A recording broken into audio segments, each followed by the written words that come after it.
Hello, hello, hello. Hello. How is everyone tonight? Look, is it really? I haven't even looked. Is it really? I'm going to have to go look now because it wasn't that high earlier.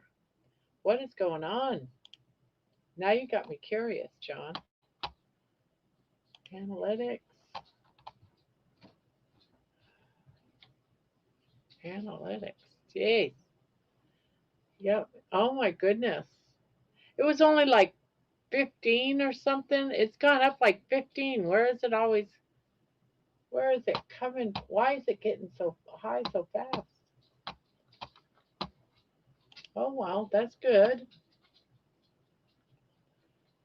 That surprises me.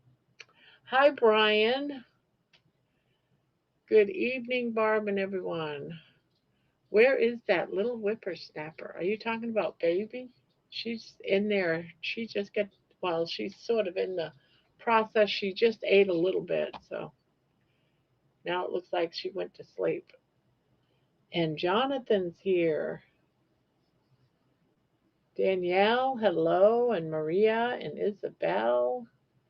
Um, Jonathan says, I woke up after having a strange dream, panicked, didn't get to my bottle in time, and had an accident. Oh no! Oh, maybe the Butter Bob short gave you a push. Either way, oh, he said he did a short.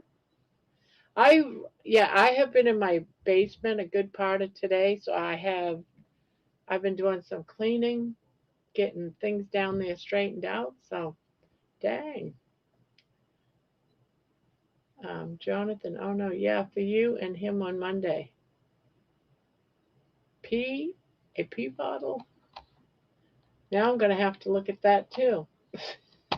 There's so much I have to look at. Now you got me curious. So let's see. Yeah, I didn't get to watch too much um, today because I have been getting everything caught up in my cellar. Just, um, yeah, I don't know what the short would have been. His isn't organized like mine. Let's see.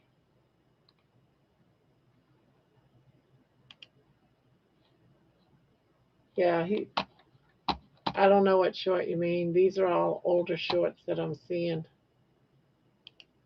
So if he did a new one, I don't know. We did we verify the time? Yes. He was doing that as 7 is Eastern my time. When we agreed to 6, it was Central his time. So it's 7 Eastern, 6 Central. Jonathan, do you have two wieners? Hopping in after Donna's show. Good evening, Barbara and the gang. I am at work, talking, not typing or reading the chat. Okay, good to know. Um, so Sandy says, Terry, LMA, thank you. Here you go, Barb. Okay, let me check. Oh, it's muted.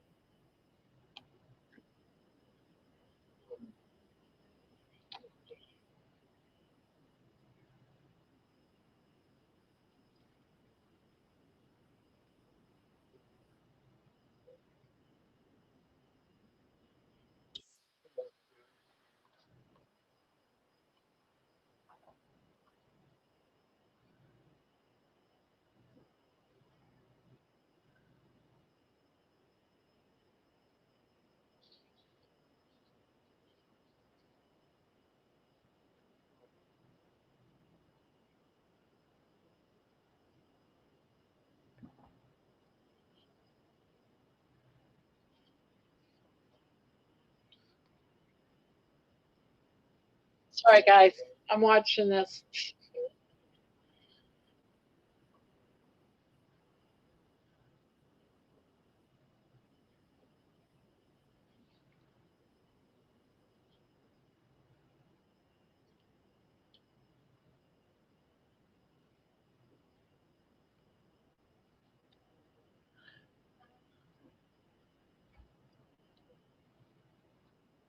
Okay. Yeah, thank you for sharing that, John. Yeah, because otherwise I would have missed that because I didn't even see it when, and I'm subscribed to him, so I don't know why I didn't get that. I'm hearing all kinds of like, sounds like gunshots, but I know it's 4th of July stuff. But people are just, so if I seem a little jumpy, it's because they're real close by. Hi, twice now I missed the Crochet Talk Lives, and twice I sent messages thinking I am talking to you guys in real time. Oh no. Oh, crazy. Um, Personal question time. To what? Well, I did come on my panel stream um, because I figured, yeah, why not? It's Friday night. We don't always gonna do this, but I just felt like having panel night tonight instead of not having panel night. So we might do panel night tonight, guys. If anyone's interested, I'll put the link down. No fighting for, a spot and all that type of stuff, like there's a long line or something.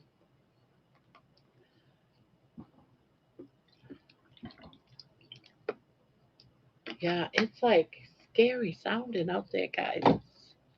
Ah, I hate it when those things go off.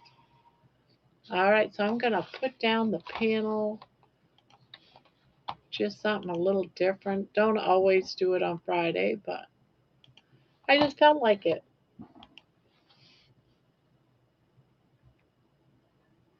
Um, Here you go. I'm gonna link that, pin it. So if anyone's interested in coming up, you're more than welcome to. Until then, I will read the chat. Yeah, that's a shame you keep missing us, Deborah. Yeah, so I hope as many people, especially the ones that are curious about it, are doing it. And maybe we can share, information of your findings. I've been watching um, Booby Goats doing hers, and she's incorporating more of the beef. So it's interesting to see her numbers. She's learning, about if she has to have more time between when the last time she eats and her testing in the morning, her dawn effect testing. I have started eating earlier in the day too, trying to get that longer fasting window before I test. I think that might be where it's at. I am now on my first day of doing an egg fast. Um, I ate twice today, and I don't normally eat twice. I usually just eat once. I have one meal, and then I might have like a couple of pork rinds, even though that's considered a, a meal.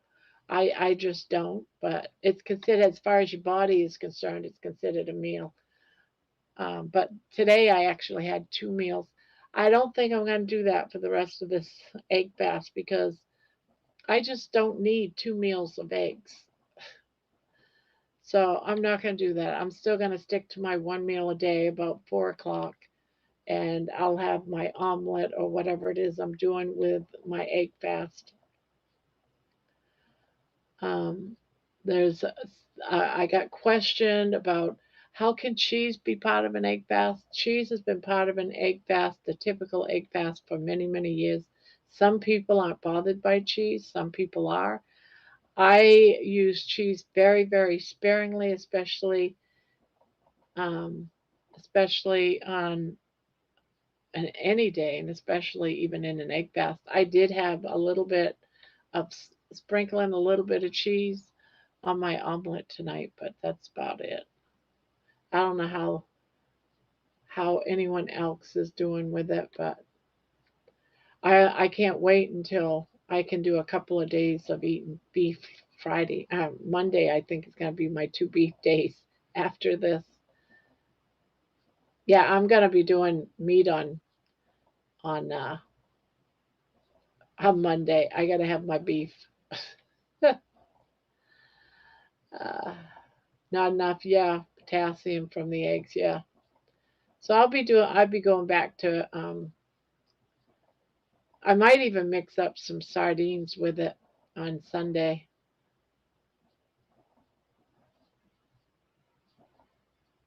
So Monday I'm definitely going back to beef. I need a couple of days of beef.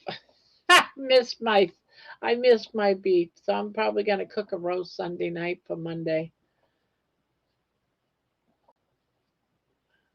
I start egg fast on Monday, just eggs and butter.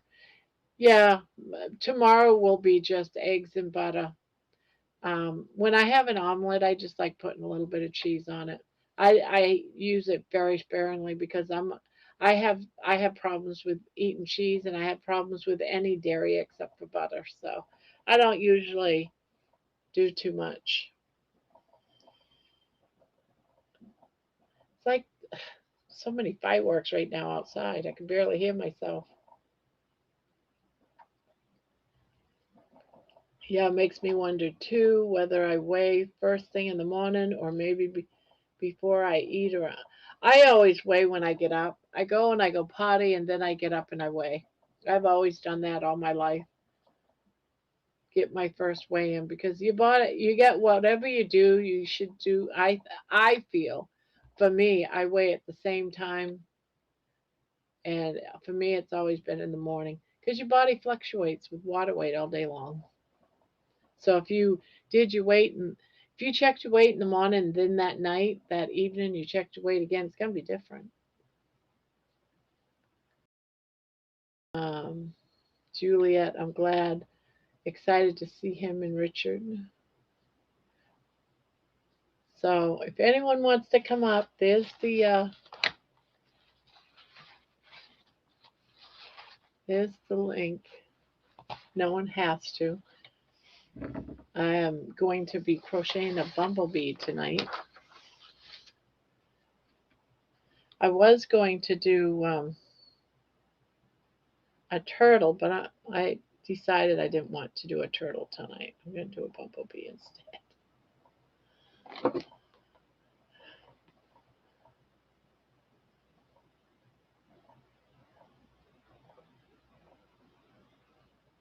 A whole bee? Yes. Can you imagine a whole bee?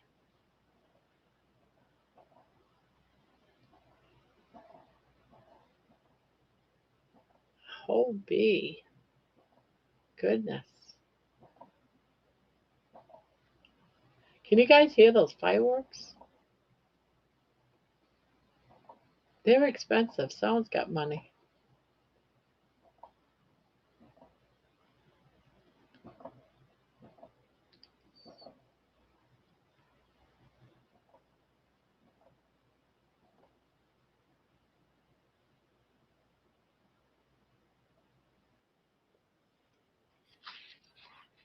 Yes. Oh, she's invisible. 1, 2, 3, 4.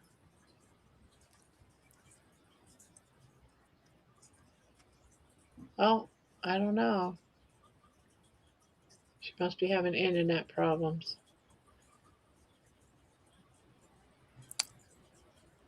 Are you there, Can you Deborah? hear me? Yes, Can you I hear can me? hear you. My computer's frozen. Oh no. Yeah, dag nubbit. I'll Well, it try looks getting out. Can you boot me out? I can. Okay.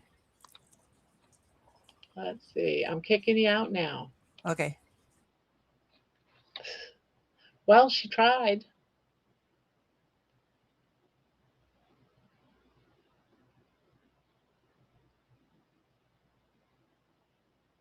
I can't believe it's raining. What a day. What a day. What a day. What a day. whole bee. I always did that in the morning too, but I'm still in fasting mode up till I eat my OMAD in the afternoon.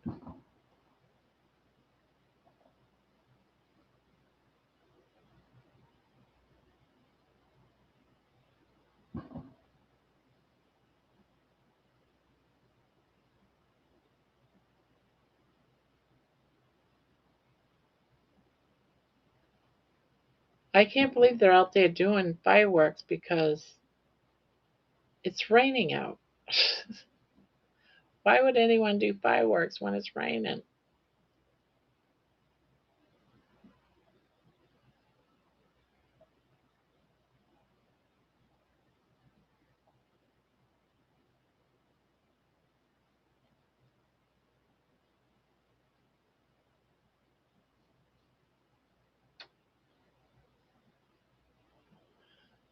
My glucose was 114, just ate steak, no sweetness, so discouraged. Ate two sugar free ice cream bars tonight, bad choice. Yep, that's why your sugars are up.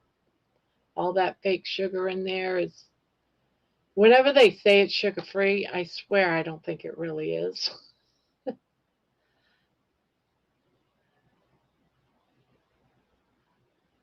Yeah, sugar free stuff always bothered me.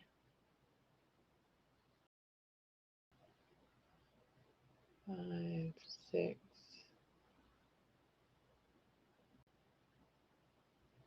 6.5 once. Ugh. Wow, I can barely hear them, Patty. Hear who? You hear them? Okay, it's pretty. Yeah, it's pretty loud.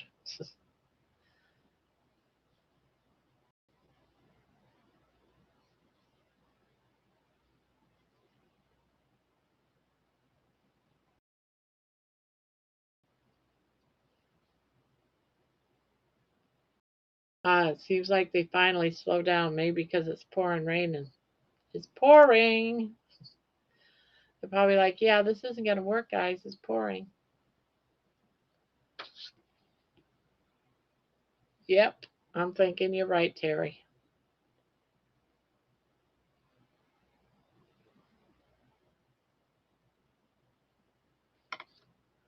Hi, Amy.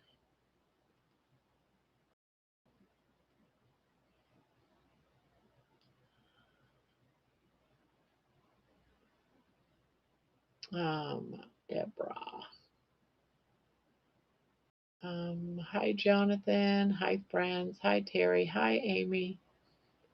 Vicky says I ate after the test. Did not have any for 4 weeks.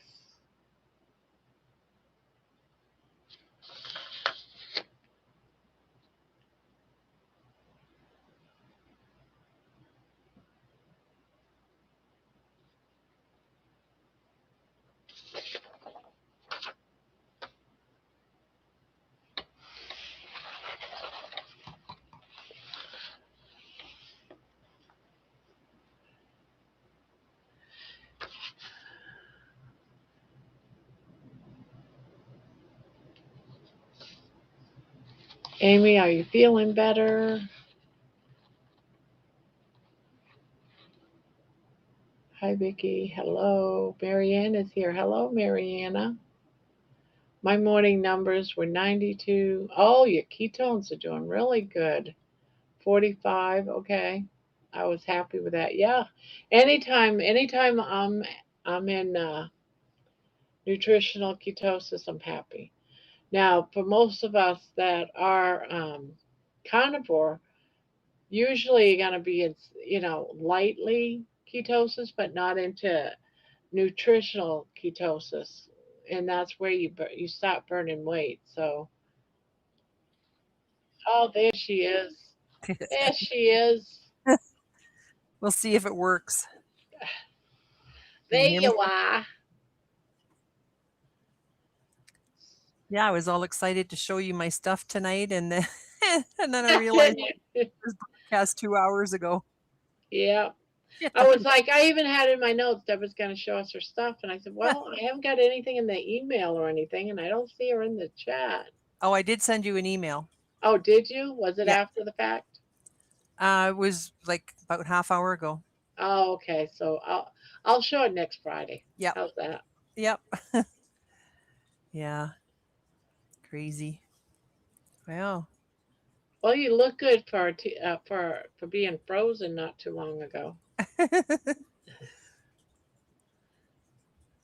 So have you been doing any of this ketone testing? Or are you watching? What Oh, do I'm you think of watching it? watching every day, but I don't have a ketone. Oh my goodness. Yeah, ketone. Keto Mojo. I don't have one of Yeah. those things. Oh, No. well. But But you don't really need, I'm just testing to learn my body and I'm finding what goes on in it. But some of the things that we're doing can be done without a key. You just don't know your numbers. You're just going to be blinded. yeah, But you can still follow along, and not that I'm asking to follow along, but you know what I mean. You know, absolutely. have the information. Yeah. I've been finding in the last month or so that when I eat ground beef, it almost backs me up. Wow. So yeah, so Maybe you need to add more butter or fat. it doesn't matter.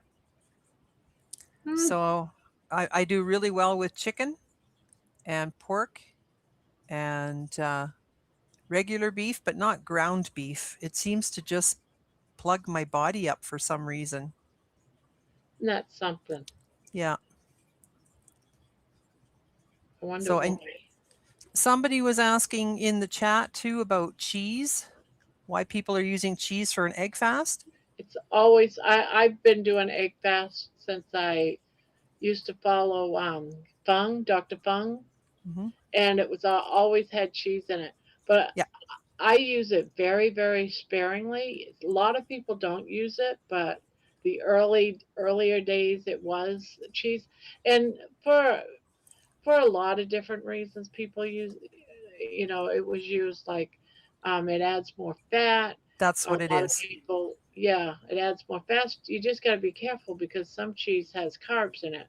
Like Yeah, a shredded cheese, they put that what, not that it's cellulose, not a, yeah, and sawdust. yeah, sawdust and it's carbs. Yeah, So you got to be careful with your cheeses, but it is high fat, and they throw it in there just so you can have a variety. Otherwise, people would want to do a 5-day fast. yeah. The egg loaf is really nice to have on the egg fast as well. Yeah, the only thing is, what was it called for something that I was questionable about? Cinnamon and vanilla. Yeah, I wasn't sure about the vanilla because I don't want to do anything that would hurt a fast. So I was like, I'll have to check my vanilla. Yeah. You know, Anita Breeze does that from Ketogenic Woman. yes, and she's the one I watched quite a few of her videos, and she Yeah. also adds cheese. Yeah, I everyone kept talking about it, and I don't think I've ever watched her, but then once Brian sent me a few links, Yeah. I watched it. Oh yeah, I know I've watched quite a few of her videos, She's and she's got been great around for a long recipes. time. Yeah, Yeah. Yeah.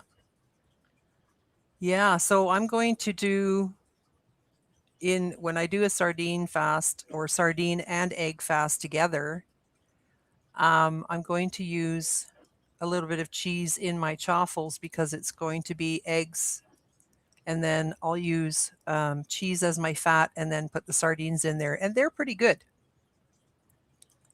yeah, it chaffles with the egg and cheese. I want to try And that. the sardines. Yeah, the sardine. I want to try that on Sunday. That's why I said on Sunday I was going to introduce the sardines because I want to make sardines, cheese, and egg chaffles. It's Yeah. exactly what I wanted to do it for.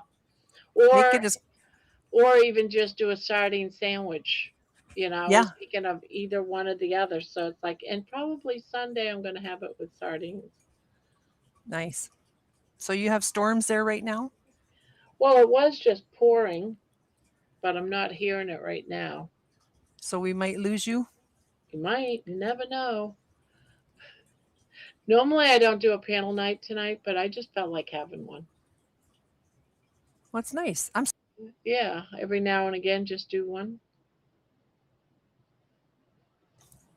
Sorry, I'm choking here. Have to put it on mute. I'm surprised nobody else is up on panel. I know.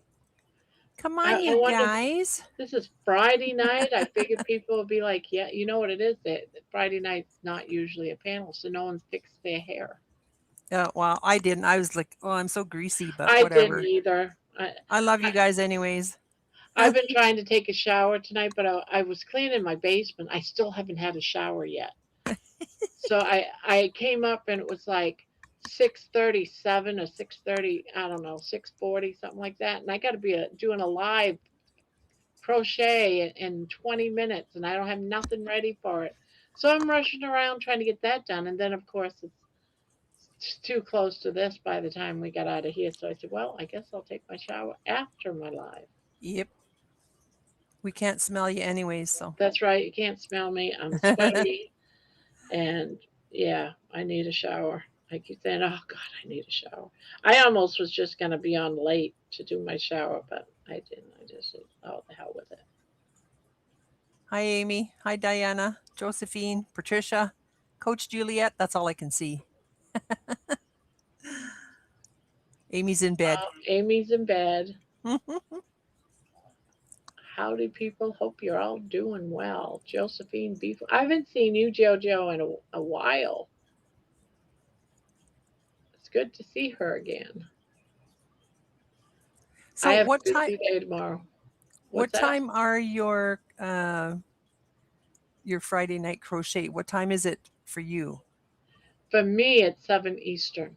Okay, so it's 5 o'clock for here then. That's why I missed it.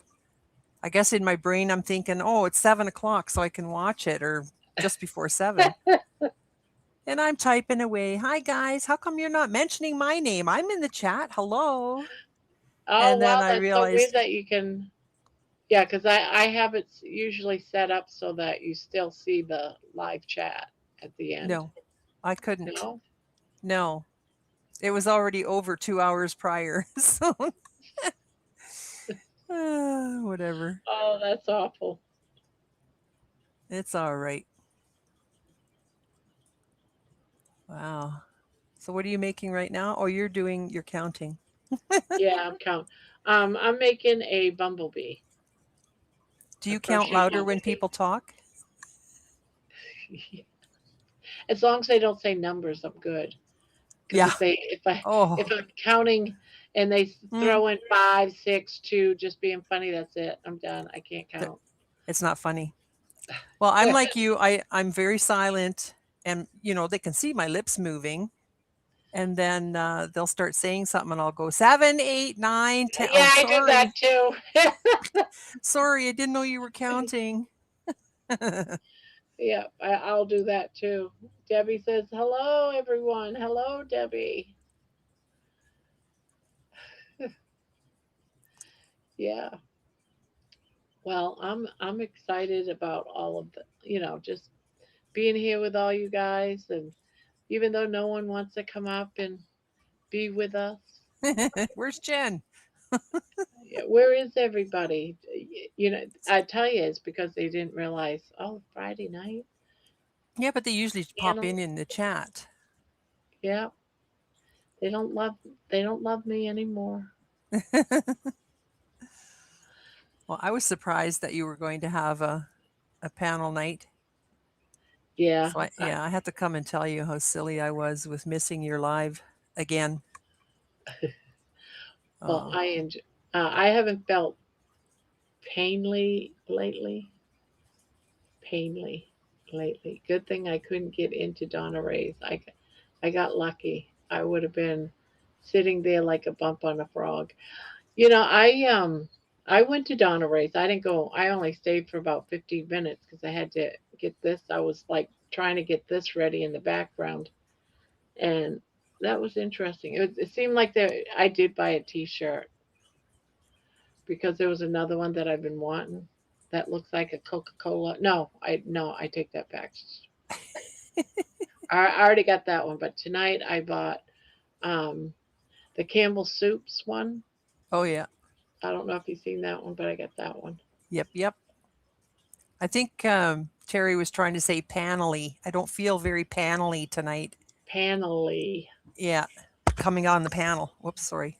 I keep hitting the microphone. That's all right. We can just have, a couple's night.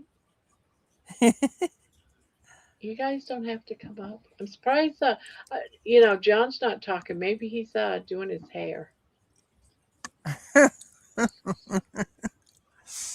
Hmm. Uh, let's There's a see. lot of people I don't know in here. Really? I Yeah. thought you knew all these people. No. Josephine B. Foreman. She's JoJo. She's been around for a long time, but she changed her name recently. Okay. Because I recognize JoJo, but not the Josephine B. Yeah, it's Josephine B. Foreman. She must have Yeah. changed it like maybe it's been 2 months now, but she hasn't been in here lately. I haven't noticed her in here. Hmm. Um, I've been here and there. LOL, just don't get to sit and talk. I'm hopefully to get at least an hour before something happens. LOL. Oh, and one assessment to go ahead is killing me, but so close to finish. Okay.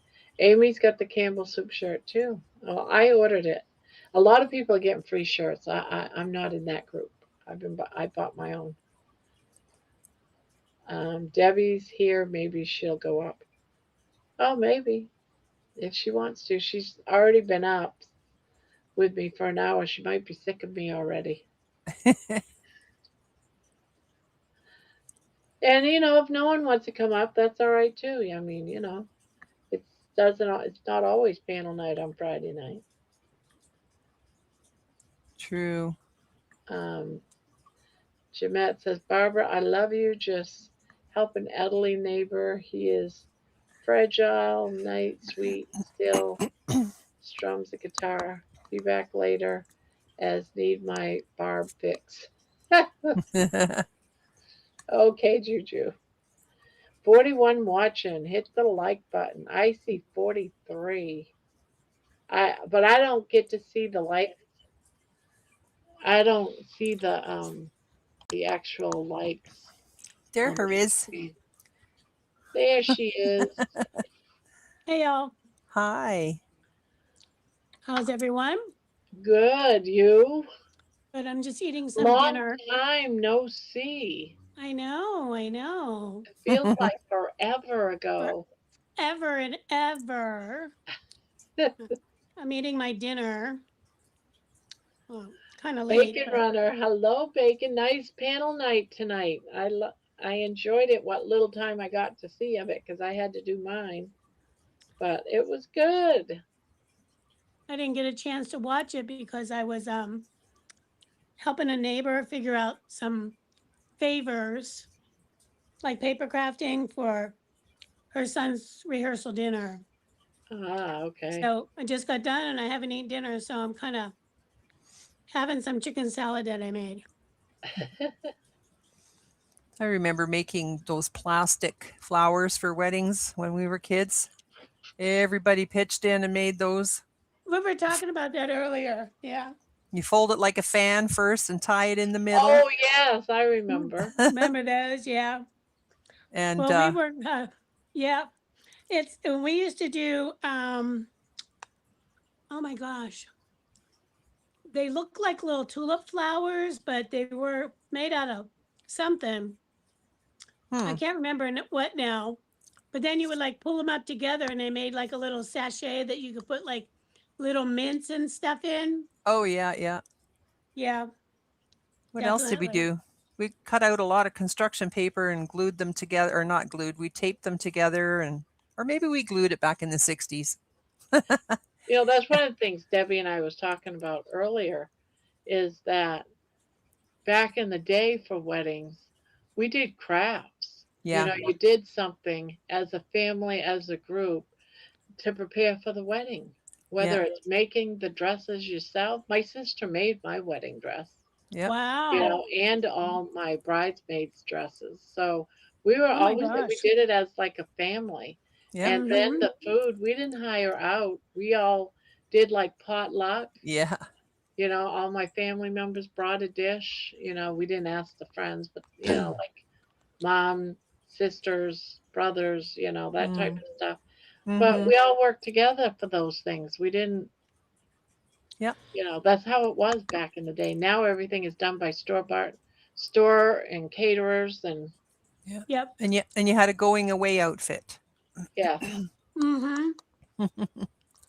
But yeah, the receptions were we've had a few in the backyards and at the Yeah. hall, I made my whatever. own wedding cake.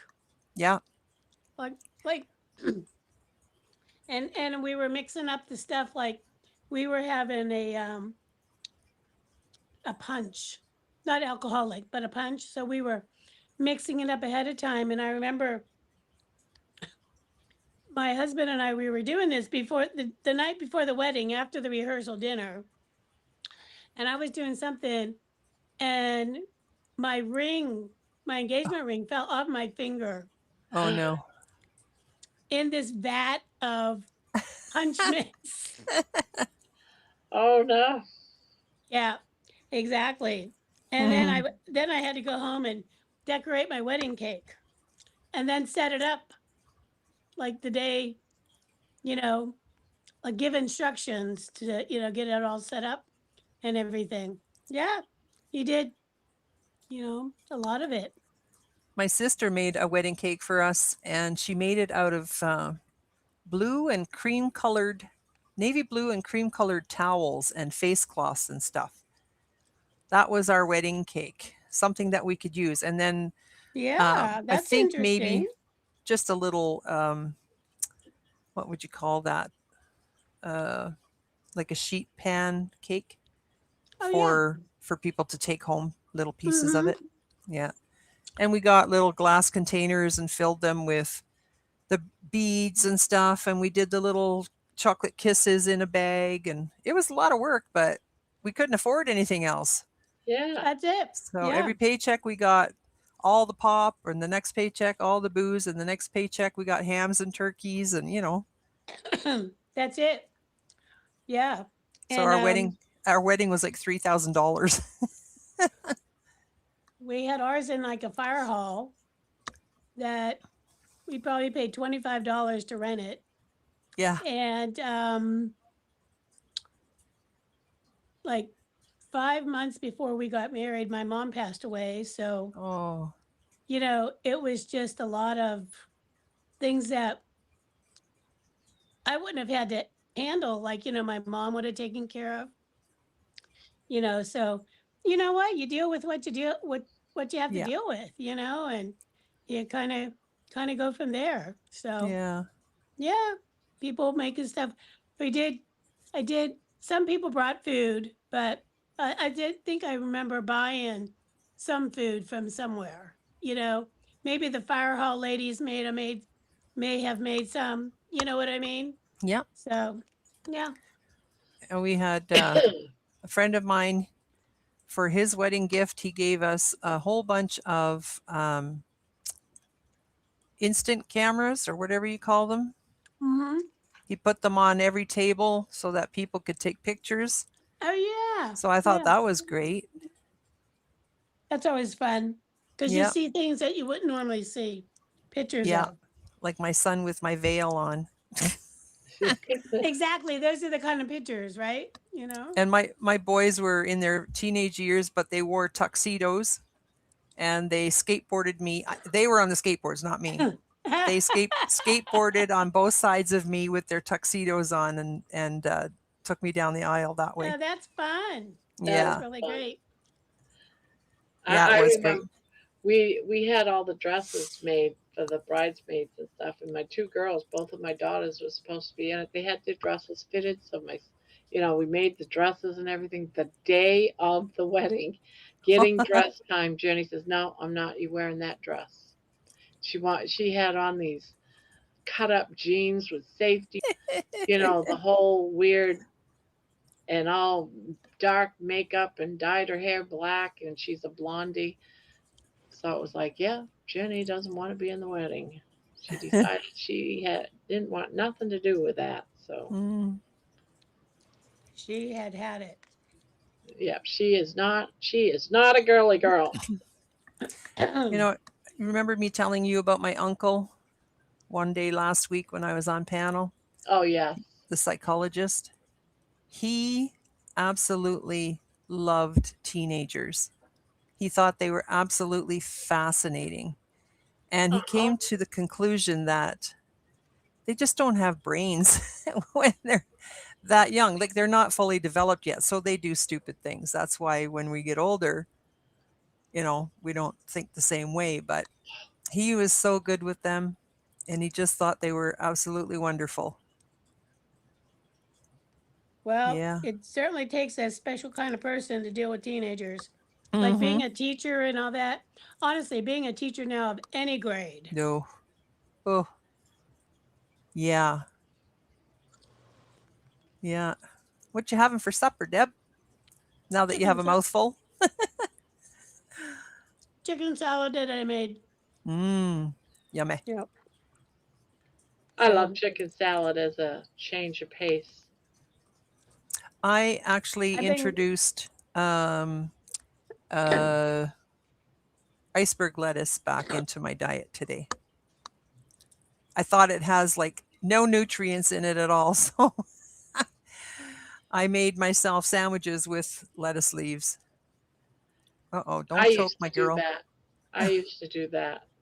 I used to get the ones that were like a cup Yeah. so I could make sandwiches from it. Yeah. I just wanted to try it and see how my digestive system goes.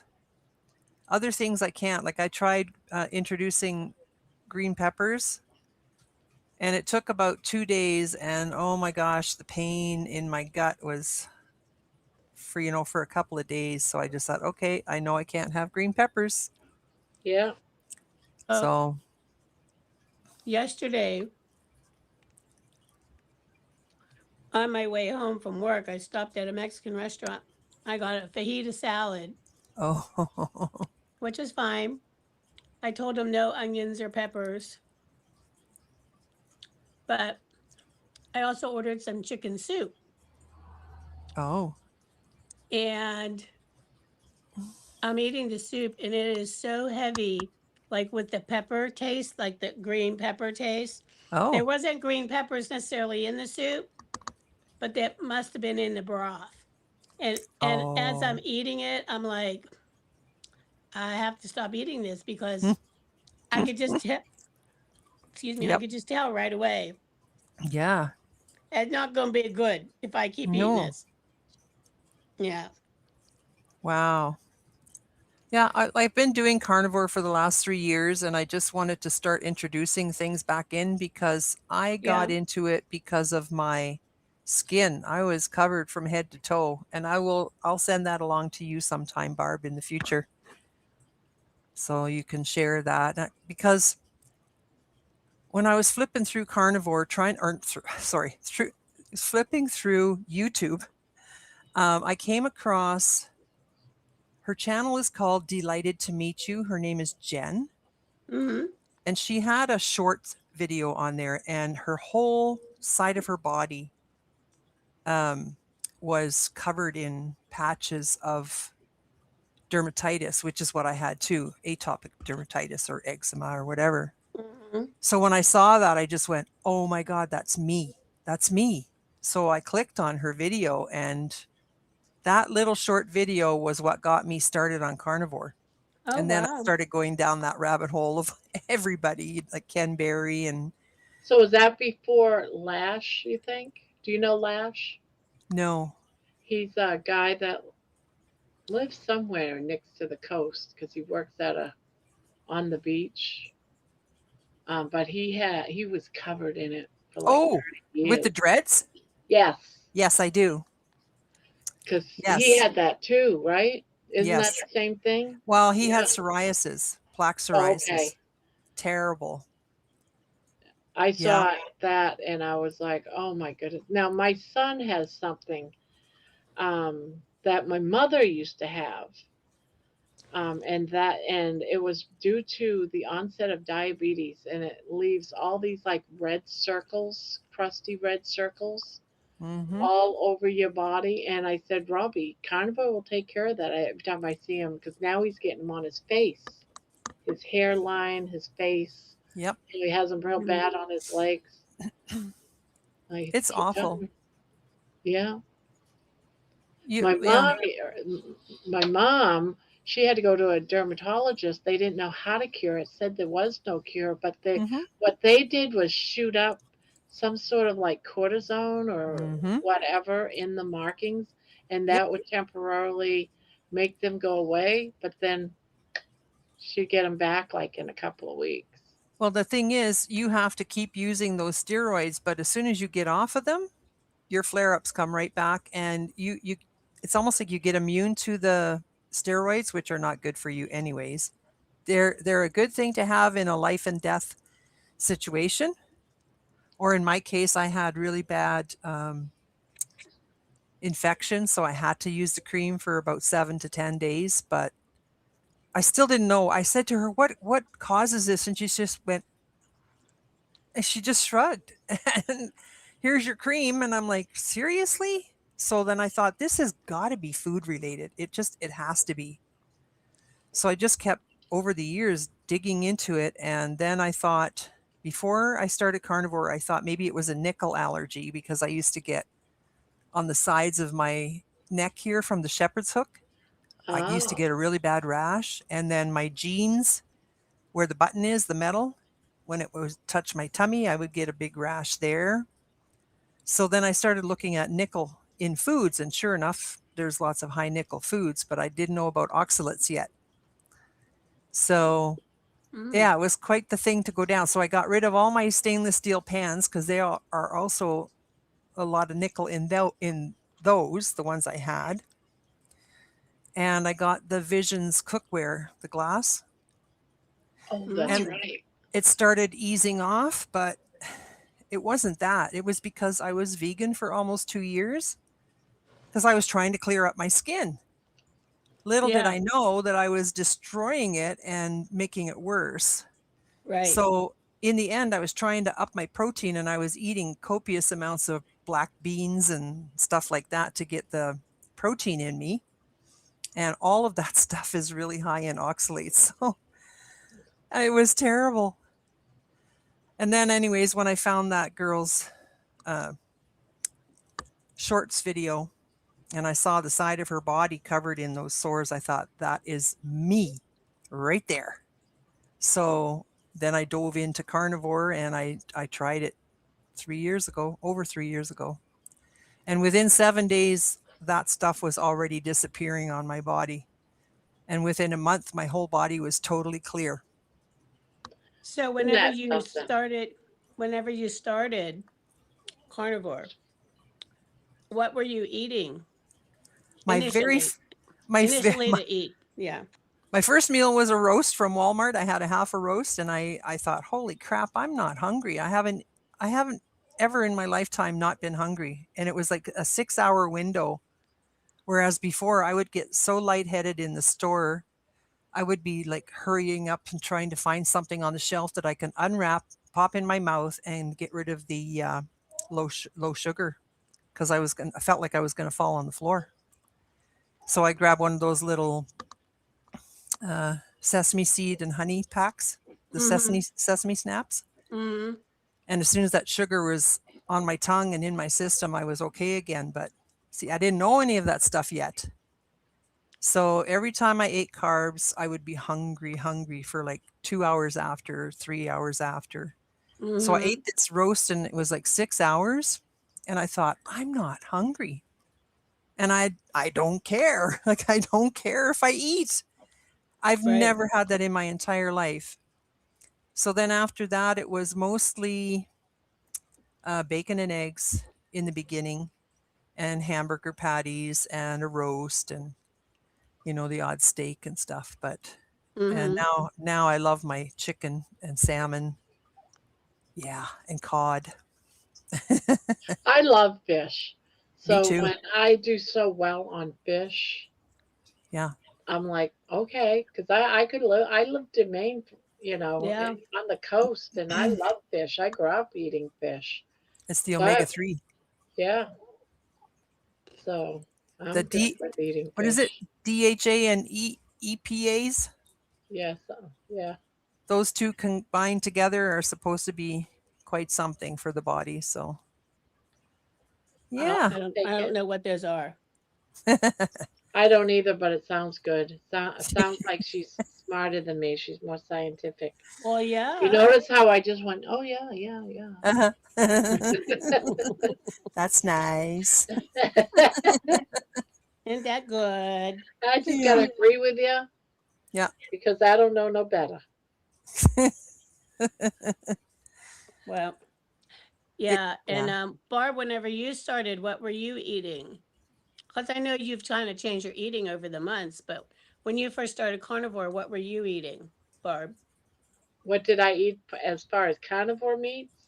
When you first started, I what were you started eating? mostly with hamburgers and hot dogs and eggs. Yeah.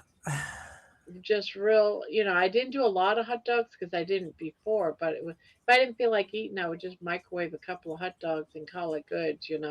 Yeah. But yeah, mostly I did the power bowls, um, Carrie Mann's power bowls with just and bacon, throw bacon in it. I never really ate much cheese, and I couldn't really afford too much,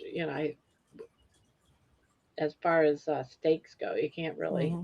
Oh, they're The only reason expensive. why I have a lot of beef now is because I go and I spend that hundred and something bucks for, a chuck roll, and I'll have it for Hmm. a couple of months. Otherwise, it's too expensive. I can't come Yeah. up with like $40 for a meal. Are you serious right now? Exactly. So Yeah. I know. It's crazy expensive. I was gonna have like some I wanted to have some brisket this Sunday for like a little family dinner. My sister's in town, and so there's a local butcher that he smokes the brisket and he sells it. And so I called up there, and one of the family members is gluten free, and I said, "Is your smoked brisket, is it gluten free?" And they're like, "Let me check." They're like, "No, it's not." I'm like, "Okay." I'm like, "Well, how much is a fresh brisket?" It was like $9 or $10 a pound. I'm like, "Yeah, that'll be like $100 for a brisket. I'm not paying $100 for a brisket." What do you guys pay And for ground beef? well, it varies. Now, sometimes, lately, I say over the last couple months, at least once a month, one of the local grocery stores will have it, even for like 2.99 a pound. really, I never see that deal.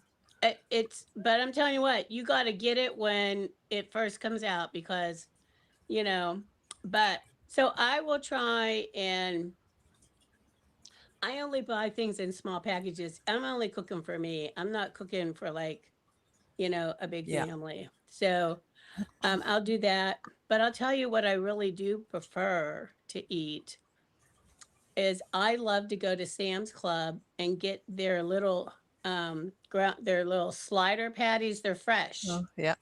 So initially they were prime rib, but now they're chuck. But I don't care. It's like you get 18 of them in a package, and depending on the weight, it might be like $17, for all of that. And they are so delicious. I mean, I'll make up four of those, and that's like, a meal for me, you Yeah. know, and they're just so good. And every once in a while, I'll get like fresh, the regular size burger patties, as well. But if I'm buying the other just regular ground beef, I'm just buying like a pound, pound and a half packages.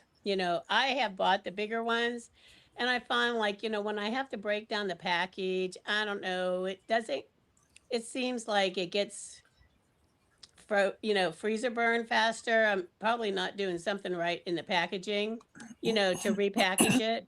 But Mm. uh, you know what? I just try to I've been trying to eat through my freezer to kind of, Mm, because even when I was doing that today, I was out in the garage, and there's a couple things I have to throw away because they got freezer burn, you know, wow. Okay. and so which is kind of that's tough.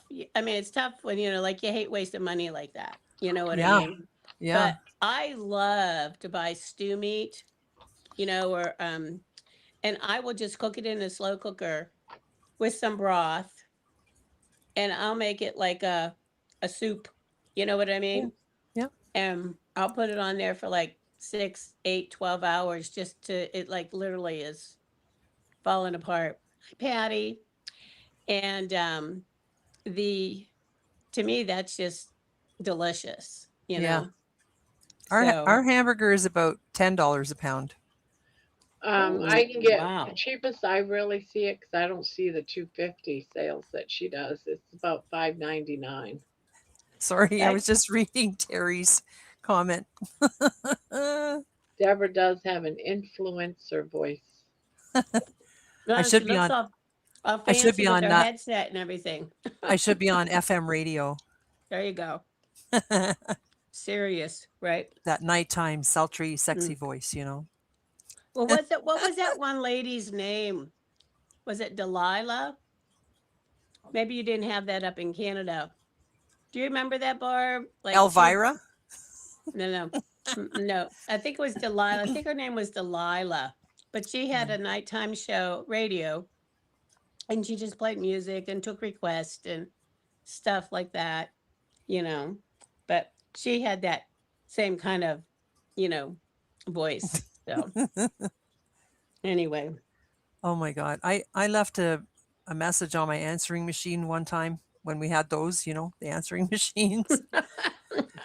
And I had a guy from the city call me back about something to do with whatever plumbing, or I don't even know what it was anymore. And the guy actually said to me, "Wow, you have a really sexy voice," on my answering machine. And I thought, ew, ew, you're gross. Right? Like, what a thing to say. How professional is that? Right? Wow. It's it's crazy, isn't it? What people Yeah, yeah, I don't know. But hey, you never know. It takes all kinds, right? it does. Did you count right? Yep. I seen your lips moving. What are you working on, Barb? Your cat? No, I'm just making a bumblebee. Oh, Bumblebee. Very cute. Hi, Yeah. Patty.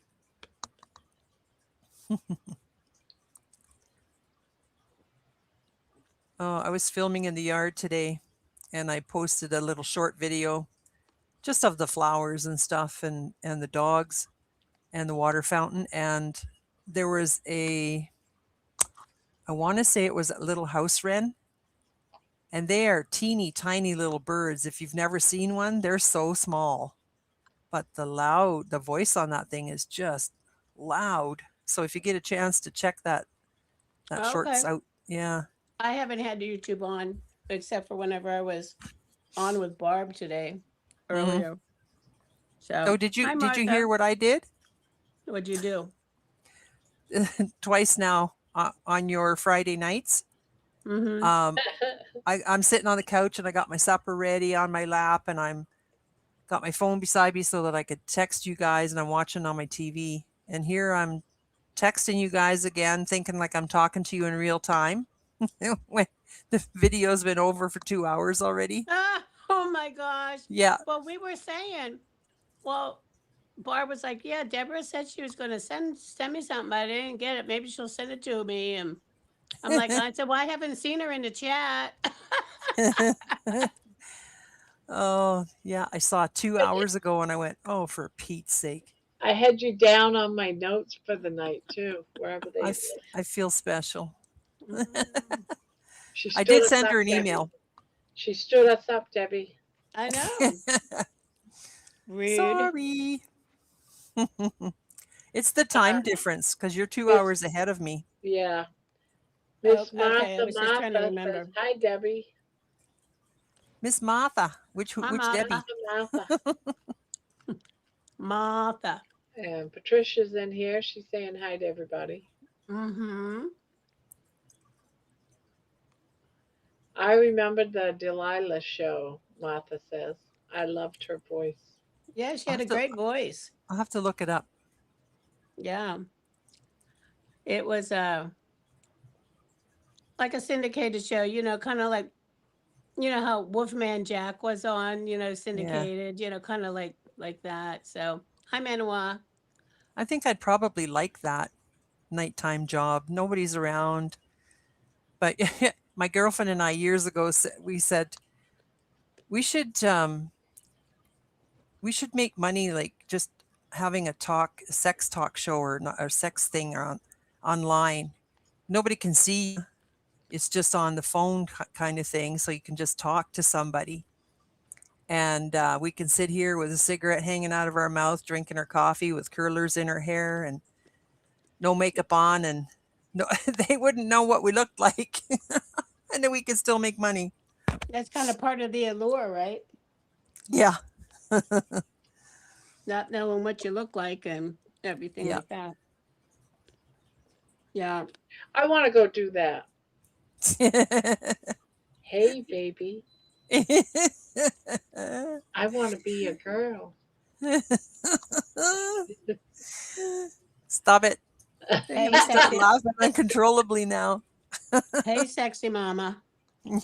Hey, sexy mama. How Yeah. you doing? Right? Oh, you Oh my want me to goodness. slap you, little butt? Bend over my Jeez. knee.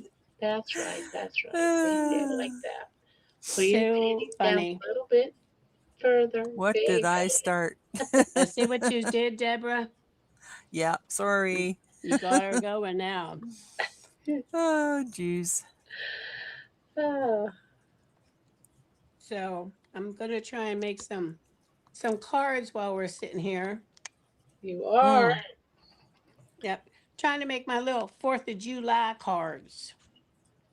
Maybe if awesome. I actually get them out ahead of 4th of July. There was a lady in the mall the other day that had a table set out and she had homemade greeting cards in there. They were $5 a piece, and I think they were wrapped in plastic, if I'm not Mm-hmm. mistaken, in a plastic sleeve. So I thought as soon as I saw that, I thought about you right away. Yeah, I go through phases of just like any other craft, you know what I Yeah, mean? yeah.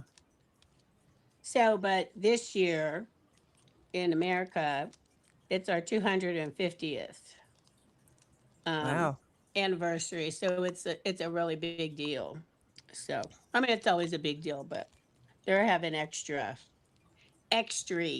celebrations and stuff Extra. like that. Extra. And all that good kind of stuff. Yeah. So I'm like, got some little embellishments. So I got like, I don't know, you can see, Oh, that's cute. you know. I like So that. yeah, trying to see what all I got here though. Although I just pulled out like a little TV tray table to work on right here, Yeah.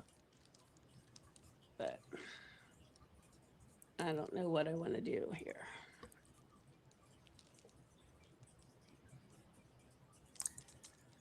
Ooh, getting Anyway, warm. so this week our weather, Barb, it's going to be like 98 degrees. 98? Yes, ma'am. Watch. That's when You. my AC will break down. Oh, don't even joke about that. Holy I think I moly. just spit into my microphone. Yeah, really. Jojo, I should do the voice books, is what she Yeah, says. definitely. I like Amy's voice too, Terry says. Amen. A while. Hi, Debbie. Oh, Hi, Barb. hey. Well, There, I Hey, get rid of the Deborah. chat. Then I can see Maniwa. Yeah. Howdy. Where's your hat there, Barb? my hat? Yeah, I just said howdy. Oh, Oh, like Mini Minnie Pearl. Pearl. Mhm. Minnie Pearl. Just so she was. Now that You you guys mention it, heard I of don't her even up know there where my too? hat is. I think I left it. I think I left it there. Did you leave it Uh-oh. at the beach? That's what I'm thinking. I don't remember bringing it home. Is it in your bag behind you there? No, no, no. That I'm actually giving away tomorrow night if Wow. anybody wants it. Only in America. Aw, and I'm not gonna be here. Where are you going to be? My Did aunt's you house, and she doesn't have did, internet. did you get permission to leave? Did you get a hall pass? Yeah. No, I'm going up to we're going up to my aunt's coming to get me at like 8 o'clock in the morning. We're going up to Nice. her house, Okay. and then on Sunday I'm going to look at that minivan. And if I buy it, I'm coming Oh. home. Oh, I have to come home Sunday no matter what. So I really do think I'm getting the car because I have the interview with Coach Amy on Sunday. So Oh, is that Sunday night? yeah, it's Sunday at 6 Central, 7 Eastern, and I can't figure out the rest of the time zones. My brains just don't work that way. Me You know either. what? It's not even worth trying to figure out because I always try to just say, whatever time zone I'm in, people need to learn how to figure it out on their own. Yeah, it's you like know. What are you saying, Deb? I'm saying that you need to figure it out on your own. That's what I'm saying. Because I missed twice now, thinking I was actually talking to them live and they had already been on 2 hours prior. Well, as our good friend Jerry would say, if you know, you know. Yeah. Well, now I know it's 5 o'clock my time on Fridays. Put it on your calendar. Yeah. I'll get right on that. Yeah. Tim, Barb. Well, I mean, sometimes, honestly, there's so many lives at all these different times and everything like that. You really, how do you even keep up? I don't know. Well, you want to be nice to everybody, but you can't. You can't exactly. yeah, I just got off a live on the Healing Humanities channel. It's like I've never really looked and checked out and see what all they've got going on, but I happened to get an email. Hey, it starts in 20 minutes. I was like, okay, let me check it out. So that's why I'm late tonight. I think I like the one-on-one interviews better than the lives because I find that the chats are, unless somebody else is there to read the chat, I think it takes away from the interview a little bit. You get crazy trying to keep up with the chats. Exactly. I don't know if I'm being interviewed. I think I'd want the interviewer to be like looking at me and me at them. Yeah, you know? I understand what you're saying. Yep. But I don't know. That's just how I see it, anyways. Well, I think that it's just a matter of everybody does things differently, of course. Of course, but everybody has their own preferences as to what they prefer to watch and what they prefer to participate in. Oh, Jane is in the back room. No one's in the back room. Huh? Maybe she thinks she's in the back room. Yeah, she might think she's in the back room, but no one's in the back room. I get an arrow and I don't see an arrow and I can't scroll. I don't know what that means, but oh, John. Hi, John. Hey, John. So the back room at his place? Wait a minute. Now someone's coming. Oh. There's Jane. Jane. Hey, Jane. Okay. All right. Bye. All right. Bye. My brother's been giving me instructions. Okay. I think we got it figured out. Hold on. He's got to hang up. I'm trying to. You hang up. We hear you. Oh my God, they all sound the same. Okay. That we finally did it. Yes. Congratulations you on go. that. I'm trying. No, I'm You trying look to- just like his sister. You all Yeah. three of you siblings look They alike. do. If John had mascara on, John had Yep, exactly. Well, it's so funny. Earlier today, I was watching a video of Keith Urban and So I'm Michael McDonald trying to see how. Michael McDonald were Oh, singing. she just She like she popped just herself out. Michael McDonald. You remember Michael McDonald? Yep. So anyhow, Doobie Brothers. Yeah.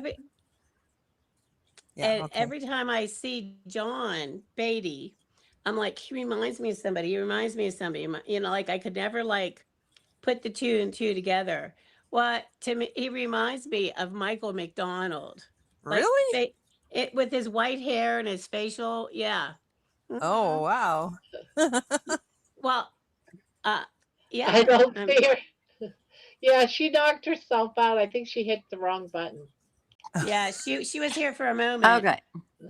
Yeah, I'm trying to use my iPad, so it's kind of like Debbie's an expert on the iPad. So what are you trying to do, Jane? I'm back now. I don't know what I did. I think I hit the wrong thing. Okay, so what I would say, the best way is do you have your iPad vertical or horizontal? Well, I had it that way because I remember before you told me to do that to sign in. Right. So now if you turn it Okay. horizontal, see now There. you're not like, we can see you better. And it's like when I say something, then it lags. That's okay. That's how it is. So Oh, okay. don't Oh, worry about that. I always That's have to. everybody's issue. Okay. I always have to X out of one of the things because I sign in on YouTube Yes. and then live stream comes up Yep. and then I X out of the YouTube one so it's not Yeah. repeating. Right. Yeah, And the that's what other it's doing. It's repeating. Okay. Yeah. You So have two close out windows? Sorry, your Deb. YouTube channel. I have two open probably. Probably. Is that better? Well, we got to talk so she can tell if there's an echo. Are you there? Can you Yeah, hear I us? see Grandma's Crochet channel and then live stream app. Okay, so close I- the YouTube channel. The Grandma's Crochet yeah. one.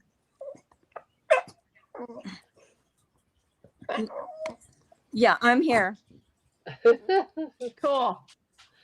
There you go. There you are. It's the I've only been one I trying need to help open. her. Looks like she made it. Yes. How come you're not here? Did you not do your hair? It is lagging, but Well, it's good to finally see you. Yes. Hi, John. Now you're the baby, right? You're the baby, Jane? he's been dealing with me. Yeah, we were trying to, so he FaceTimed me and then he kept looking and then, like you say, I don't know what happened. All of a sudden it just started connecting like, It's magic. Well, you made it, so that's oh, my dog. part of it. So I don't hear a dog. Does anyone? Yes, hear a dog? actually, Yeah, I Miss do. Martha, I have 4 dogs. Which one would you like to see? You got Not- 4? Not as many as Anne. I have 4. What kind do you have? Yeah, Jane? it was my bulldog. When I'm like talking out loud, and he can't see no one, then he starts whining because thinks he you're talking doesn't to know him. who I'm talking to.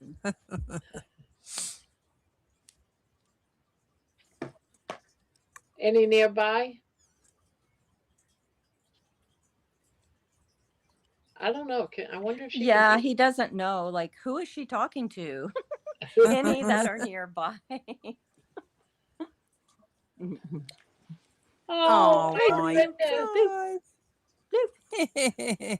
Oh, So what a little cute. cutie. Here's there's one. Velma, Velma, Velma, come here. Moody, Are they all females? Velma, Velma, Oh, they're so cute. Velma, Velma. It sounded like that one just came and said what? I know. That's what I thought too, Barb. I have 3 male dogs and 1 female. Blue. Oh, okay. I bet you that male Two is pretty tired. Cavapoos. This is Blue. Blue. Hi, Blue. Blue. Blue. Aw. Blue. Blue. So cute. Yep. Adorable. So the Cavapoos, one is the dad and the other one is a puppy from the litter. Oh, okay. And then the other one, here's the bulldog. Come here, Biggie. Biggie. Oh, wow. Biggie. Come here. And how He does he won't get sit along with the down. others? He's all over the place. So cute.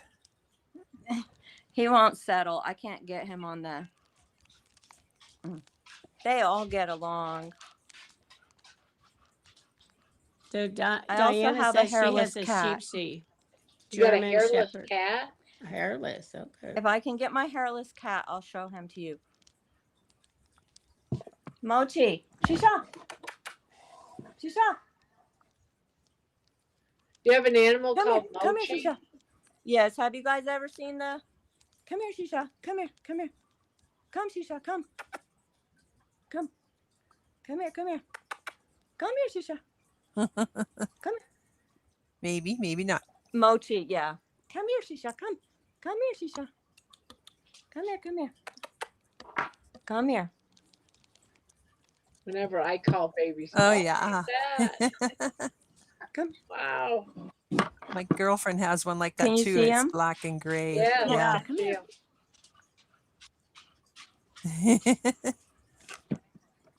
I heard they were expensive to own.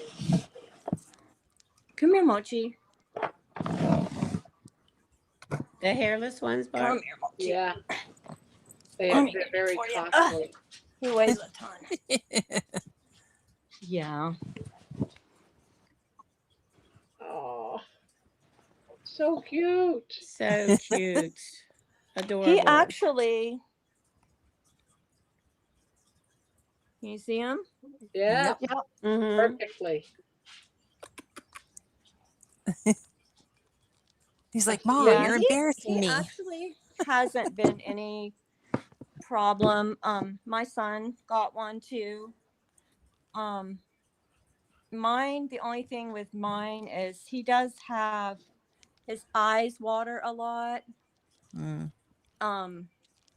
So I did have to do like some eye drops and stuff for him, but basically we've both been very lucky. Did they say why his eyes are watering? Yeah, they're like dogs. They're a cat that is more like a puppy. Okay. But yeah, so well, some of them just because so they have no eyelashes.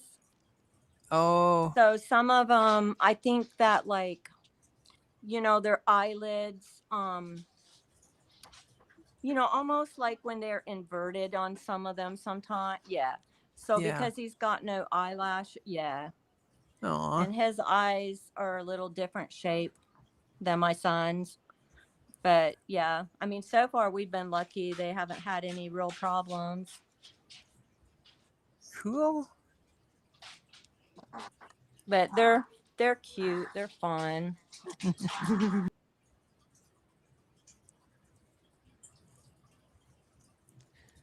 Well, You have to bathe him they're or what? adorable.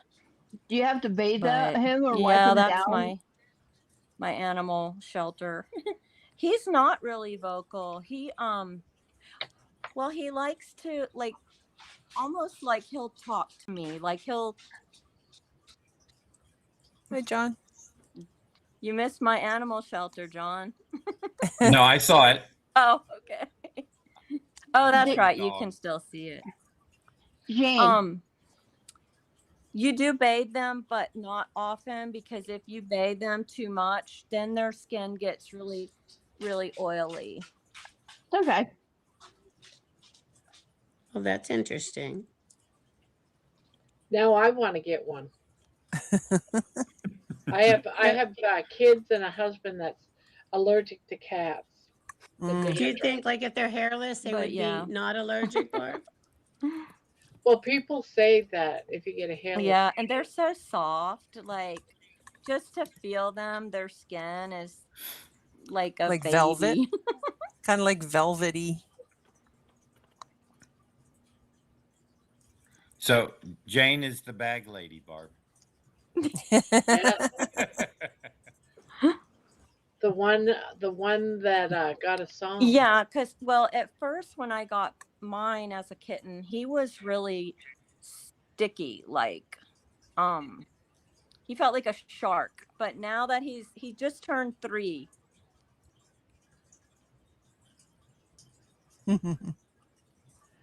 Get them on some allergy meds. What, my family? Are you kidding me? They won't do that. Yeah, So I take just had to meds. order. Ann just got a Life Pro waiver from me today, and then Jane's like, "Where's mine?" So I had to order her one. Where's mine, Dad? Where's That's mine? right. That's right. It's coming if you win, right? Right, Grandma? That's right. And you got to be here to win. He made the Gotta be here mistake to of win. sending me a text message saying Ann's was delivered, and I said, "Where's mine?" Biggie. What's he doing? You got to go There into you the go. poorhouse now. That's right. You're getting into big ticket items now. So what did you order for your sisters? The Which one? Life Pro mini waiver or waiver Mini mini, one. Okay. vibration plates.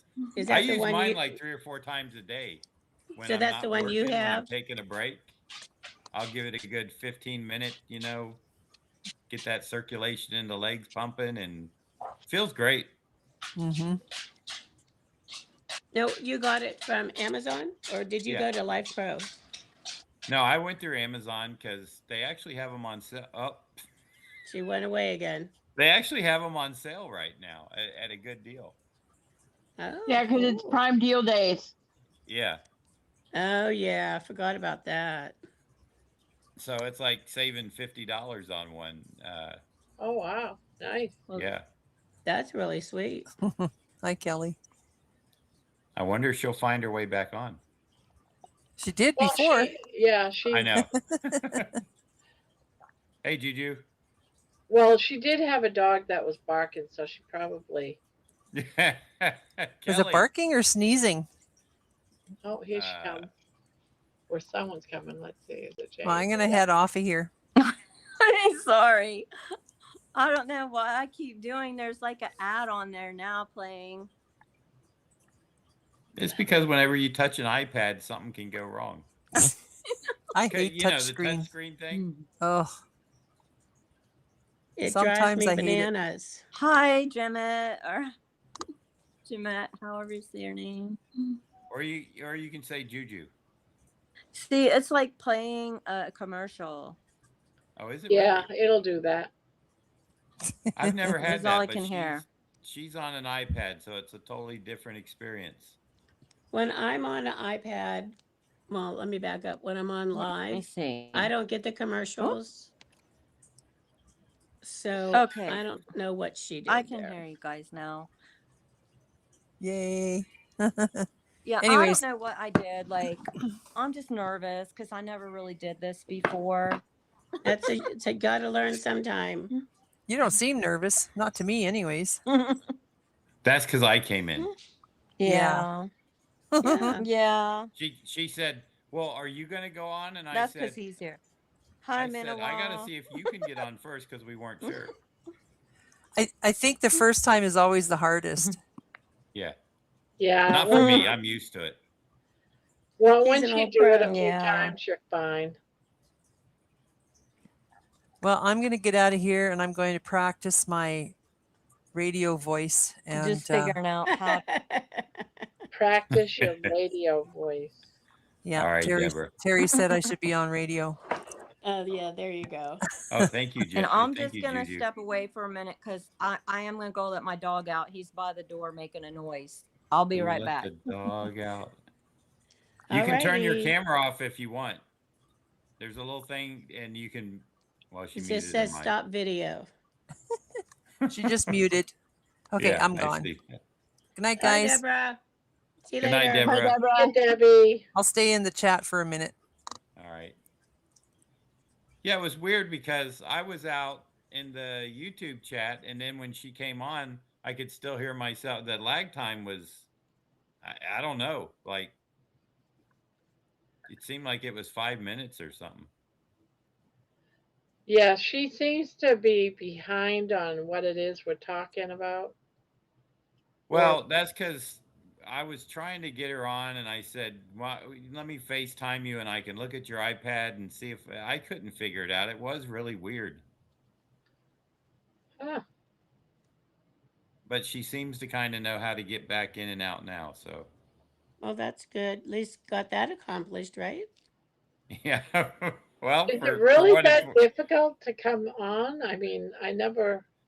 not on a laptop or a computer, but an iPad, I think it's, or a phone, it might be a little different. The only thing that's different is your camera. I'm sorry, your iPad or your phone. It needs to be vertical so that you can get to the link where you have to click to join. Not the link, I'm sorry, the join button. And then you can turn it horizontal so that, but that's it. I mean, I used to go on my phone all the time. So I saw the link both ways and on her iPad, but every time it said it wanted to open Safari and then it wanted her to log in and create a Streamlabs account. oh, see, I never get that. I guess she's not now. I don't know. Well, hopefully she didn't, create some account that's charging her money somewhere. Let's see. Jerry says again, I am talking that typing. Yeah, I she's think at she work. has YouTube open because she saw the ads and she is lagging due to YouTube. Yeah, I Didn't think so we have her too. shut YouTube off? Well, we told her that, but I don't know if she actually got that accomplished. Well, we'll have to slap her around when she gets back in and Something like that, right? Barb, get your ruler ready to smack her hands. There you go. Get your knife, Barb. I actually got to use my knife Oh the yeah, other day. nice. I haven't edited the video yet. You got to use your big samurai knife? Yes, because I bought a check roll. Thank you, Juju. Oh, very nice. Okay. Gotcha. Gotcha. But Barb, I do you did know? video it. Do you know how hard it was for me to not tell you on Monday that I sent you a package to be on the lookout for it? Well, I ordered some eBay crochet world books, a couple of them. I got them super cheap, like $1 a piece. Oh, but that I turned. grabbed them both. And yeah, I got them for basically for free by the time they did shipping. But so I thought it was those. I said, "Oh, my book came in." I opened it up, and I'm like, "Wait a minute, this isn't book." I thought maybe I should just tell Barb, hey, I sent you a package, look for it this week. And then I was like, no, I'm just going to be quiet. And that was really hard for me. It's hard to keep secrets, right, John? It is. I'm just glad, like you, Debbie, I didn't have to wait. What was it? 3 weeks for that blanket to arrive. Well, it was so hard because I was like, I wanted it to just show up. You know Right. what I mean? Yes. And I'm waiting. I'm like, when it said attempted delivery, I'm like, okay, well, maybe the next day they'll bring it back. And I'm waiting. Every day I check. every day I check and I'm like, damn it, now I have to call him and tell him to go get it. And Yeah, yes, that is my sister Jane's tattoos on her arm. That's not a dress. So her son does tattooing. Oh, okay. I didn't So, even notice him until you said something. Um, So, yeah. My son is a tattoo artist. So, ah, cool. yeah. Bumblebee was I my love that bumblebee, Barb. I know the bumblebees are so cute, aren't they? Hey, Barb, do you still have the So white I was bunny? his canvas. Jane didn't see the white bunny the white bunny. with the dress. I like the blanket Mina Wall's making. Those colors are pretty. Yeah, Thank those you. are pretty. I'd go get it, but baby's right here. When she gets Oh, up, I'll okay. go grab it. All right. But I have I them. actually got inspired by a sunset. Nice. Yeah, we know. See, you know, I know. We can't disturb the babies. No, Mm. they will Oh, not be Grandma's disturbed. got him. Grandma's got him. I'll just pick Grandma's her got up. baby. That's funny. She's Who gets disturbing the picked up? baby. And Oh, baby, Yes, no. white rabbit. But John, is there a way to make this bigger on my iPad? I have no idea. I Ma- don't make it. There's two little arrows in the bottom right corner of mine that would make it fuller screen. But I'm also looking at the chat in the back because Oh my I mute gosh, YouTube. that is so freaking cute. Yeah, but see, I only see the arrows. Let me turn it this way and see if it'll. Isn't that cute, Jane? I think it's adorable. And then that little yellow thing you made Hmm. that you showed last night. Yes, it's adorable. well, instead of I got another one going, but this is not going to be a rabbit. That's going to be a cat. Yeah, I don't see like. Just relax. You don't need everything big. Jane, are you watching like the back view? Do you see the mute? I And the can't stop video? see. Huh? Does anyone watch Mishi's Crochet Corner? That's who Jane reminds me of.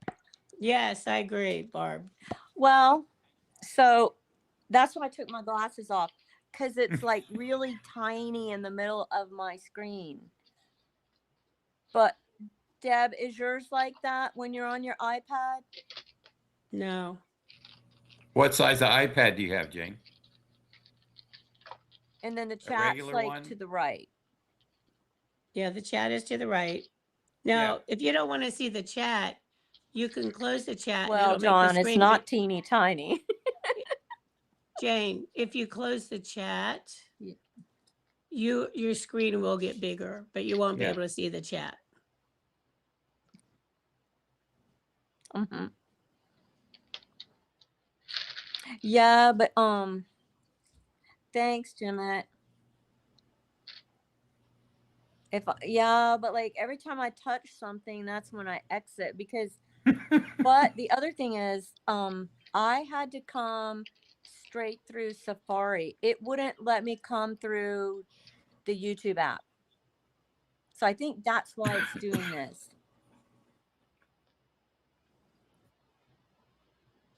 I've never What had did to you do get rid that. of the? Are you not looking at the chat so you can have a bigger screen so you can see us beautiful people? Is that what you're doing? She doesn't want to see you, beautiful people. She only wants to see the chat. No. Well, I don't see how to move the chat. Just tap it. You see the little blue bubble that says No, chat? because like normally, wait, let me turn it this way. You're She's making gonna me end up dizzy. being Like when I'm on the app.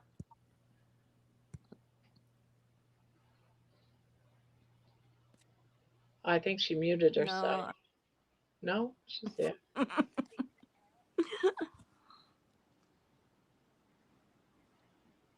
Hmm. No, it just says Jane, do you have YouTube open or not? no. I Okay. think it's because I'm actually in Safari like browser. Oh, really? Well, you can make that big. You can maximize it. I don't know, There. Is John. this what your I'm screen in looks like, Safari Jane? browser. You Is see this what what your Debbie's Remember, screen showing you? looks because like? I had to come. Hmm. Do you see Is what Debbie's showing you? is this what your screen looks like? No, mine doesn't. Mine isn't big like that. I still have like this thing on the side from the Safari. Mm.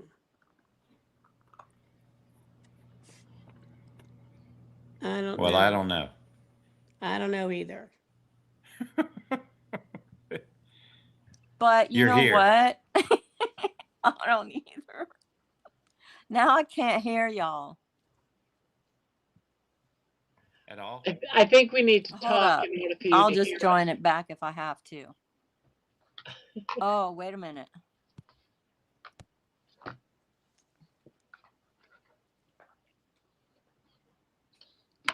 Every time someone new comes on, we always do this. It's the whole thing, right? Oh, Yep, shoot. it's like all over again. Yep. Because everybody's setup is totally different. Hey, I never had any problems, Barb. I can't hear y'all. She might have to leave and come back in. I'll Yeah. text her. Let's see.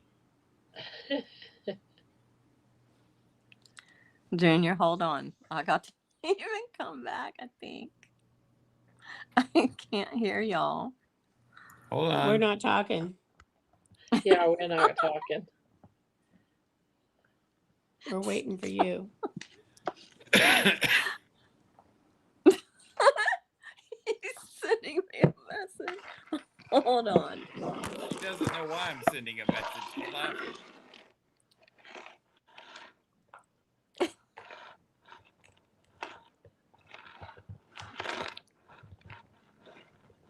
Oh, hey, Jerry. Jerry's in the ladies' room. Happy Let me try birthday to something. you. Happy birthday to Hold you. on. His birthday is Monday. Who's that? Whose birthday? Jonathan. Jonathan, Oh, happy birthday, Jonathan. Monday. Now, will that put him at 32 or 31? I think Maybe 32. I don't know. honestly, I don't know. I don't remember. Did he say? Now, I know he talked about his age the other day. He said 32, but I don't know if he meant Oh, yeah, it I was think he was Monday. 31. I think he's going to be 32. Okay. I remember 32. Yeah, We'll I go just with don't. 32 then. Yeah, that was a good year. Yeah.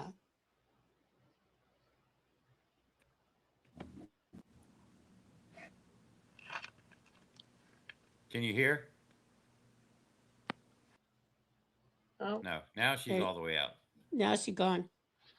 she'll be back. She'll be back. So does she live close to where you live, John? No, she's in Mesquite, Nevada.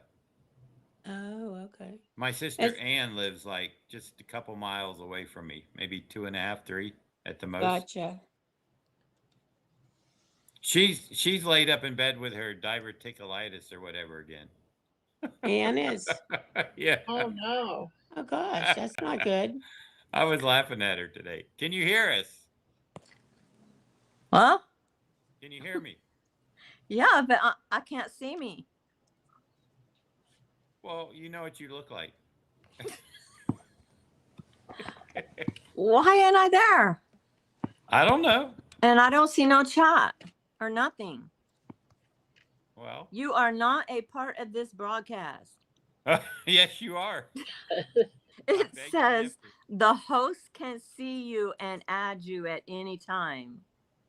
Well, you must have multiple things open, Jane. I don't know. Yeah, this is a lot. Let me see something here.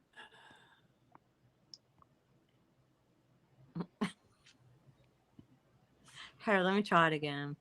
Oh, Ann will be okay. Ann is not good when she's not feeling bad.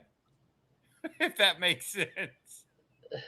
Ann's got to always have something to complain about. Our family doctor and me, whenever I have a visit with him, we always joke about, all the stuff Ann's taken, and she's never happy unless she's complaining about something. She disappeared. She came in. I was getting ready to bring her in, and she. Yeah, she said she was going to try something, so who knows, Barb?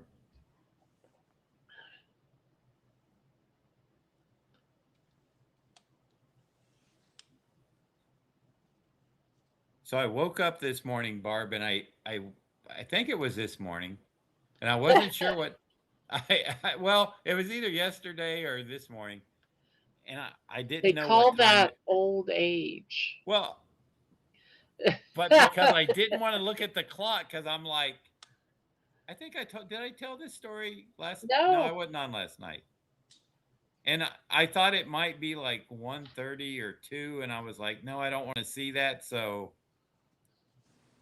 All right, can you see? Can you hear? All I see now is I see y'all four sitting there. Can you hear us? Yeah, I can hear you, but okay. I don't know. Well, I don't want to be picking my nose or something. I can't. Well, we can see you, and you're just lagging. You're just lagging. It's going to take a couple of minutes here to catch up. But if you do pick your nose, we're going to see it.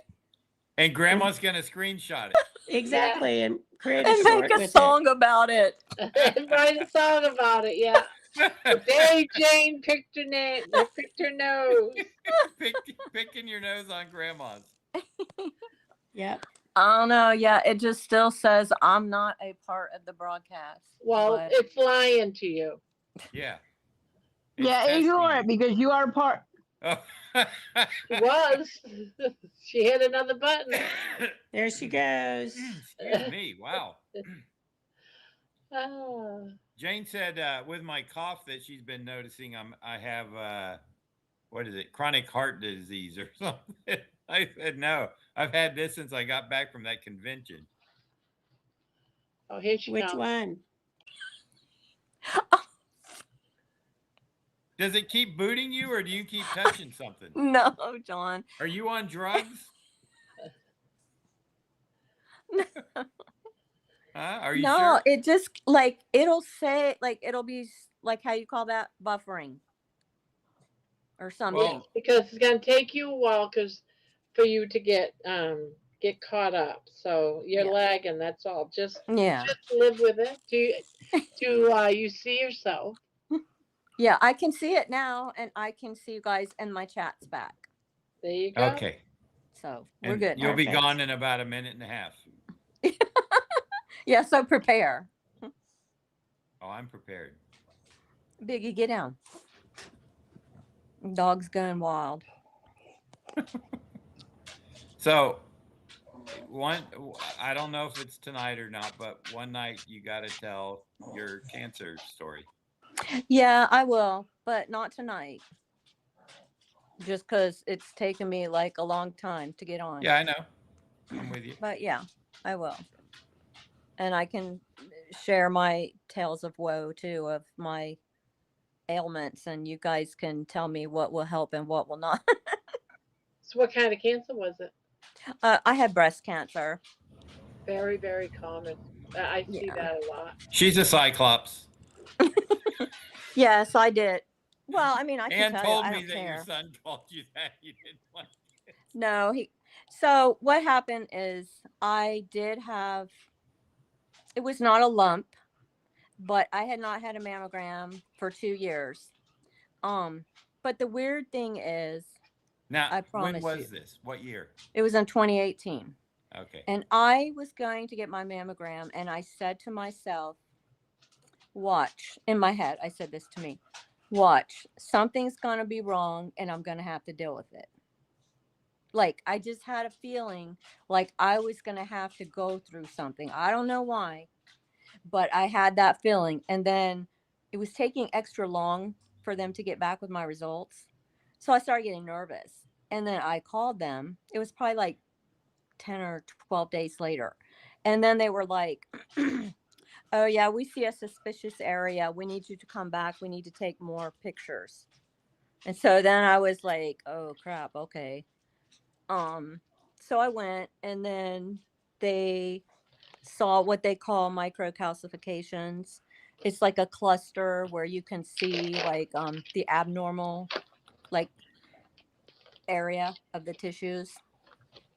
So I went back, and then they tried to look with the ultrasound, but they couldn't see it. So they told me to go like that week for a biopsy.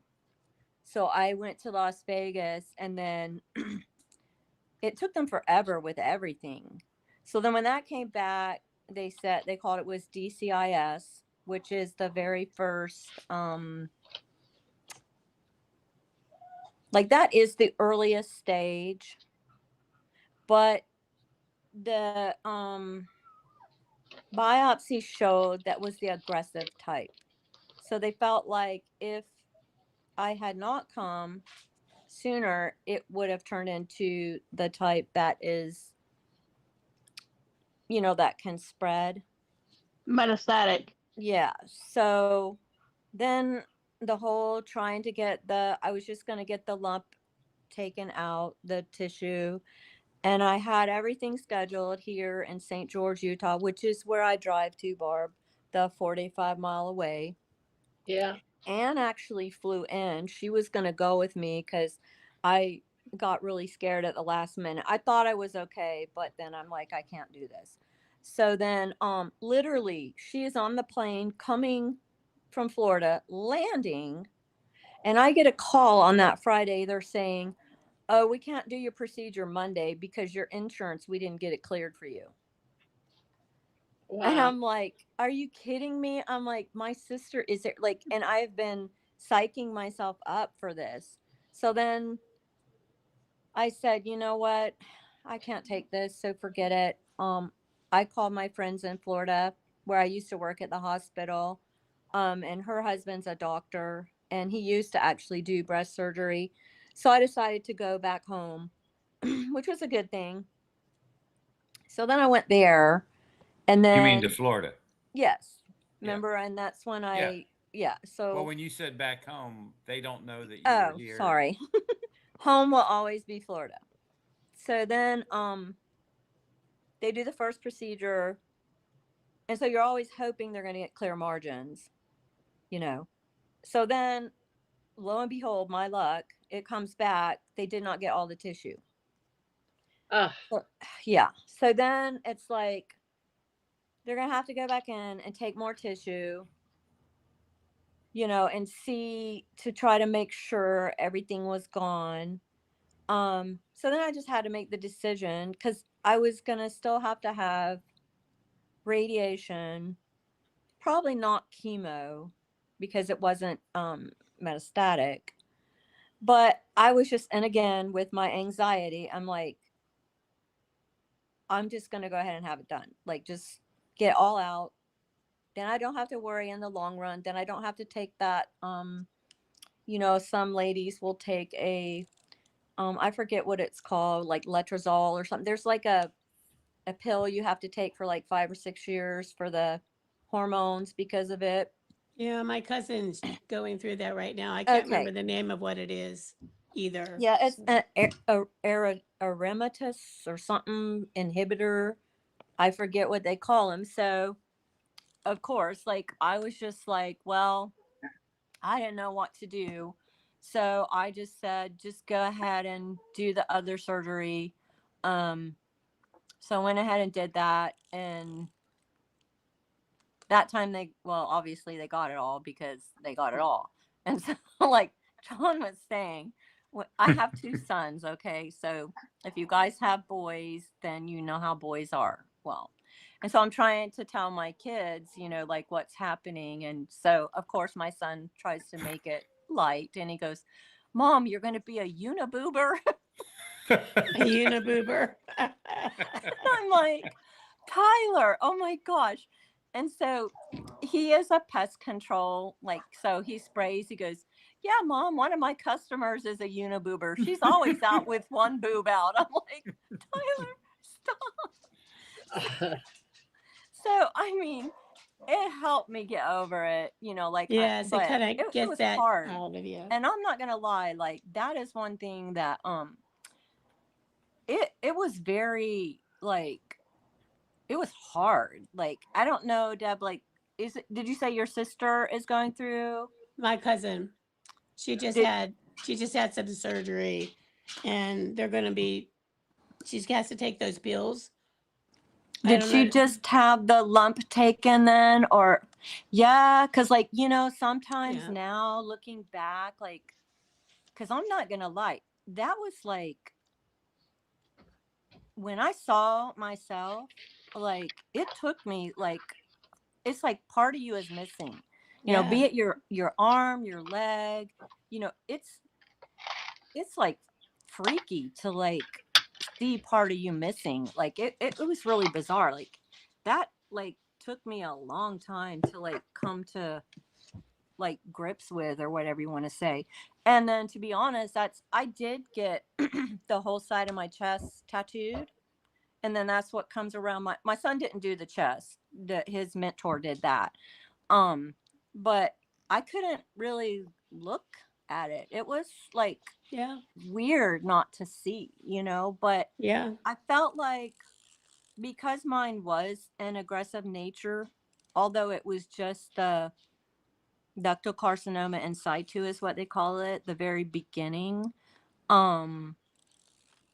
They felt they read all that stuff on the lab, and it was high grade comediosis or something like this. And I don't know, they just felt like it would be the best choice and to prevent it, because sometimes when you have the DCIS, it will come back. And so I've been fortunate, I have had the other side checked every year now, so I've been good. But yeah, it was hard. And then I got an infection where my stitches were. So then I had to go through 6 weeks of wound care, which was just a constant reminder. I'm like, just get it over with, can it stop? But thankfully I didn't have to, go through chemo and all that stuff. But yeah, That's good. that's kind of the story, long and short. We have a lot of women on here that hang out here that have gone through what you did. Yeah. They've gone through some really, really crazy stuff. We have one girl that hangs out every night here who also had breast cancer, and she's still stage 4. They consider it Oh, stage 4, but she's in remission for it. yeah. You know, Yeah. and then we have Lainey George. She had lymph nodes, everything. She had Well, bone. see, and I think she was the one the other day was saying something about, because I did have, I think, 2 lymph nodes under my arm removed. And I think she was saying that hers are still numb. Actually, mine and one part of my chest is still, it has an odd feeling. It is it's like an iron curtain. It's you feel, it's like a hard to describe the way it feels. It's there's Where the kind of lymph nodes were removed? well, under where my lymph nodes were, but on that left side of my chest too, where they took, my breast and everything. But I don't know, sometimes they say it's normal because they damage your nerves and whatnot, when they have to get the tissue out or whatever. Mhm. So yeah, I mean, I don't know, but it's weird.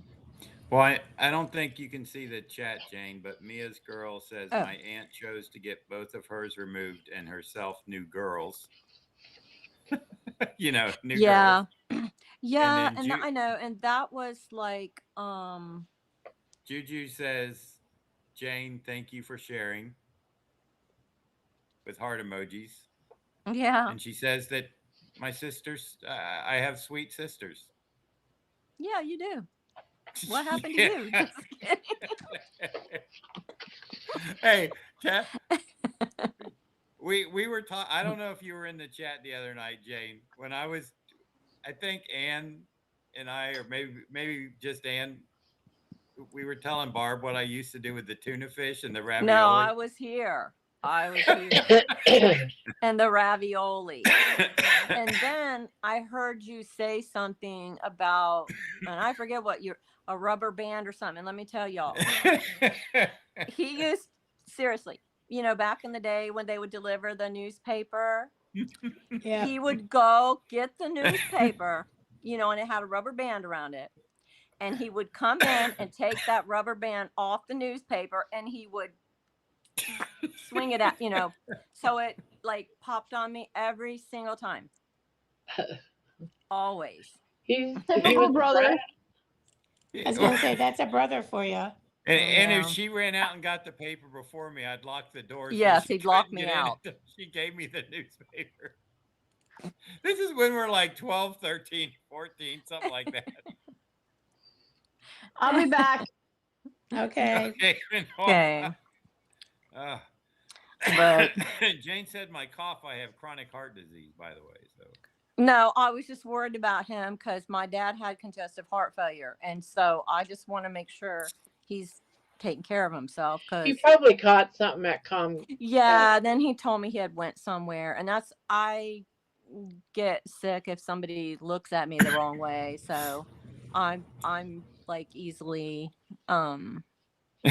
get sick too. But well, by me doing a lot of shows, which I haven't this year, but going to all those shows and being in contact with a lot of people actually, I think, helps my immune system stay strong. Yeah, I Because, agree. yeah, I don't get a lot of colds and stuff like that, And I mean, I've shaked a lot of sweaty hands at those conventions. Oh, I bet. well, I get exposed from the grandkids that bring it from school. So every time they get something, if I go around Jacob. them, yep, that too, Jacob. But Jacob's around those kids, and you're supposed to stay home from school when you're sick, but the parents send them. yeah, He's got a temperature of 103, but he's going to school. yeah. All right. I see you got your pink light on. Yeah. Can you make it red? I might could, but Oh, I'm gonna turn that Jen song into Jane. Into Jane, Right? That That's an easy swap out, right, Barb? I could That is probably an make easy it red. swap It's out. on my Amazon like light bulb, whatever you call those things. The Jane, you never heard the red light song. No, but I'll have to find it if it's in there. No, Barb had to take it down. Oh. But it could be. I could Your name change could it be up something. real quick. You could put it back up there, Barb. Well, all right. Well, I'm probably gonna get off here, but at least I know how to join now. But I'll Well, tell that's you, good. I was thinking of maybe going to St. George tomorrow, but I'm like you, Barb. Like when you were saying the other day, like how you have to think about going somewhere. Yes. Yes, like because literally, my son You have will to call plan me. every possibility of Yeah. what could possibly go Yes. wrong.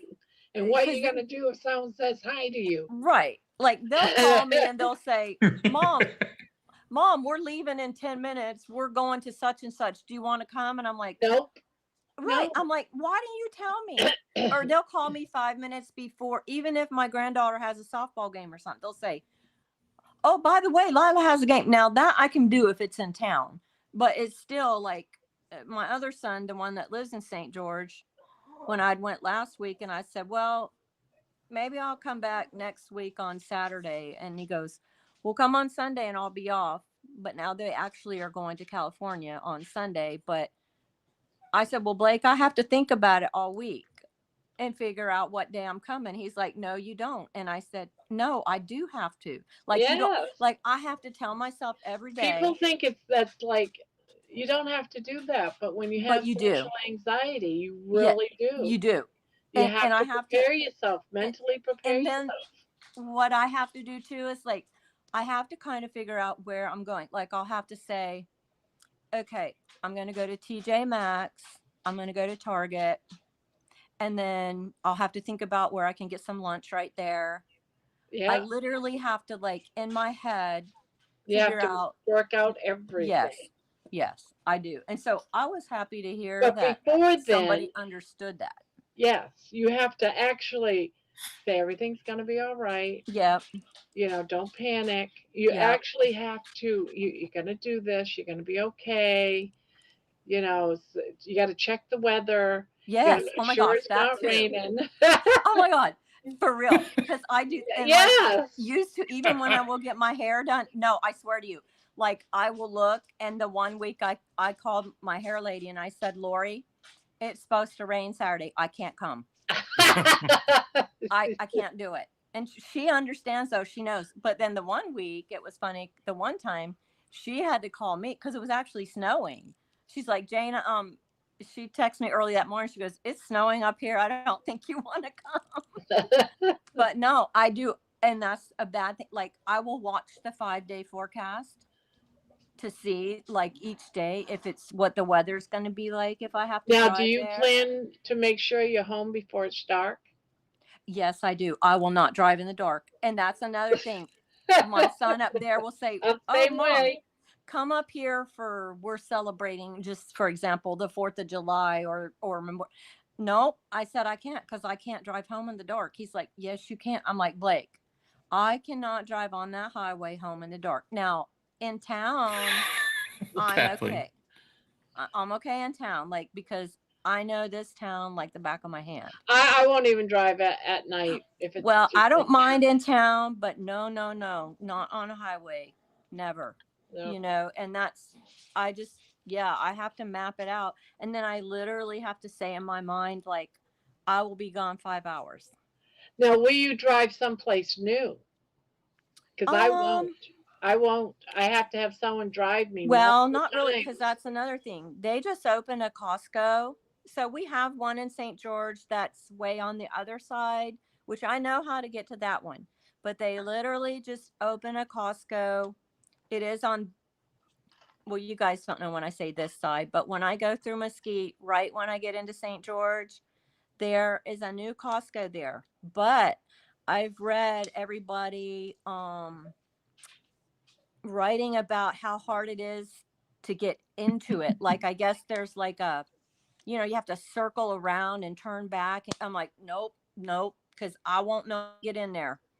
Yeah. Or when you leave to get back on the highway, it freaks me out. Like, the one time I left my sons and I'm sitting there trying to figure out how to get on the highway.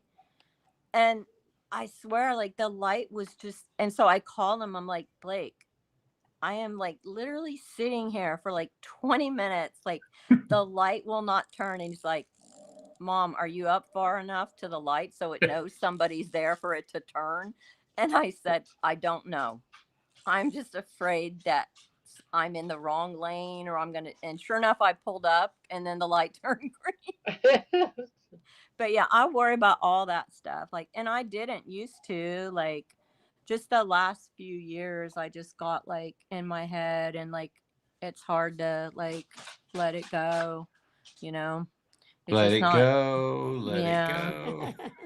But Yeah. that is why, like, I No, watch you and I watch your courage and everything.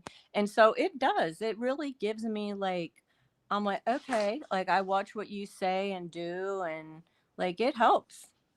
It helps to Yeah. see somebody, like, really getting out of their comfort zone and doing things, After I was in back in 2016, 2015, 2016, I was actually in a rollover car accident.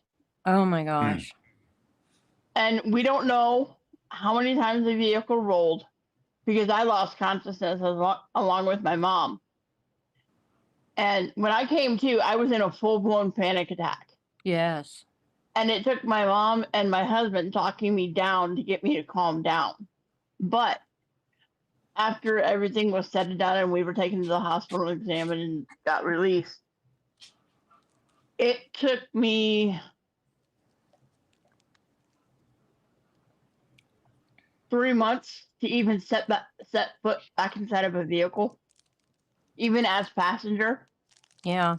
or to drive. Actually, I drove first because I could not bring myself to sit in the front passenger seat. Is Which that is where where I you was. were? Which is and it yeah. was my side of the van that rolled Um. first.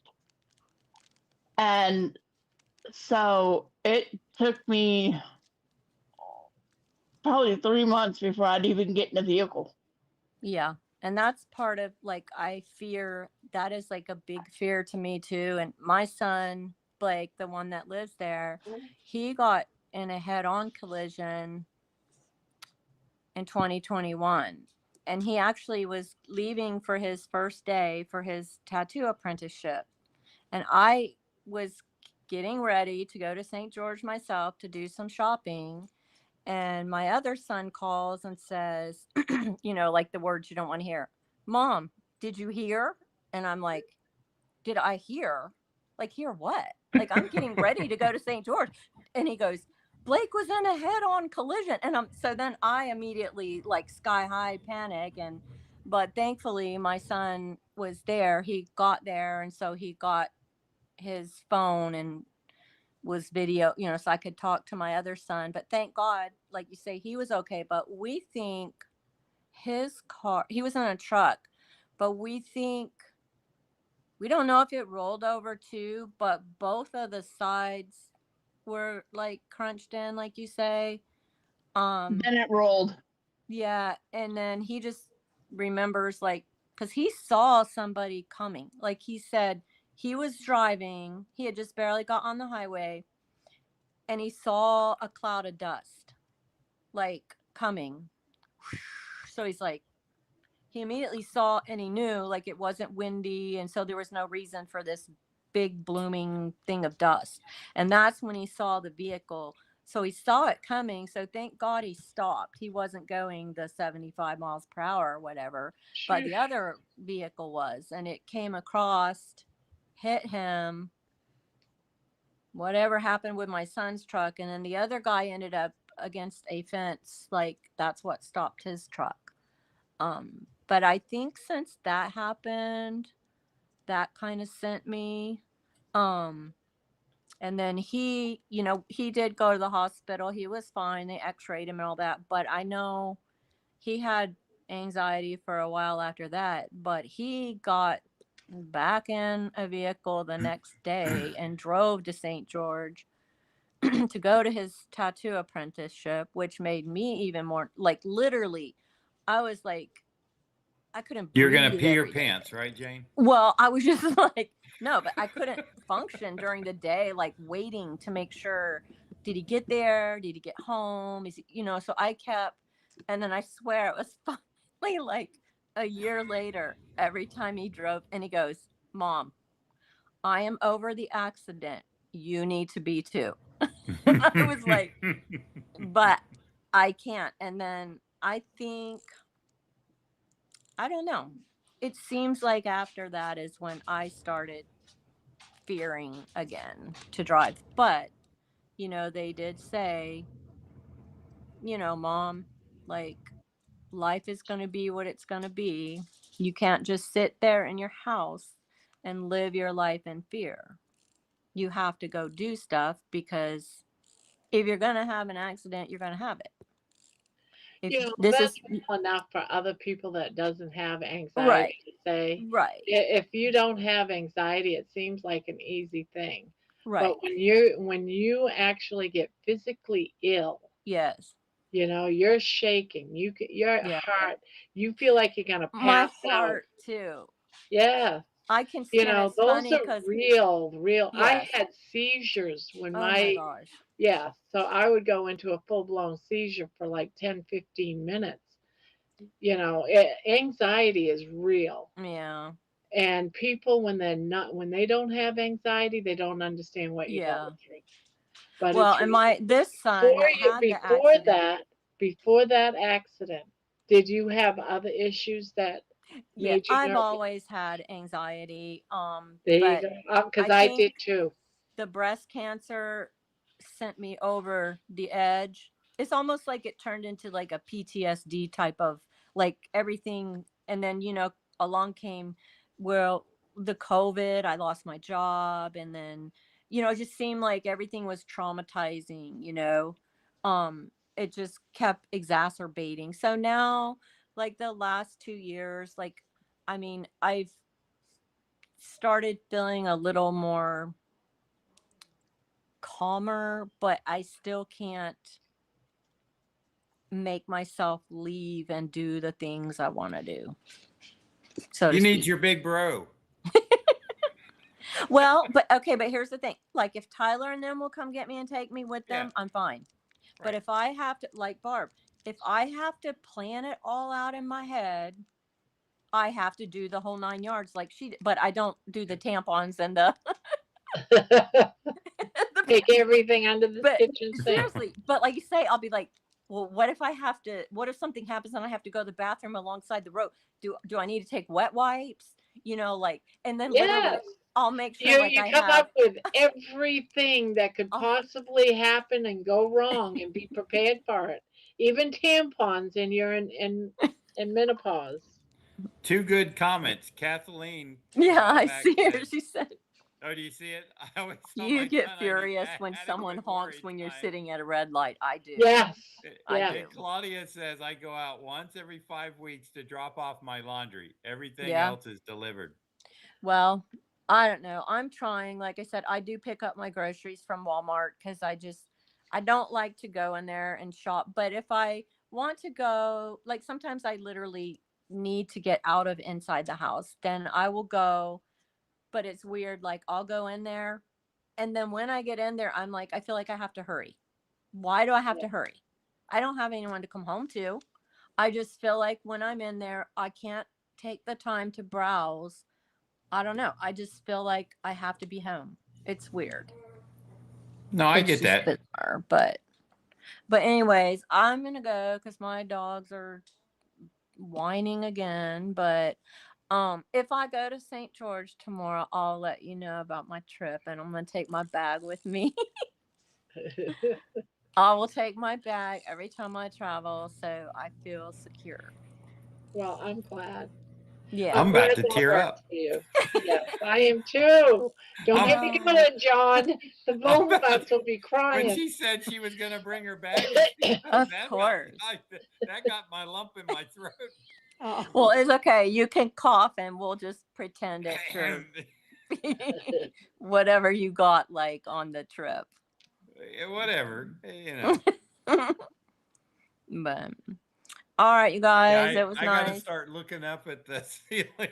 Thanks for having me. You're welcome anytime, Jane. Yeah, I'll good to try see again. ya. Bye, Debbie. Bye, Glad we Mila. could get you on, Jane. Yes, Bye, dear. Jane. Yes, It took right. a little fixing, but we did it. You coming Perfect. in tomorrow night? Probably, and I'll let you know how my trip went. There you Hopefully, go. I'll make it. Hopefully, I'll make it. It'll So be You will fine. make it. You It'll will be make great. it, and you'll be fine. I gotta You check the got weather, you Barb. I got a did forget to do cheerleading that. team It was here. extra windy today. Plan it now. Plan it now. You'll be fine. Yeah. Well, I'm glad you understand. Thanks, Diana. Thanks, guys. Good night. Okay, I'll see Night. y'all later. All right, Jane. Bye. Talk to you Okay, later. bye. Enjoy your vibration plate. Yes, when it gets here, I'll let you know. Monday. Enjoy the vibrator. Yes, enjoy your vibrator for a week. I bought All my right. sister's vibrator. That's so wrong. It is There's wrong. something wrong with that, John. I know. That's what I said. That's so wrong. Good night, Deborah. All right, guys, I'm going. I'll see you All right, later. Jane. Good night. Okay, Bye-bye. bye-bye. Bye. Maybe. Yeah, now she can't get out. You're trapped. You're a keeper. There she is. She's gone now. Well. Yes, baby. Yes, baby. Oh, she missed baby climbing out. Oh, yeah, she did. I know she's seen baby go in. Oh, did she? Yeah. Well, Yeah, on is he on coming on out? another one. Yeah, that's right, Diana. Of course, you should never hear from your brother. Right? Yeah. I got both of my sisters' vibrators. Uh, Now they can't complain about, well, Anne's second married and Jane's not married since her first divorce. So it is what it is. Now you see what I got to put up with. I'm going to get crucified for that. The women are going to pile on me.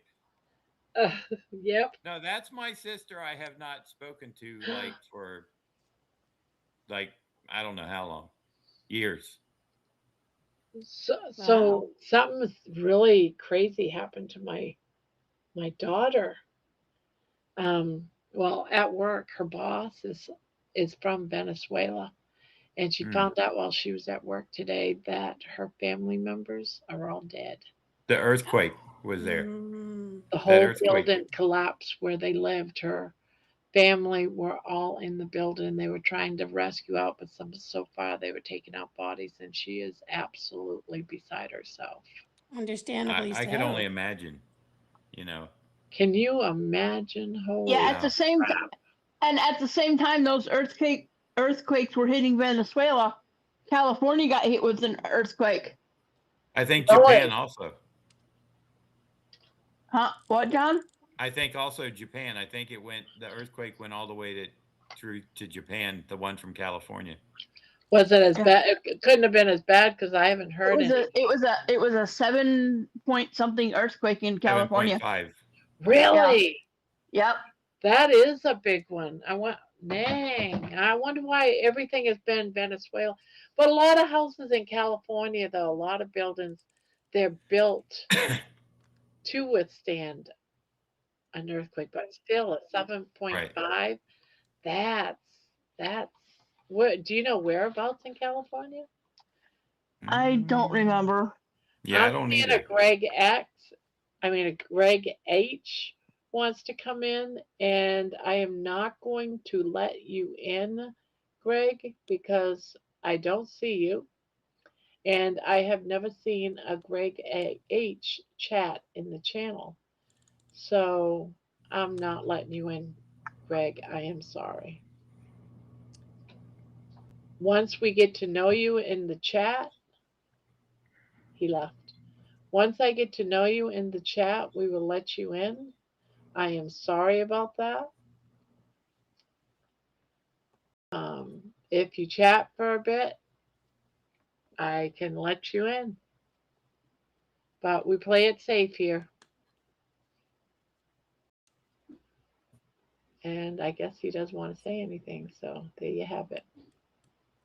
That might have been a bad one. You never know. Yep, never know.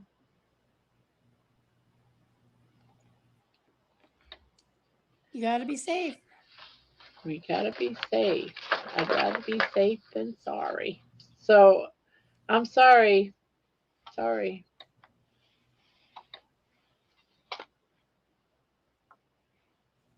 So Sounding like quiet. she practiced that speech. There's Terry. I didn't know I thought she disappeared for a while. Well, I Yeah, guess she did, right? yeah, she probably hung out with her hubby for a while. That's what I'm thinking. Canada's conservative leaders, Perry, well, however you say that name, wife is from Pierre Venezuela. Palivere. Wife is Now, from Venezuela. now isn't maybe not. I was gonna say the vice president. Isn't his wife foreign as well? Maybe not. She might be Indian. Yeah, Yeah. maybe it's Yeah. India. Wow, an earthquake taken out a whole family. That's really sad. I don't know if it's the entire family yet. I should have I spoke, but so far all the bodies of the family that's been taken out of a high-rise building, they've been gone. They died, which is sad. Yep. And hopefully it was something that happened like quick, quickly. Yeah, and they didn't suffer. Oh, I mean, Yeah, have I you would seen be. those apartment buildings? They're huge. They're like 30, 40 high or more. And they Yeah. all just collapsed. Jenny, Hey Hi, guys. Jen. when'd you How are sneak you, in there? Jen? Jen, Oh, when did not a you lot. sneak? What are you sorry about, Barb? Huh? Well, we almost gave away your song. Huh? What? Your Well, song. your song. We almost gave it away tonight to What somebody song? else. Your You red light. didn't write a song about me sleeping, did you? No, your red light song. I thought you deleted that, Barbara. Well, it's off YouTube, but she could still keep it on her hard Yeah, drive. I still have it. It's on my hard drive. But we almost gave it away to somebody else. As long as you take my name out of it, I don't The care. name's already that was already done when you asked it, and and then I pulled it off so there wouldn't be no problem. There's no name in it. You're good. I might put Jane's name in it though. But I might have to change the red light to pink light. Right. Right?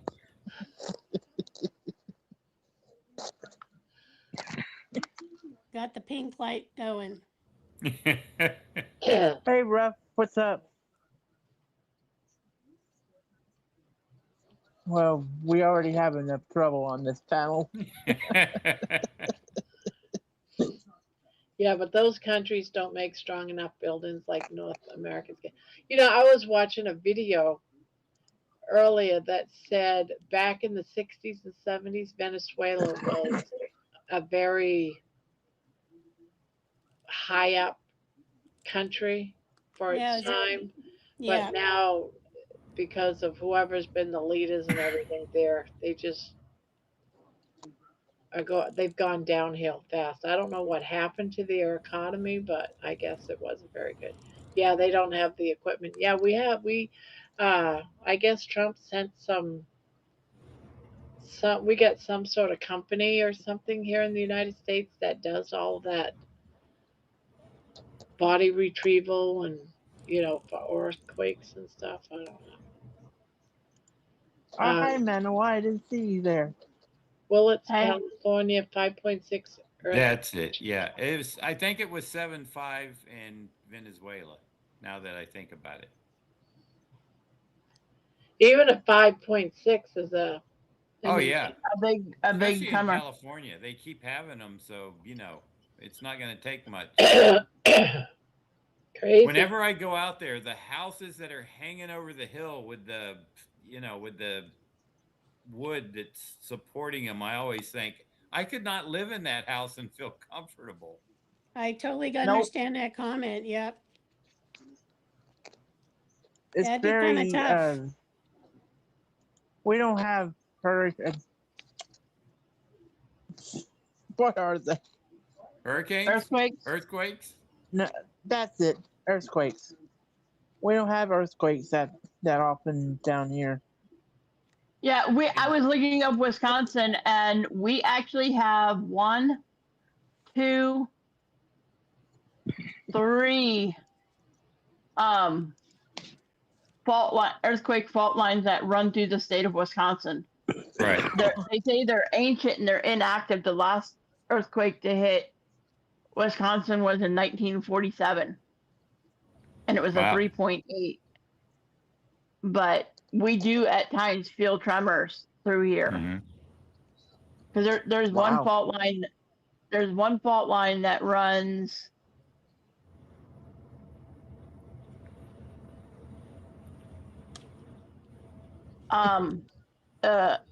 There's a massive ancient fracture running from near the Twin Cities in Minnesota eastward to just past Ashland, which isn't that far from where I am. And then there is the Tempulo fault, and it runs from west to east across the state, starting in that county and extending all the way into Green Bay, Wow. eventually running into the Upper Peninsula of Michigan. And then we have the Mid-Continent Rift System, a deep 1.1 billion year old scar in the Earth's crust that cuts through the northwest of the state. We've actually got 3 fault lines that run through the state of Wisconsin. It's wild.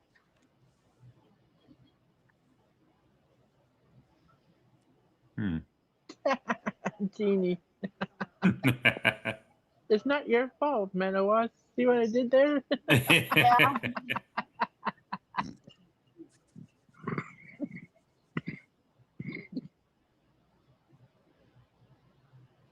Debbie, what are you working I'm a on? goodly gumdrops. I'm making 4th of July cards to send out to family and friends. Oh, okay. Hello, Oh, Denise. They're just simple little quick cards. Oh, that's those are good. cute. cute. Now, where'd you get the pieces like the plane and stuff like that? Is there a book somewhere that has them all in it? Sticker So- book. I buy sometimes paper companies, they Mhm. will make up these like little packages of ephemera that'll have like all different kinds of, pieces in Yeah. them. And so sometimes I'll pick them up, and depending if I like it or not, Like at Michael's? I know I have the notebooks. yeah, I'll get them either at Michael's or like But I've at a never seen a scrapbook 4th of store. July one, yeah. Yeah. So I got. I wish I still had my scrapbook and Mhm. stuff. I'd send you some, Debbie. Oh, well, thanks, Jane. I Now- appreciate that, Jen. I suppose you all do subscribe and you get the Michael's like newsletters when they have sales and stuff. Mm-hmm. Okay. Because I get them No. too, and I get like maybe 2 or 3 a day sometimes from Michael's. Oh my like, gosh, I they do are too. like crazy. Yeah. I know. And they'll go, oh, a special sale, special sale. It's a flash sale, and then you go Yeah. and you run to it, and it's 30% off. Right. Like that's your regular 30% off. What the hell? You do Do that you every remember week. like before COVID, right? Before then, like whenever you would go get something on your receipt, they would give you another 40% off any Yes. item, Yes. but you had to wait, like the next day. You couldn't use it Right. the same day, but still you had it, it's like, okay. I haven't Jen- seen anything like that. They No, stopped this that, was they quit Yep. doing it. and they used to price match. So, like, Yes. let's say if you were at Michael's and you picked up, we'll say paper, Right. but Hobby Lobby maybe had paper on sale for, I don't know, 10 sheets for $1. Yep. They would price match it, Mhm. but no more. Yeah, because Yeah. they would just look it up on the website, and if they were advertising it, they're like, "Yeah, we'll match Yeah, it." exactly. Yep. But not anymore. And now Yeah. the last time I went to Michael's, they have a self checkout, where you have to scan your items and Yeah. put your card in, and Yep. I don't like those things. I don't I either, don't John. either. I don't either. Everyone has self checkout nowadays. Yes, I was at our grocery store, and I never Mhm. go to them because I don't like them because Yeah, I it's don't so either. easy to do a double hit and get charged double. It's happened to me many times. And if you can't find somebody, it's like you either suck it up and take it, Yep. or you just Yep. walk off. Yep. And so I never go to them. Well, the other day I had to because the line was so long, and I was in a hurry. And so I went to the self checkout. It took forever to get through there because every single thing it says, "Oh, call every Yeah. I time." know. It's And so I'm like, frustrating. "What the hell?" And he had to come in and put his code in, and let it go through, and then I'd get another one scanned. Same thing happened, and I was getting so upset. I said, I'm about ready just to walk out of here right now. So he went ahead and finished it because he knew after about the 10th time, Yep. like onions, I put in one onion, and it wanted me. It's trying to charge me for 100 onions, Oh my and I'm like, gosh. I am not. I'm like, what the hell is it? Something like $89 for onions. It's like I only wanted one. 89. 89 just for onion? Okay, Lord. I know this person. I was Hi, like, I don't Desiree. know what that other person was. It's not coming Hey, on. Desiree. It is. Hello. Hello. Sorry, I'm still finagling, so I apologize. I don't mean to make you guys all dizzy, but I knew if I didn't have my camera on, Grandma would not let me in. Nope. Don't worry, my Nope. sister was making me a little seasick when she Okay, I kept know this spinning. Oh person. my gosh, she was, John. I didn't want to say something, but I was like, please stop. I know. I think she finally figured it out though, which is good. Yes, Yeah, exactly. sometimes it takes a few turns. I had a feeling you were going to come up tonight because Yeah, I was. you said something about it in your walk today.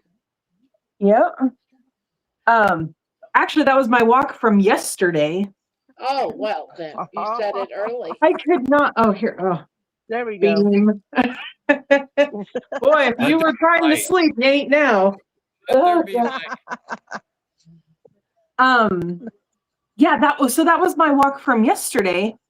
And the whole time I was like listening to your show last night, and I just could not, like, the video was so long. I've never done one that was over an hour, which I was already like, oh my God, this is like an hour. Nobody's gonna watch this. But I was just having a tough time getting it to like render. It was giving me errors like, oh, this is like it's the file's too big or whatever. And I just thought, oh my God, I don't know what to do. But anyway, I used Gemini, got it all figured out. I just have to laugh at myself because I'm 44, and Grandma, you said before did you say you're 65? Yep. Okay. No, You totally you're not got me beat. 65. I could swear you were 30. You totally had me The beat secret. in this technology department. It's just, I'm just like, So if you can do it, so can I. when I edit, I stick a nice doggy picture in the corner, and then I let it play, and then I'll stick "Thanks for watching" in the corner, and then I save it and I upload it. See how easy that is? That is very easy. And I And want to get to the, I use the excuse. I keep it real. Just keep it real. yes. And I want to get to the point where I'm not having to do a lot of edits. First of all, I feel like I talk out of both sides of my mouth. I guess that's keeping it real, right? A lot of people do that. They say one thing, but they do another. It's like, okay, whatever. I don't know where you're going with this. Swirling. Yeah. So Where are you from, Desiree? I live in Nebraska. I'm in Lincoln. Oh, Jen, where are you at? I'm in Georgia. You're in Georgia. Oh, I think I knew that. See, I pick up on some of these things kind of throughout listening to I call it the show. You guys are like my TV. It's like it's a soap opera, just not as We are a troop of people, guys. that's for sure. Troop of What I don't finish characters. tonight, I watch in the morning when I get up. Oh, thank you, David. David says, Bart, congratulations on the weight loss marker. That's fantastic. Wait till I hit 200. Oh my God, I'll probably faint. Desiree Avocado Little says, I live in Lincoln too. I just saw that. So I haven't really been watching the chat like a little bit. But I have to like put my arm up to scroll and nobody wants to see that. So I'm just kind of letting it go. But yes, I saw that. Avocado Little. I was going to say Doolittle. Maybe that is what it is.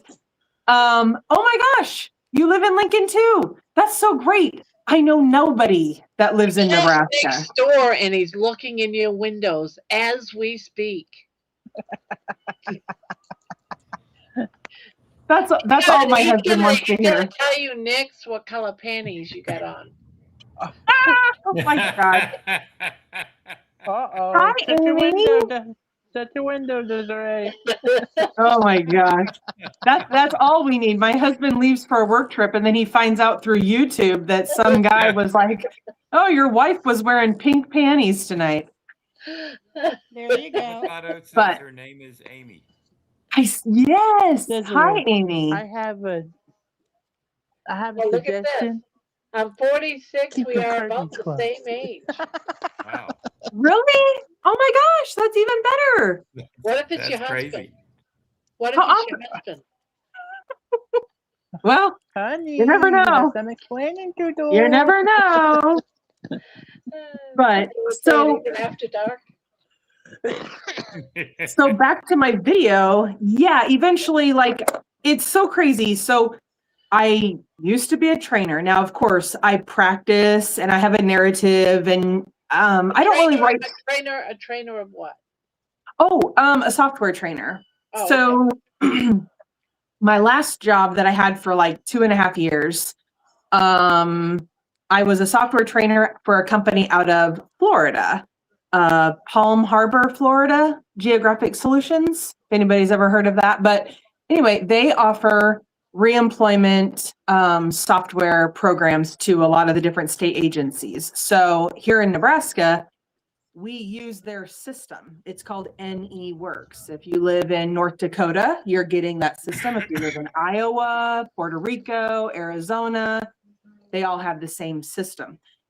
So I trained new clients on how to work that system. So that's why I'm just like, I can't even figure out YouTube. I got to watch Grandma to figure it out.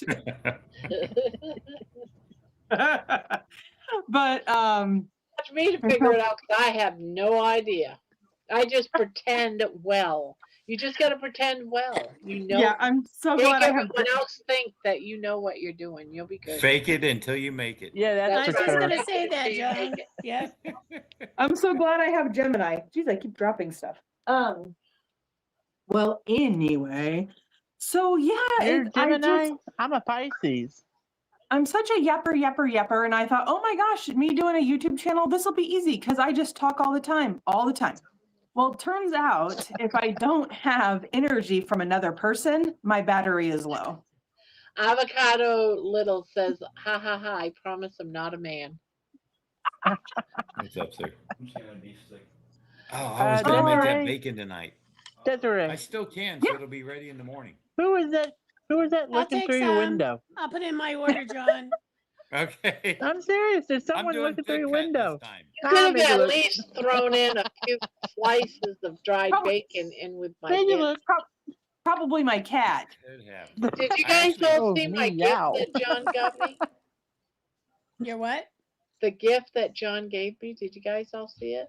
It's worth seeing again.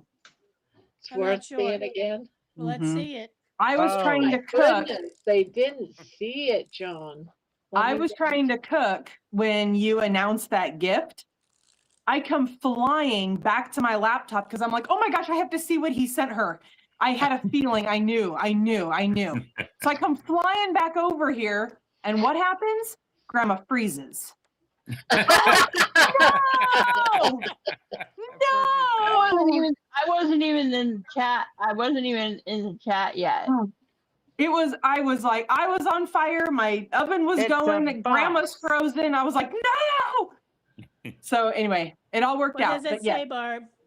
You should make John yourself big sent if her you a can, box. Barb. Make yourself big, Barb. Yeah, that's Oh, yeah. true. Let's see. Is it a John original? Original Wolverine drawings. Signed prints. John. They're drawer rings. Did you Drawer spell that Drawer right, ring. John? That's right. Drawer rings. That's my drawing in there. It's a color drawing. Wow, that's Oh, awesome. that is so awesome. Barb needs to rip it out of that plastic, though. I'm not doing nothing to it right now. I know Not you're not. I just That wanna- looks amazing. So good. That Fantastic. is Better so when the cool, plastic's John. not on it. Barb can see the And detail all on of it. these are signed. Well, of Oh, course, there's I'm Cool. not going to send you multiples. prints that aren't signed.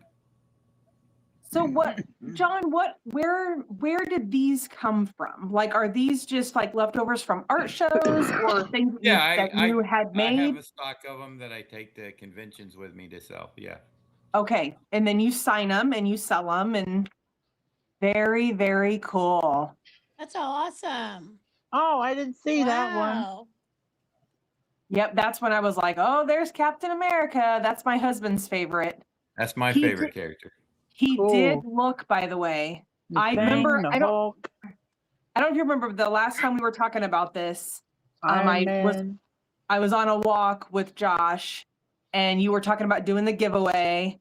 And I was like, oh, does it come? Because Josh wanted to know, he's like, does it come with a signed copy of Captain America? Do you remember that night? So we came home and I put in the chat, I'm like, oh, my husband is totally, I think he's looking in his comic books right now. I was right, because he was gone for a really long time, Oh, which who usually is means he's in the that? bathroom. That's Captain But- America with a Uzi. That was a controversial cover when it came out, but you had to read the story because Captain America wouldn't use a gun, but he had to in this case. Crazy. And it's John, it's who a is it Uzi, again? so Captain nothing America says with a 90 what? Nothing says the An 80s like Uzi. an Uzi. Uzi. And that's Wolverine and Captain America fighting. Wow. That was for Ah. the Captain America annual #8 cover. Gosh, I just like, in your mind, how do you visualize how that's all gonna, oh my gosh, I just can't right? imagine. It's just incredible. I can't even I can't visualize making a card, let alone drawing something like that. Now, are these all ones that you've? Ooh, I don't want to bend it. The black and white ones are copies of the original art that was turned in to the company to make the covers, and then like the lettering and stuff, Oh, they cool. put that on in production. Oh, okay. Like where it says bam, pow, like those types of things. And where it says Secret Wars and it has the corner box and all that, they put that on the original art in production. And even the lettering down at the bottom underneath my signature it was typeset and then put down with rubber cement back in the day. Awesome, though. Wow. But you drew the figurines. Mm-hmm. Yeah. So does so do they give you like the script of what the story is going to be in the comic book, and or then a that plot, kind of yeah. helps you Yeah, or a decide plot. how you're going to draw the Mhm. characters? That's so cool. Do they ever tell you, no, we don't want it like that, change it? Yeah, sometimes though there's not time for changes, so you get what you get. I gotta like cough here for a minute, so I'm gonna mute my. Barb, I think Jeannie's in the chat. Virginia, like, Mom, I love you. Mom.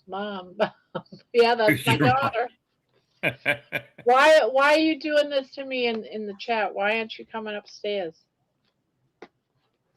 Are you still at work? I don't think she's still at work. So John, I was going to tell you, Josh said all of his comics were in the 90s. Okay. So he was born in 80. So I think his first copies that he ever got was probably in the 90s. And he looked and he did not see any that had your name on them. In the 90s, I worked, I think starting in 93 until like 8 years, I worked on Batman projects at DC. What So year was crazy, he though. born, Desiree? 80 what? Josh was born in 80. I was born in 81 and he was born in 80. Yep. And you're a year older than me. I was born in 82. Okay. Yep. And my sister was born in 82. Does everyone on the Excuse me. does She was everyone born in know 80. Desiree's story? What? Yes, I Does know everyone it. know Desiree's story? No?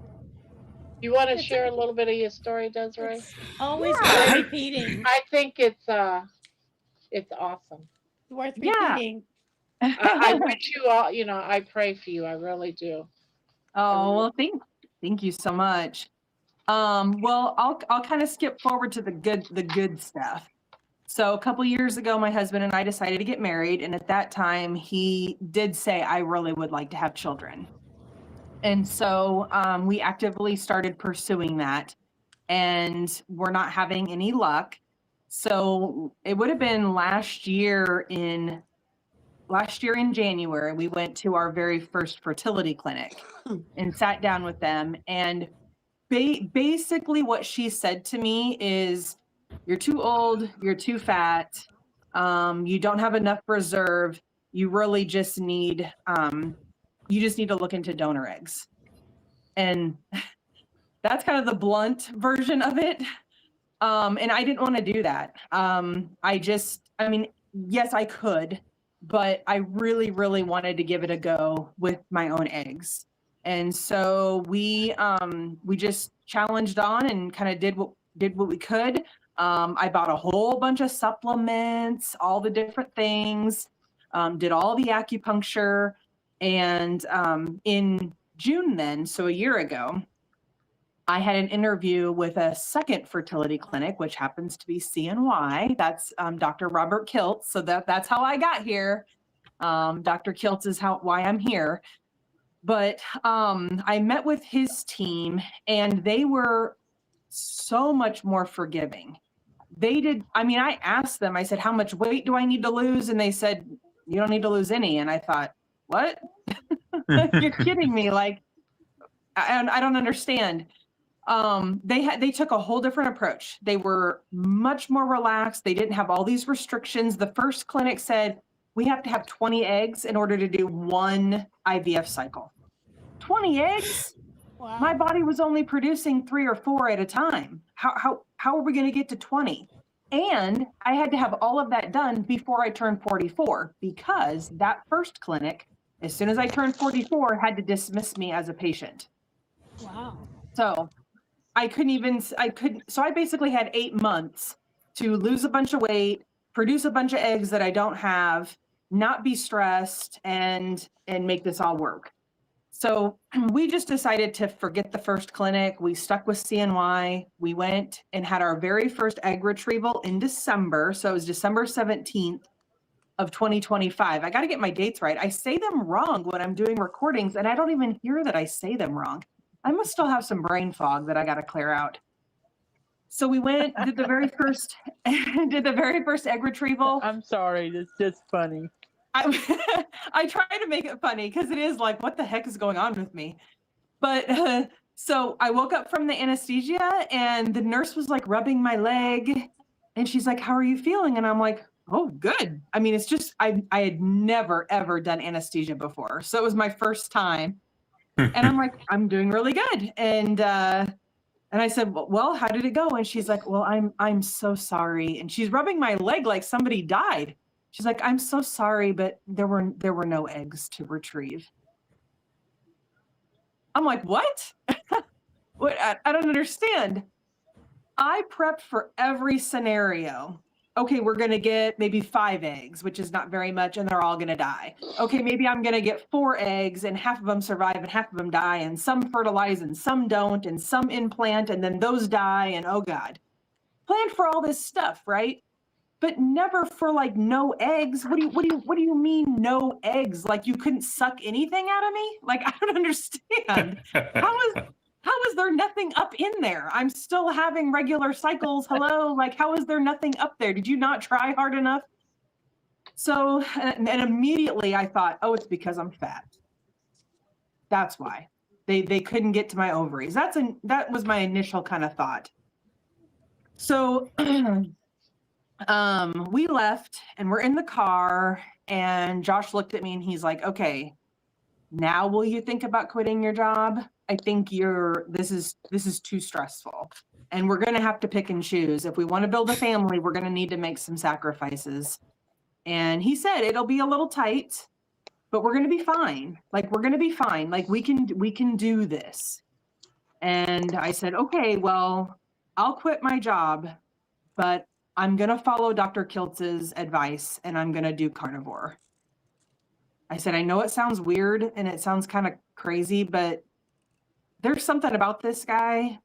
I don't know. I said, babe, I feel it. I think it might be the right way to go. And I'm going to be real with you. When Dr. Kiltz, I was watching his like Sunday fireside chats, and it was one of the very first ones that I watched. He said, have you ever heard of Rhonda Byrne and The Secret?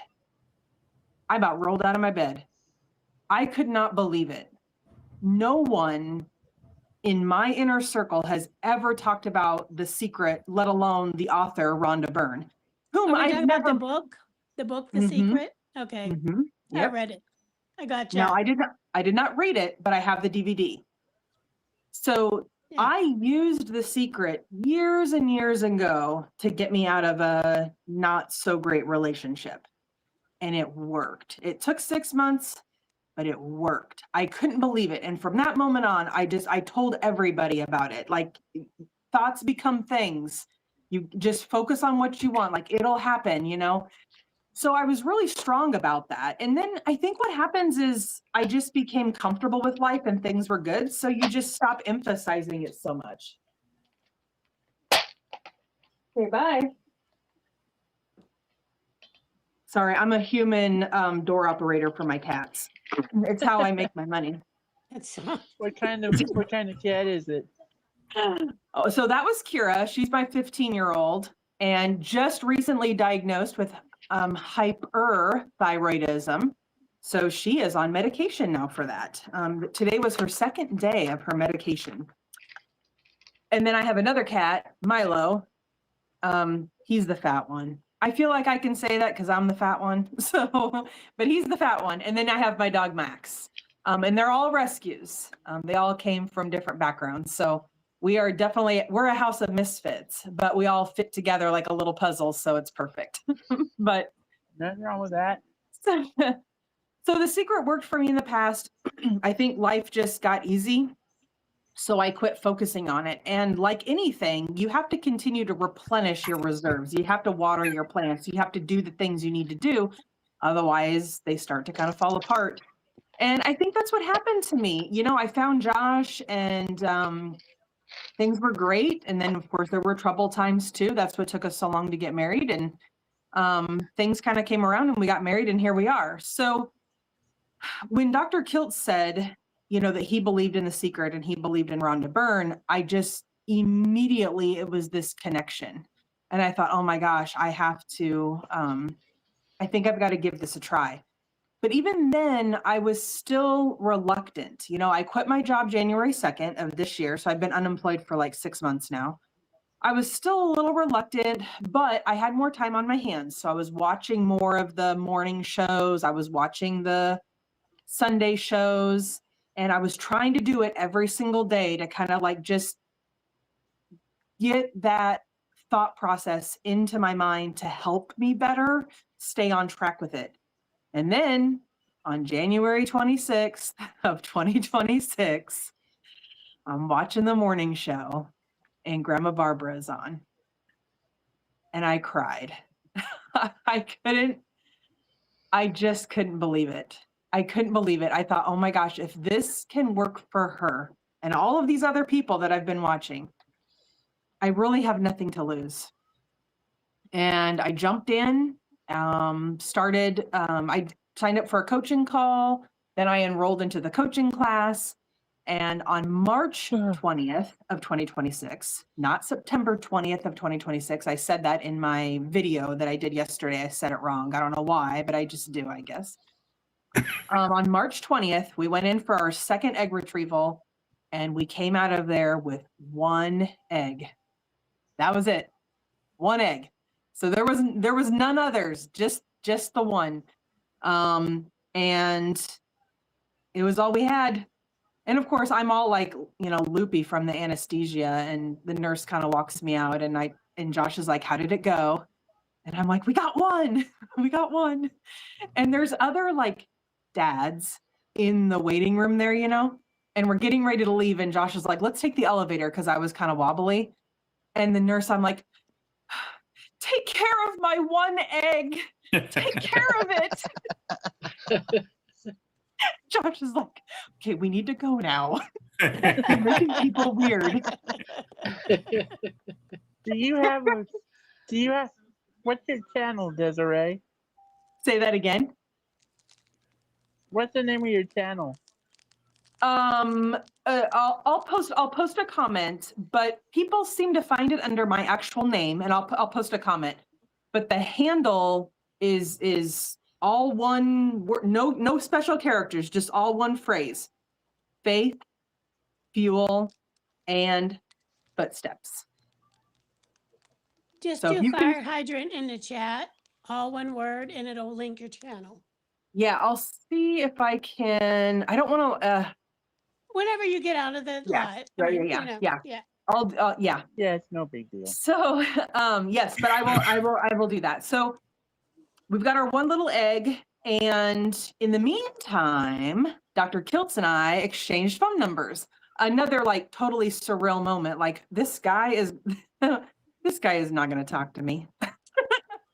But I texted him just like he asked me to, and he called me back.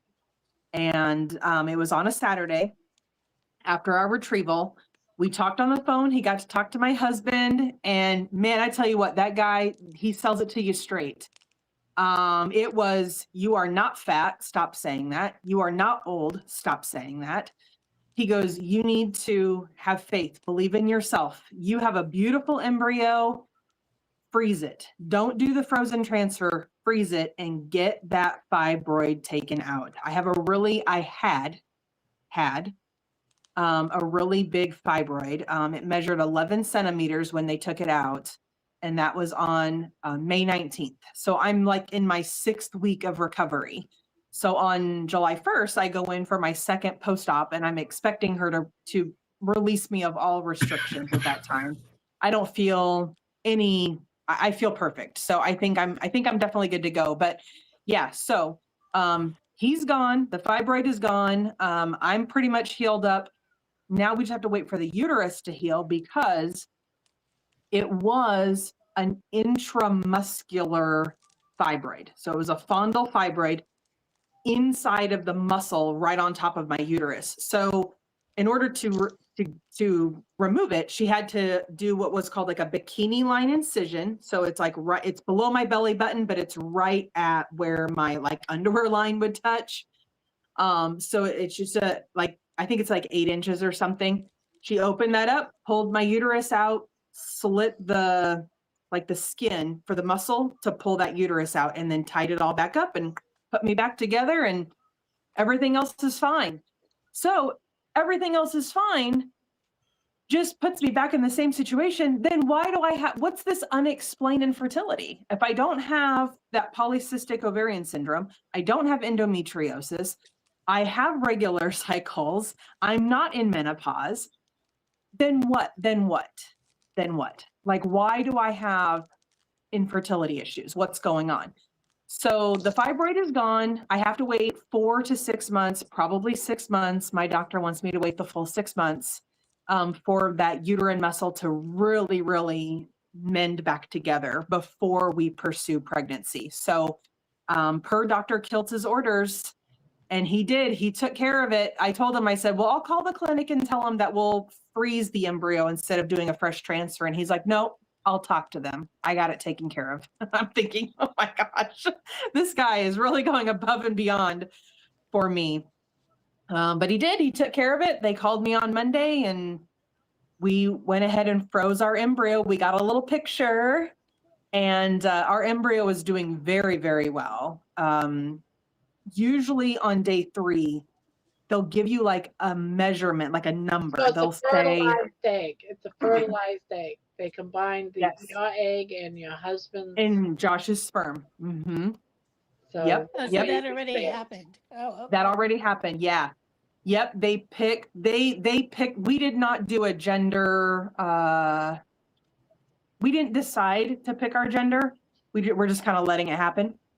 So, yeah, so they went in there, they picked probably the strongest sperm or whatever, and they did the fertilization right there at CNY and then watched it develop.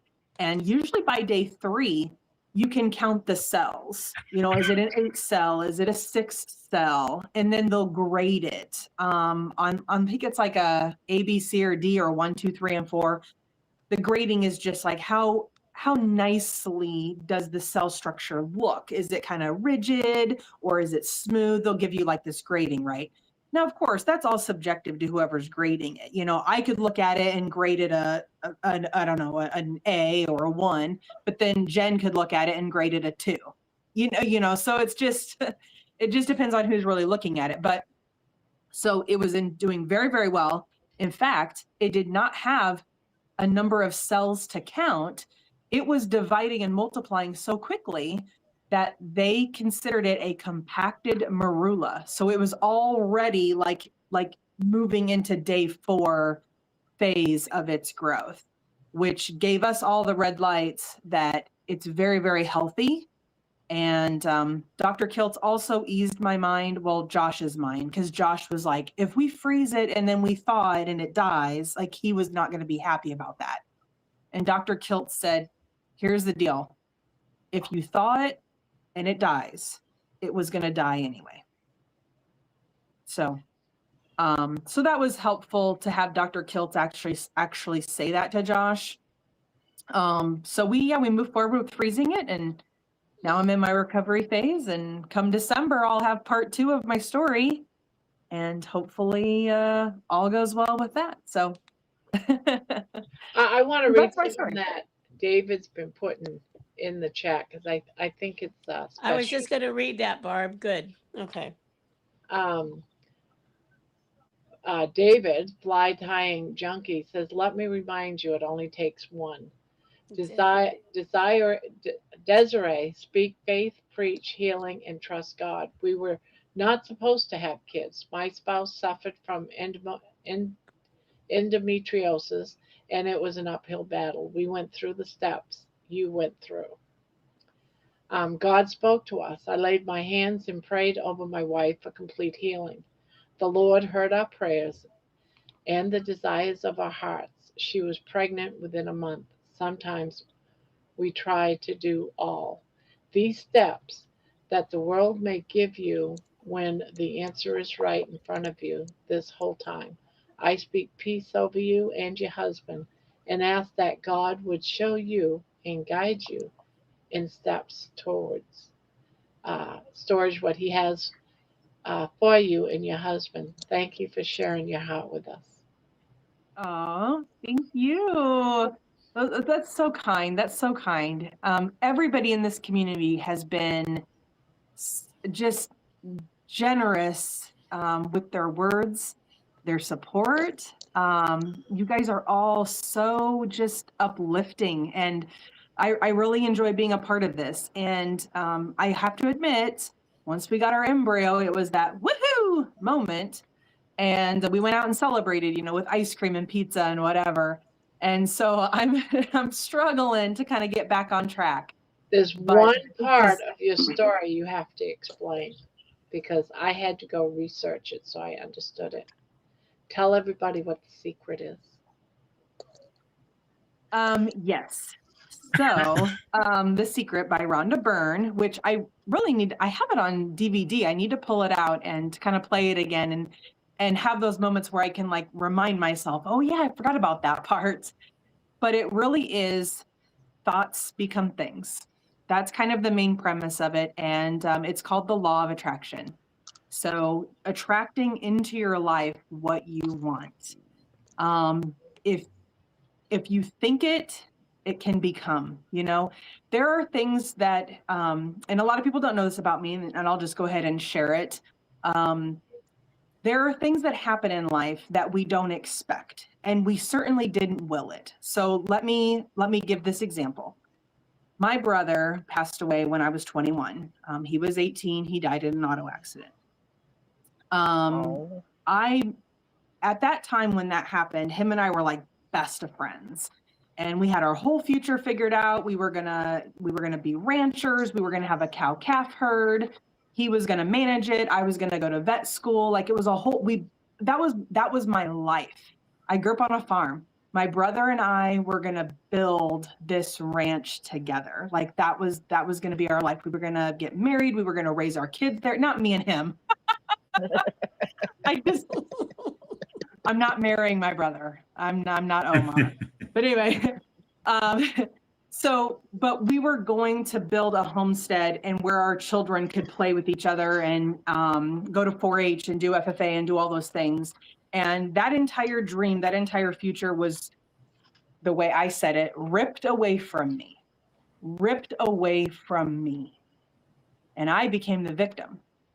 And for 20 years, I held on to that anger, to that hatred, to that there is no God. I went down that path. There is no God. If there was a God, he wouldn't have done that to me. He wouldn't have had my brother suffer. And I went through a lot of that. And through that, and then having that bad relationship for 6.5 years, and then discovering the secret, at that time, David, I was asking for help. I just was like, I can't do this anymore. Like, I want to be free. I want to be free of feeling like a victim that I lost my brother. I want to be free from feeling like it should have been me instead of him. And I said that to Peter, Papa Carnivore, when I was on Monday night. One night, we were talking about depression and stuff. And it's helpful to talk to people who understand what you're going through and what you're feeling. And so I held on to that, and that darkness just stays inside of you, and it's so hard to break free. And you really do have to ask for help. And whether that is God or the universe or whatever that higher power is that you can like just reach to, because it's not always in your family. It's not always your significant other, because sometimes those people, they mean well, but they're critical, and they're offering you suggestions. I'm not looking for suggestions. I'm looking for some damn help. That's what I need. I need a sign. I need a sign that I can take my life back. I can turn things around. And yeah, I think it was in like 2008 maybe, is when I learned about The Secret. And it came to me. I was taking a class, and my teacher was like, hey, I really think this is something you guys should watch. And we're not going to watch the whole thing. I just want to make you aware of it. It was a psychology class, like a counseling theories and techniques class. And it was toward like the end of the semester. And it was that moment, like when I watched Barb for the first time back in January, I just started crying, because it was that instant connection. Nobody was really, yes, it's a film and it's suggestive and it's kind of giving you guidance on what to do. But Barb wasn't talking to me directly, but somehow there was that, it was like that olive branch that just reached right through the phone, and it just touched me. And it just gave me that moment to be like, oh my gosh, like you got to snap out of this. These are things you can do. Like, you can do this, you can change this. The Secret did that for me. Dr. Kiltz and Barb are doing that for me. And I have to, when those moments of darkness come and they hit me, and I feel like no one sees me, I walk through life more than people realize, feeling like no one sees me. And that's so strange. Because you're a trainer, you're in public service. People see you all the time. You have you command presence, as I've been told. I walk into a room and people are like, oh my gosh, Des is here. And they all flock to me because they want my help or my support or my guidance or whatever. But inside, deep down, I feel like no one sees me. And when you have those moments of like shock, like, no, you're alive. People do see you. Snap out of it. I need that from time to time. And that's where I'm at right now. I'm getting my spark back, and I'm trying to focus on the things that I want. And right now I have that little embryo. It is attached by a magnet on my fridge. That miracles can happen. Miracles can happen. And was it carnivore that did that for me? Was it the medication that Dr. Kiltz's clinic gave me? I'll never really know.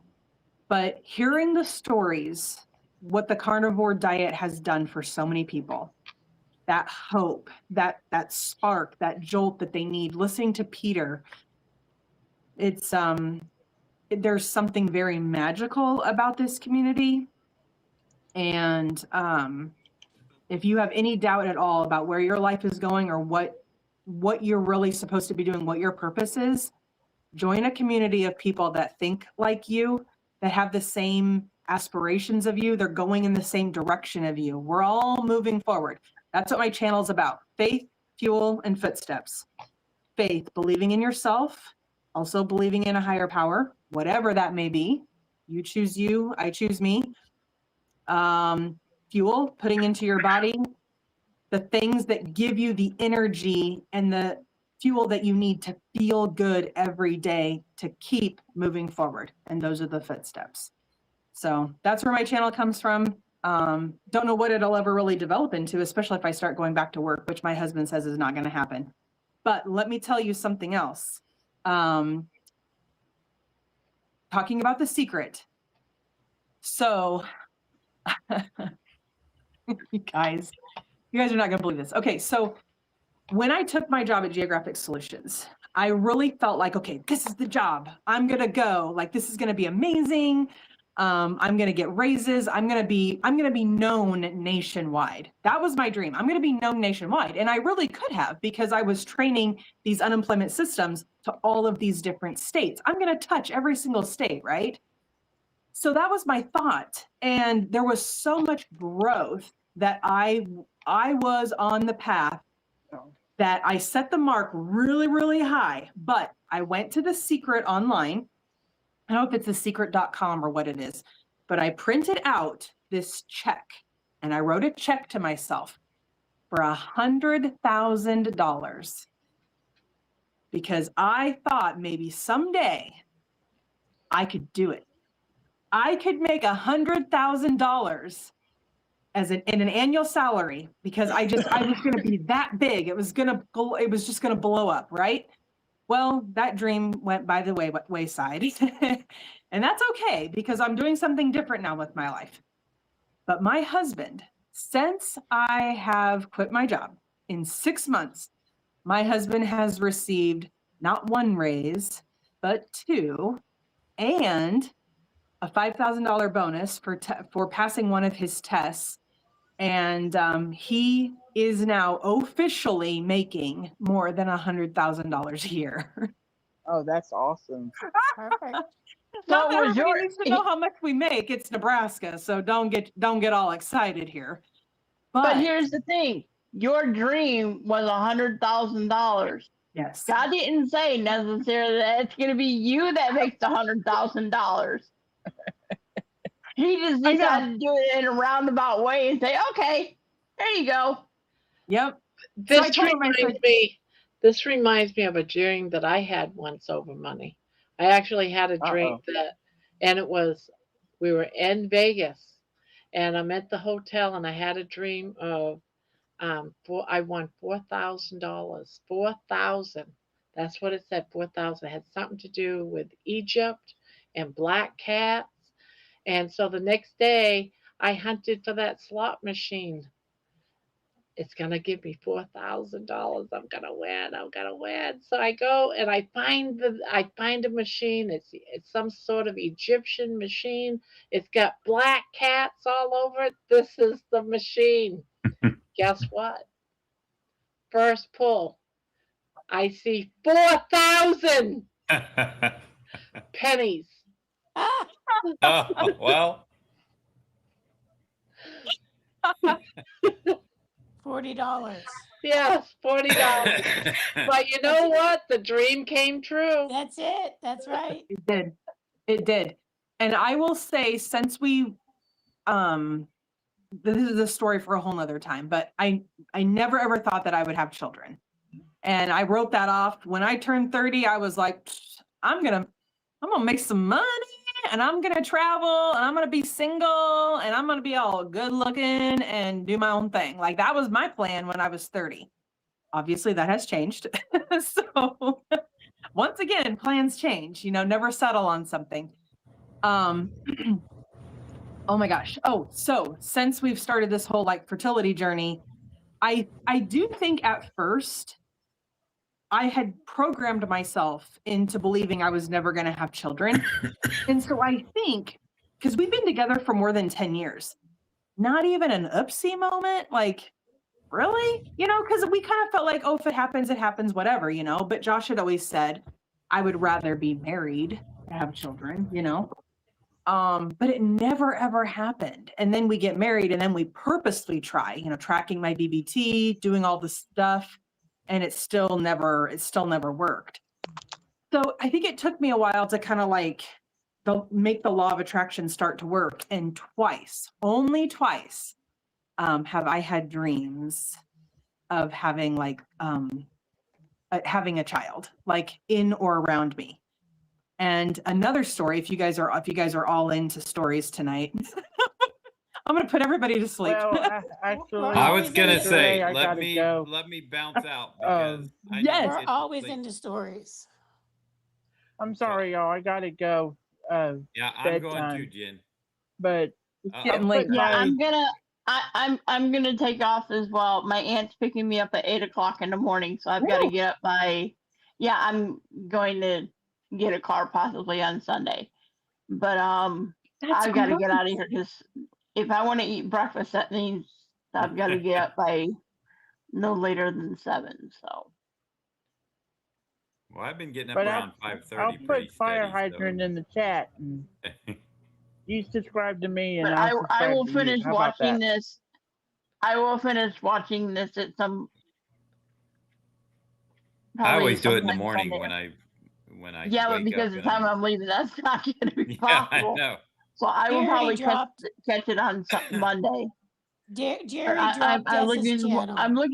I'm looking forward to you. hearing more of your story, Desiree. I really am.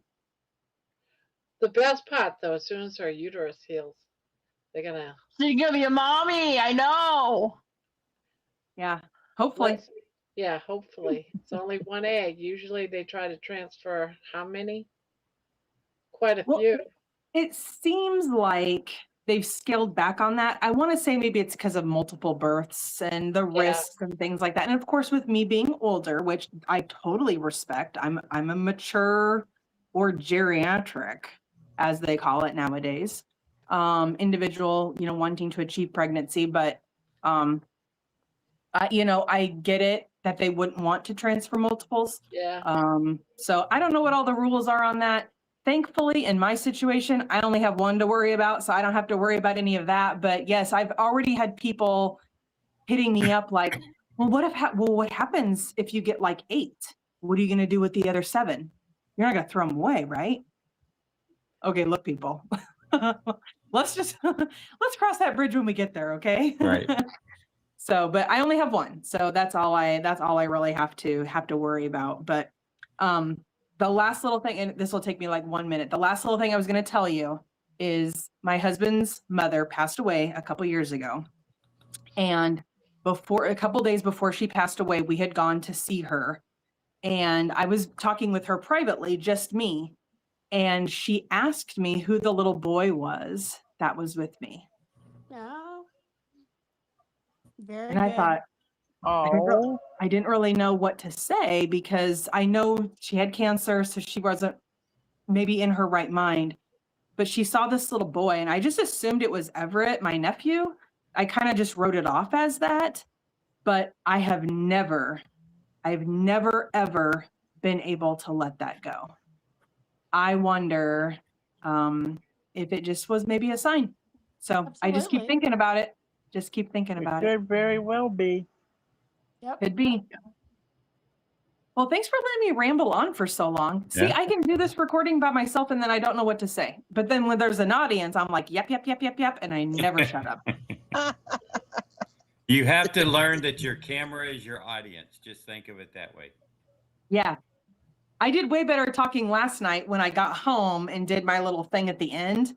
Mhm. I did way better because I could like see myself, Right. which is how I trained when I did all of my trainings. I always like Mhm. watched myself because a lot of them were virtual seminars, but Anyway, well, I only wanted to come on for like 15, 20 minutes. I just wanted to say hi, and then I was going to bounce out so we could save a spot for somebody It's else. you should. It's So, never that Yeah, easy. but look what Desiree. happened.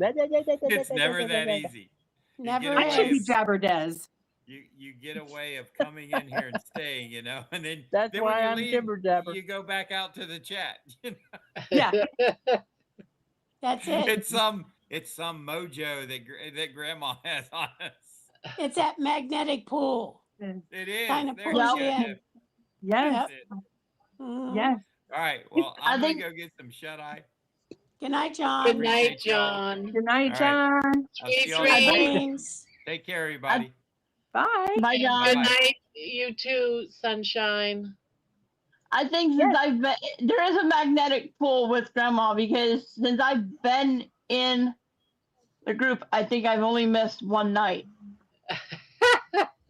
And it was traveling or something, I think. yeah, it was literally a Saturday, and my phone had like 10% battery left, and I was like, "There's no way I'm going to be able to do anything," because I had to save my battery to help my aunt get home with the navigation. So I'm like, "Yeah, I'm gonna miss it," but yeah, she has this magnetic pull that just I wish You that can't with it. everybody, money was, I could magnetic pull money to me or something, like $100,000, $1 million, Hey. something.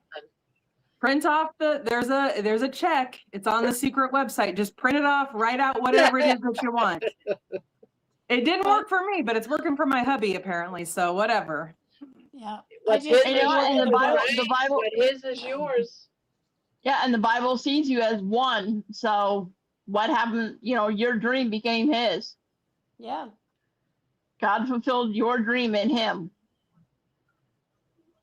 And the story about my brother was I totally did not finish my thought on that, but my point is I didn't will for him to lose his life. I didn't will for Right. that car accident to happen. There are things that happen, like I get that. Right. But if there's something that you want in this life that you think that you can manifest, that's the key word. If you think you can manifest it, then dream it. You're not hurting anything. It's just like carnivore. I mean, what do you have to lose, right? Just give it a try. Just give it a try. You never know what's going to happen. We'll Well, see you guys Sunshine, later. I love your new name. I think it's very fitting. Thank you. It was actually one of my two nicknames when I was a kid. My mom gave me the nickname of Giggles and Sunshine. Yes. So Birdie and Butterfly. Just so you know, I'm keeping a list going of all your names, Menawa. We have Menawa, Memoir, Swallow, Throat, Rent, Given, and Memory. Swallow and Throat. Oh, that's I don't a new I one. don't I get haven't heard those, that but- one yet. Memory, yeah, that came across one day. And there was another one, I forgot to write it on There the was list. another one last night. Yeah, so it was a different new one last night. Yeah, Do you I remember can't- what it was? Because I was trying to remember it. I was too, and I can't, because it was whenever don't I remember. said, I typed something like "Good night, Manoir" or something like that, and some other translation came up. You know what? I'll put it in the chat. I'm gonna type it in the chat. Let's see what happens. I don't know if it shows, it's been showing tonight. Well, we'll find out here momentarily. Manoa left. We love The you, law of Desiree. attraction. Yes, Bon Bon. No, there's no translator tonight for some reason. Go figure that one, right? Y'all scared her off with the translate with the list. Yes, the law of attraction Oh. is another good one. So I went on Amazon and I just reordered The Secret because I don't know where my original copy is. I'm like, I'm not even going to try to find it. I just ordered a new one. But yeah, I read both of those, Law of Attraction. And there's another one too, Des. This one is an old book. It's called Creative Visualization. I don't know if you've ever heard of that one or read it, You know, but it's an older one. no, but it doesn't, the name doesn't surprise me. You know, like there's a connection there. And having a vision Absolutely. board. We used a Love it. vision board when we bought this house. We used a vision board. Like we wrote down everything that we wanted. Like it had to have this, had to have that, had to have this. And it was like, it was realistic stuff. Like Josh said, it has to have a 2-car garage because he wanted to be able to have his tools and stuff. And I said, well, the master bedroom has to be on the west side of the house because I'm a night person. So I don't like the sun coming in in the mornings, which is terrible. But anyway, that's just how I am. So anyway, we looked at all these things and yeah, our master bedroom's on the west side of the house. It's a 2-car garage. We have a fenced in yard. Yeah. We wanted a fenced in yard so that we could have a dog someday. Now we have a dog. Yeah. I said if we did hardwood floors, that we may have to replace them because they need to be like pet resistant, you know? When we moved into this house, the pergo floors were already pet resistant flooring. I mean, it's just like, what the heck? Yeah. It does work. You just have to you got to really put a lot of faith into it.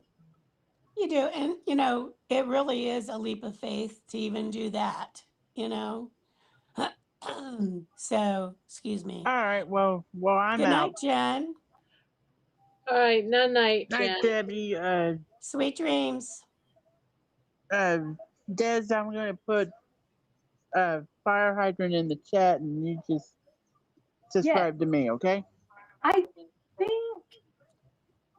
thought I was subscribed to you. Maybe I forgot. Okay. Fire HYDRANT.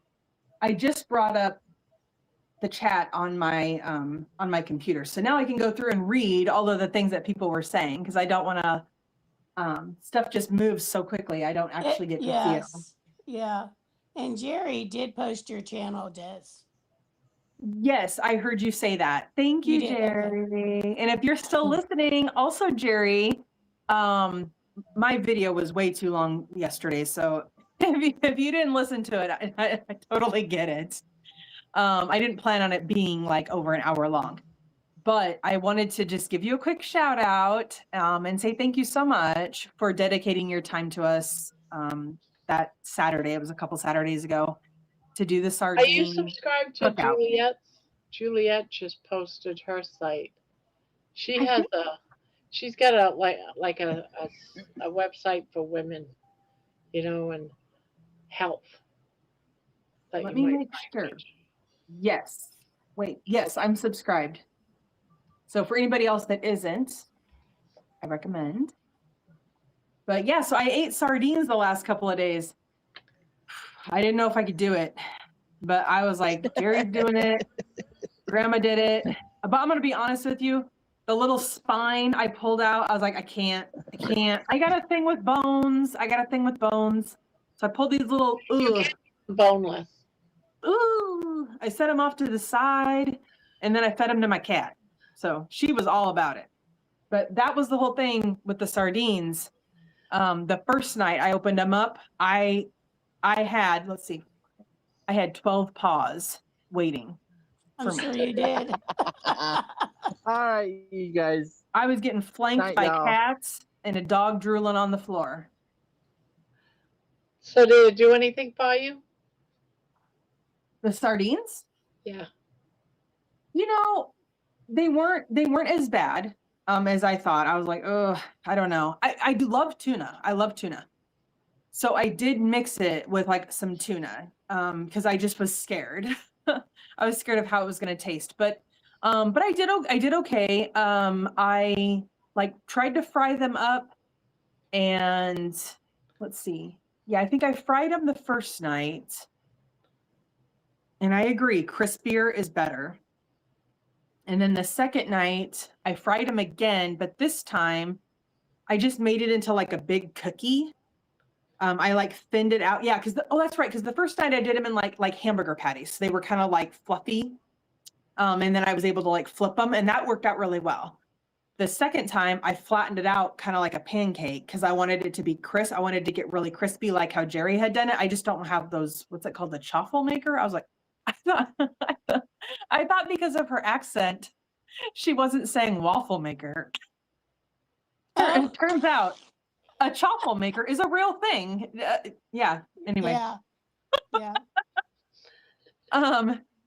So I did it thinner, but that didn't work out as well for me. Because it was so big, and then trying to get my spatula in around it, and then I was using a plastic spatula. Bad idea, because in my cast iron skillet, what I melts didn't it. know was, yes, it was melting it. And so when I flipped it, there was all of these like black pieces everywhere. And I thought it was just like the skin from the sardine that like Oh, browned or whatever. yeah. No, it was actual plastic in my sardines. So I'm like, I already have this like weird like about it. Now I got to dig out all this plastic crap, and I'm thinking, oh my gosh, it just made me think like, okay, I know there's a whole craze about plastic, like everybody be careful with plastic, you know, and then here I just melted my spatula into my sardines. So, Yeah. but yeah, It's they were easy to okay. do. Easy to do. You know, I've melted plenty of spatulas and it wasn't even cast iron. So, you know, but Yeah. I like using bamboo, wooden spoons, but made from bamboo. So, Yes, I have some of those. I don't know why I don't use them. I think I'm Yeah. afraid they're going to get nasty. I don't know. I throw mine in a dishwasher and everything. Really? Yep, never had an issue with them. I got mine from Pampered Chef like decades ago. Just Well, I FYI. wonder if the ones I have are more wooden, but I know that one I got from Miller's Bio Farm. I ordered some butter when I started all of this. I ordered raw butter from them. I did not like it. It did not taste good. It was I weird. have not tried raw butter, so It tasted rancid to me. And I even messaged them. I was like, I don't think this butter is good. And I'm of course kind I of was getting afraid of like the raw stuff, to be honest with you. I mean, I know it's supposed to be better for you, but I'm just too afraid that it's going to be rancid. You know, like that. if you It don't was use like, it quickly, it's going. yes. You know, I don't know. I did not like it. I don't know. Maybe I just was unlucky. I'm not sure, but they sent me a wooden spatula with that order. And I'm just too afraid to use it because it looks so nice. It looks so pretty. yeah. But Yeah. so I don't do that anymore. I buy I just look for grass-fed butter because that's what other people in the community have talked about. They're like, just if Yeah. you can't afford that expensive stuff, just get the grass-fed. So that's what I've been doing. Yeah. But I found it's not raw because here in Nebraska you can't buy raw. But I did find some butter that kind of resembled like the Miller's Bio Farm butter. Yeah. And it's freaking great. I'll eat it right because Amy Davis taught me how to like cube it up and keep it in the fridge. I'll just eat it right out of the fridge. Yeah. Or do So you I guys don't know. have Amish farms or anything around Amish communities around where you are? Anymore? Just I think out in Ashland there's one, but I've never really. It's like a furniture store. I've never really, I've never like reached out to see like, oh, do you sell like other stuff? But there are farms around here where I could go. Like I could get because I was gonna get some milk because I grew up on a dairy farm, so I drank milk pretty much straight from the cow when I was a kid. Until I left home. Like we milked the cows, it went through the pipes into the bulk tank where it got chilled. And then we would just take these gallon jugs, sanitize them, dip them in there, bring it out, spray them off, and put them in the fridge. I drank milk straight from the cow. Every time you go to get the jug out, though, you would have like, I don't know, a lot. You'd have like a lot of cream. So you always have to like shake it, Yeah. you know? Yeah. It looked gross, but it was freaking great. And I miss having raw milk. Yeah. So I went out Juliet says I ordered raw butter from the same exact site and it was awful. But yeah. Jonathan says I love it. All the butter is grass fed from the teat. The smell and then the taste wasn't any better. And I was having a lot of diarrhea. So I personally think it was bad because once I stopped eating it, then the diarrhea stopped. But I also stopped taking, I was taking a metformin and I was taking 2, I went down to 1. And so maybe that made a difference. I don't know, but Jonathan, I squeezed it out of the teat and then I put the milkers on. There was like 4 of them, unless it was a 3-titted cow, then there was only 3. But yeah, and then went. My little sister is 17 years younger than me. When my mom was pregnant with her, she milked cows through that entire pregnancy up until the day she went into labor. And when my sister was little, if we couldn't get her to sleep and she was real restless, we would just take her up to the milk barn, put her in the playpen, and you would just hear the Yeah. out. It's kind of Worked like like a being on charm. a train. Like when you're on a train, like you just hear that motion, like that constant swaying motion of the either like the ship or the train, and it just like rocks you like a little baby. Yep. Yeah, So, Grandma, I definitely. got a weird question for you. So, never mind. I think I figured it out. Remember, I had said one time, like, I can't ever see all of the chat. Like, I can't go back, kind of to the beginning, and I don't think I can now. But it just showed me I can go back to 11:23, and Oh, I can't either. it's 11:39 right now. Oh, so it's only going back like 10 minutes. Okay. That's okay. I was going to go back. I wanted to just look at some of the comments and just make sure that I didn't dismiss anybody. But with that said, hello to everybody who said hello to me.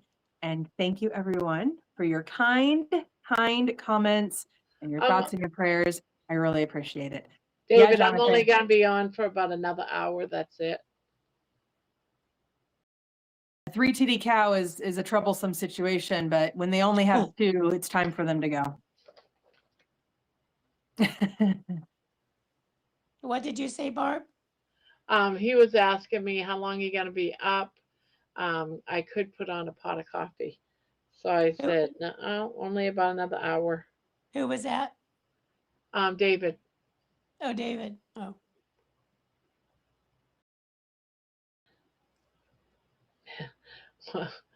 Someone said it's early for Barb.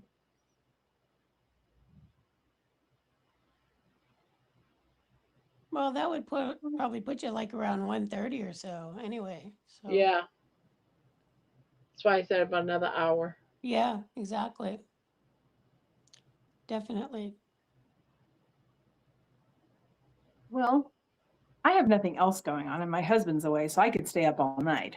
But I could definitely save some space for some other people to jump on here. But Debbie, I don't know if I've been on when you've been on before. Maybe we have, maybe once, but Maybe once, but I'm normally on Saturday evenings. I really try to leave the spaces like on the other lives for other people opportunity to come on, but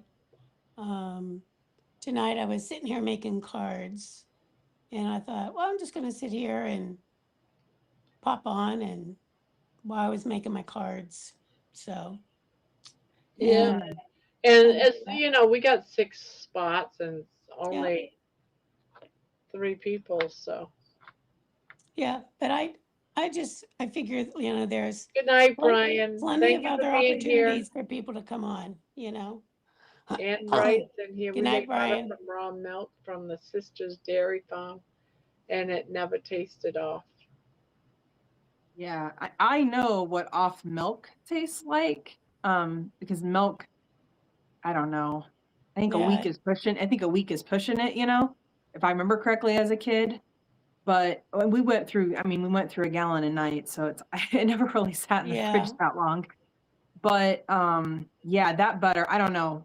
Right away I was like, ugh, this does not seem good to me. But anyway, so I was gonna go get some milk from, and some butter too, if they had it from one of the local farms around here. It's like an hour away. But they wanted like $18 for a gallon of milk. Are you serious? Wow. Yeah, a gallon of milk here in Nebraska is right around just under 5 anyway, or maybe it's over 5 now, I don't know, which to me is outrageous. But yeah, they wanted like $18 and I thought, "Oh my gosh." And I was like, I want to support them, but if my stomach wasn't going to be able to handle it, and it was the A2. And I'll be honest with you guys, just because I grew up on a dairy farm doesn't mean I know all this stuff.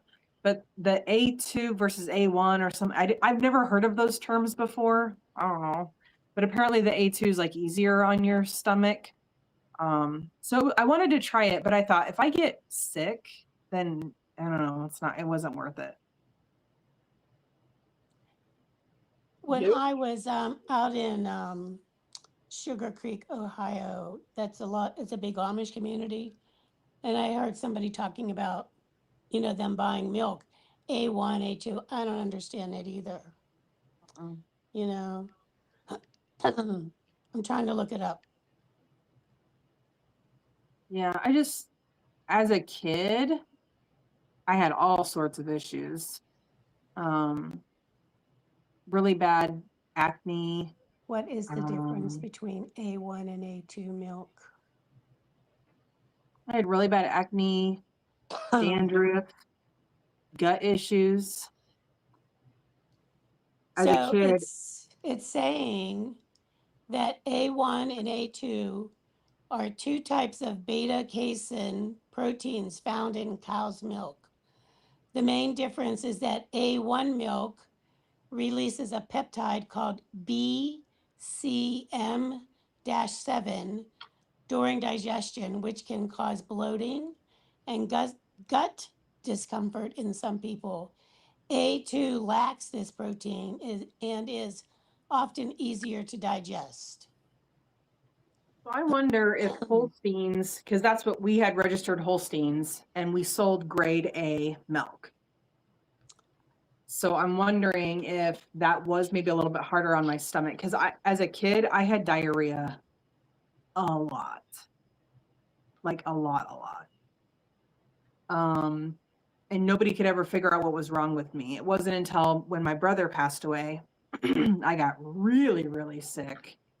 And I had to go to a gastroenterologist to kind of find out what's wrong with me. And that's when they were like, "Oh, you're lactose intolerant." Well, they're I'm like, saying "What?" here, so the lactose content is exactly the same between A1 and A2. So it says A1 and A2 milks contain the exact same amount of lactose.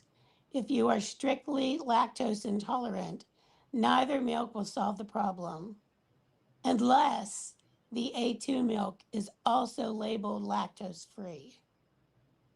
Mm. So, but apparently it's the protein. So it says that A2 milk comes from cows that only produce the A2 protein, such as Guernsey, Jersey, and Charolais, Charolais breeds. Yes, a Charlet. Mm-hmm. Okay. Standard milk, A1, is generally a mix of both A1 and A2 proteins and is produced predominantly by Holstein cows. Yep, which is exactly what we had. Right? Yeah. Yeah.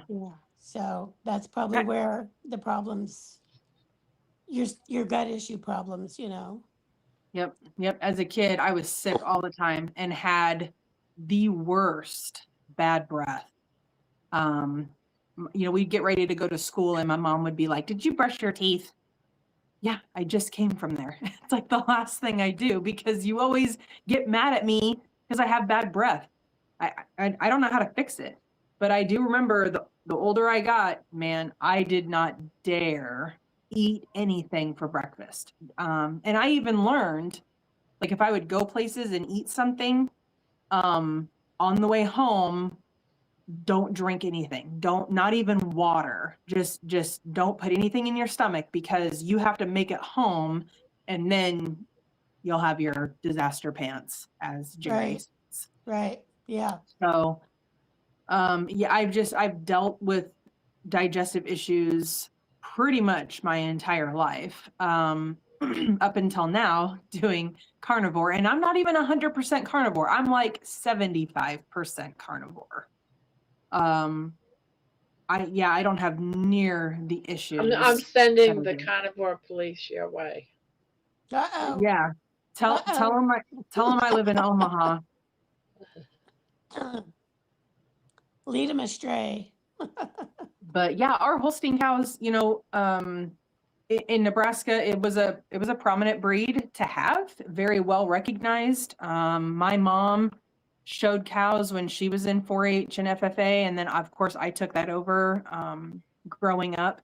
I don't know. I need to experiment a little bit more, because it's like having content. It's just fun to talk about whatever, and like you said, Barb, it's like just be real, be just who you are. But it would be fun to be able to bring up some of my pictures.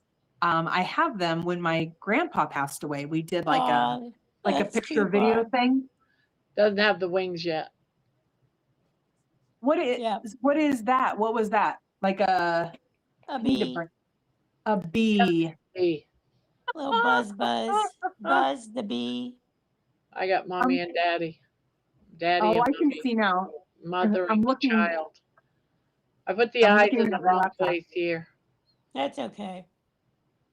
It's supposed to be like this one. It's But I use, custom. this is the difference between a half a size. I know, it's This one amazing, was a right? 4.5. This one was a 5. And Yep. that it made them that much difference in size.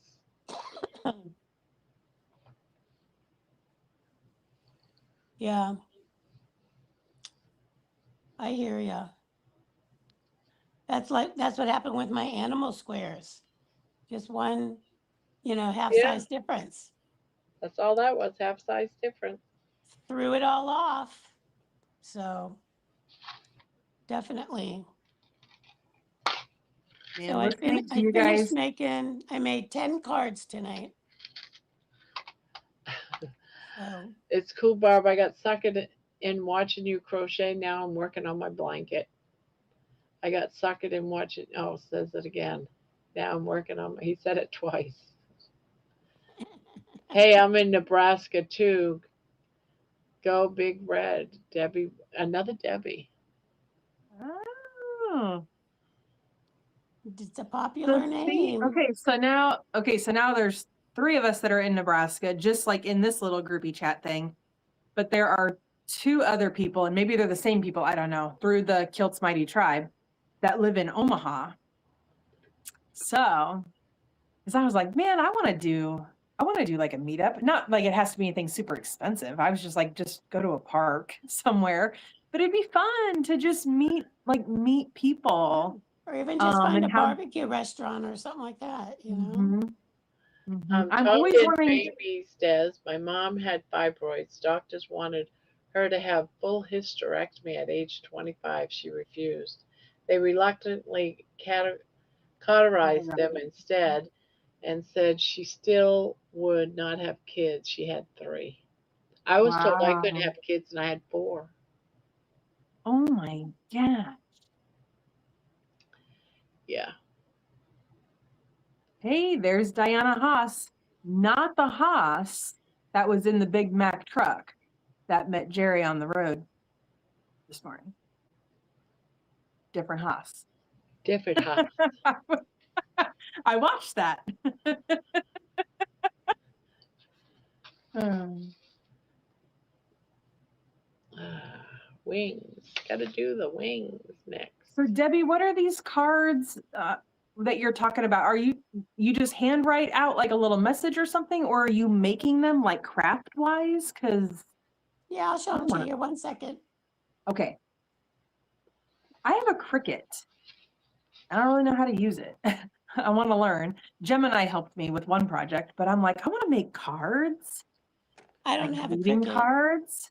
You know who's not here is George.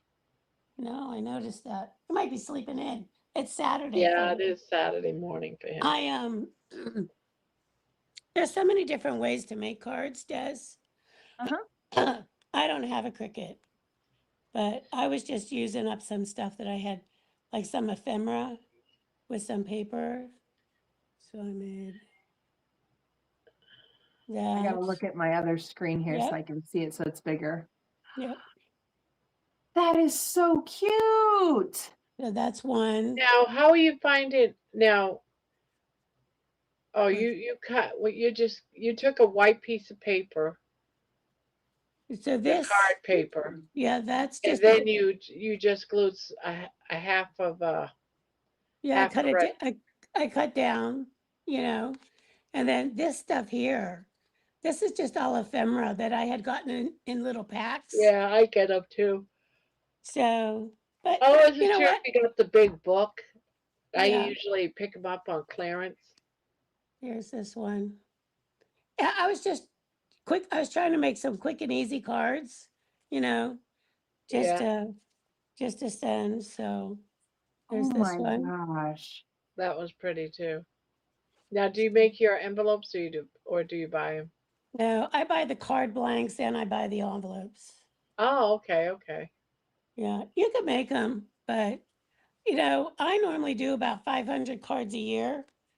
I'm not making all that stuff Oh because my I'll goodness. send That's them to the incredible. military. And there's this one. That's cute too. So just trying to use up stuff that I have. You know what I mean?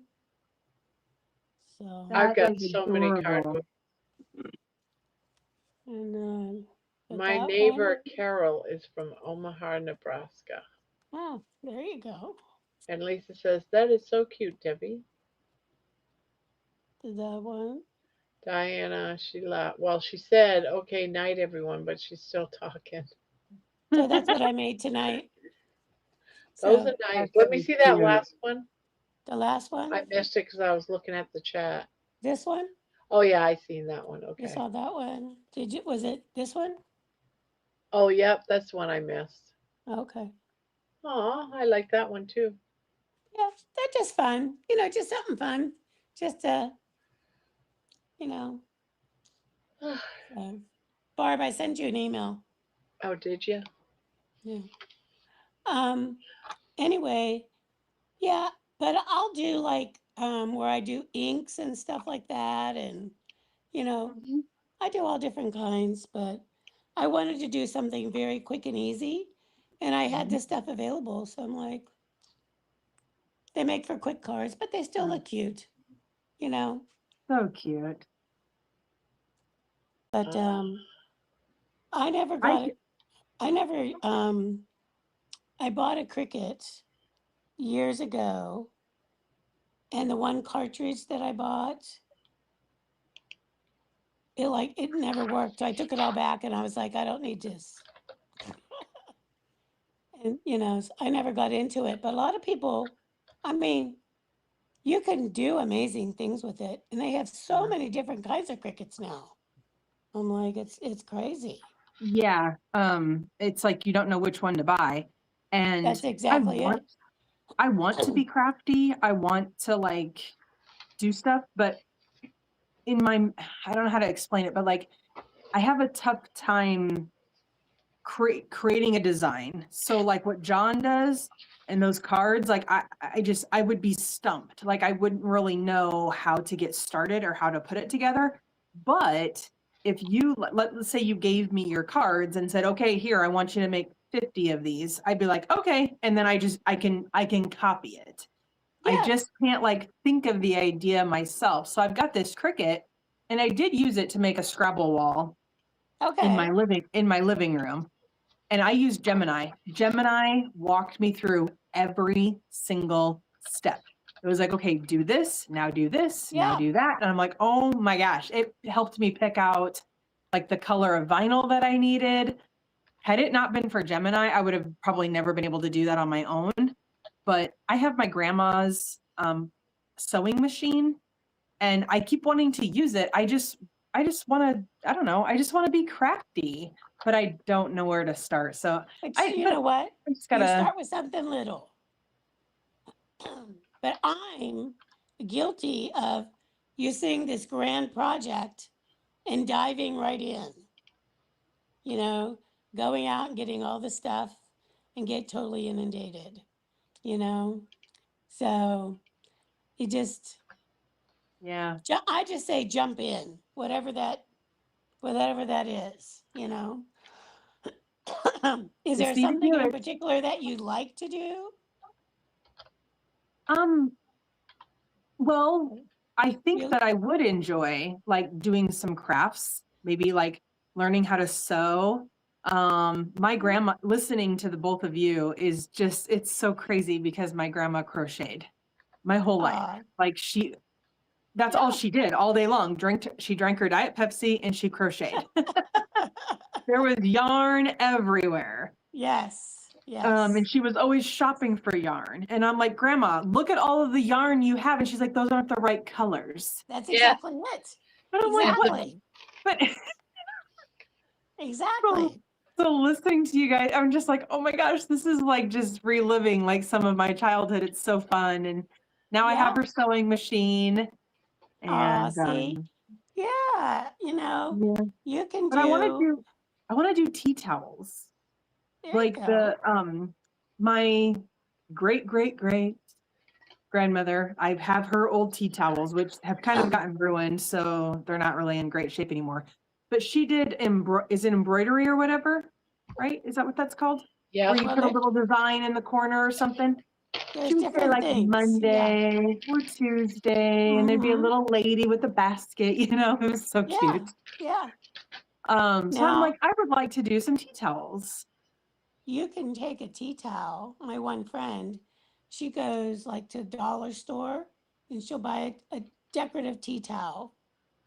And then she cuts it in half. Like that's if there's, you know how you have like the top, I call it the top and the bottom where you fold it in half. So she cuts it in half. And then she takes fabric and she makes like a holder thing and you can wrap it around your stove handle.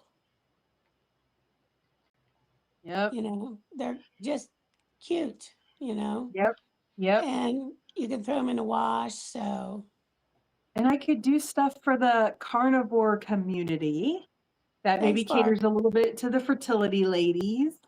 I did reach out to Gary, because I didn't really know kind of where to start. And he did email me back. Now I just kind of have to figure out what my next step is. So Gary, if you're listening, I apologize for not responding to you. I just don't really know what to do now. But you know, he does all those amazing shirts for the carnivore community.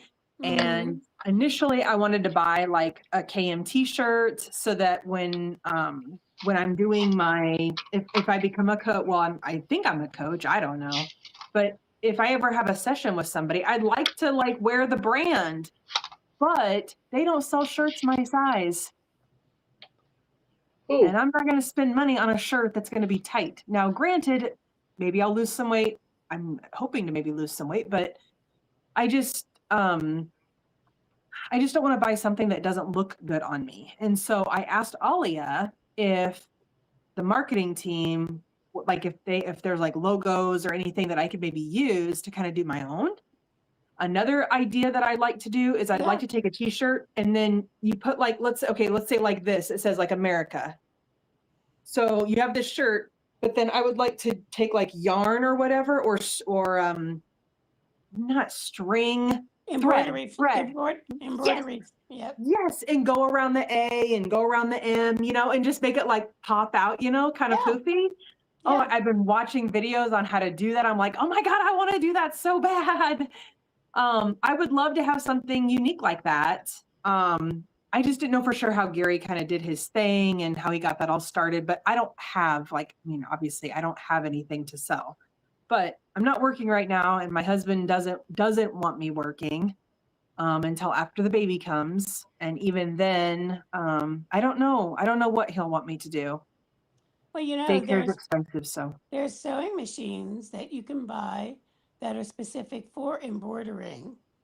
on, let's say, like a t-shirt, and you put in your design and it does it, with there's, they come with so many different bobbins, so you could put like different colors and, you know, I don't know. Just I'm sure, they're a couple $1,000, but you could, I mean, really, the sky's the limit from any possibility. But, if you like to do photo collages or anything like that, take photography, I mean, it's just, sometimes it's just the process. It's more the process of being creative as opposed to ultimately what the end result is. Once you get to that point where you feel like, okay, yeah, I have a pretty good end result, but sometimes it's just that whole process of it all. So, and just being, starting.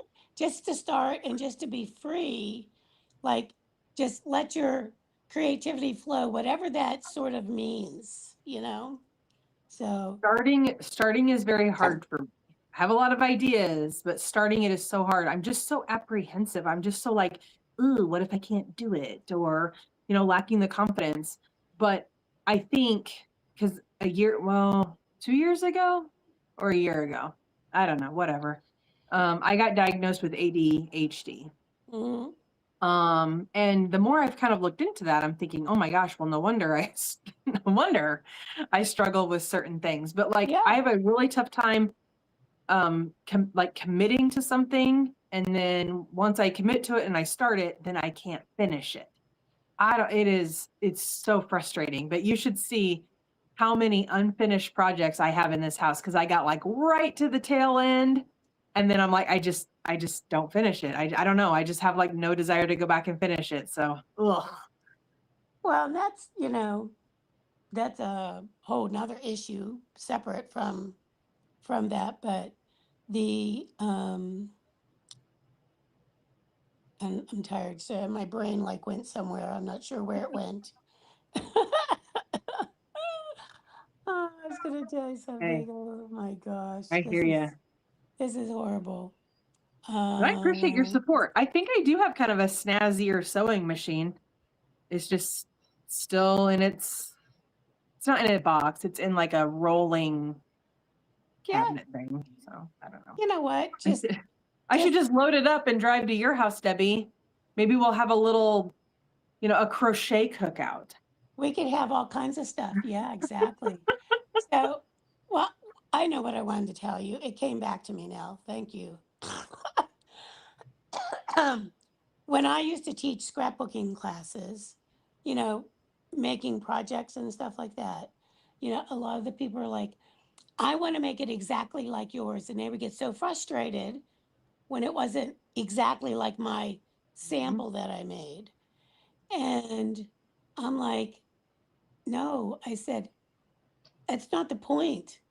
I said, you know what? It's custom, it's yours.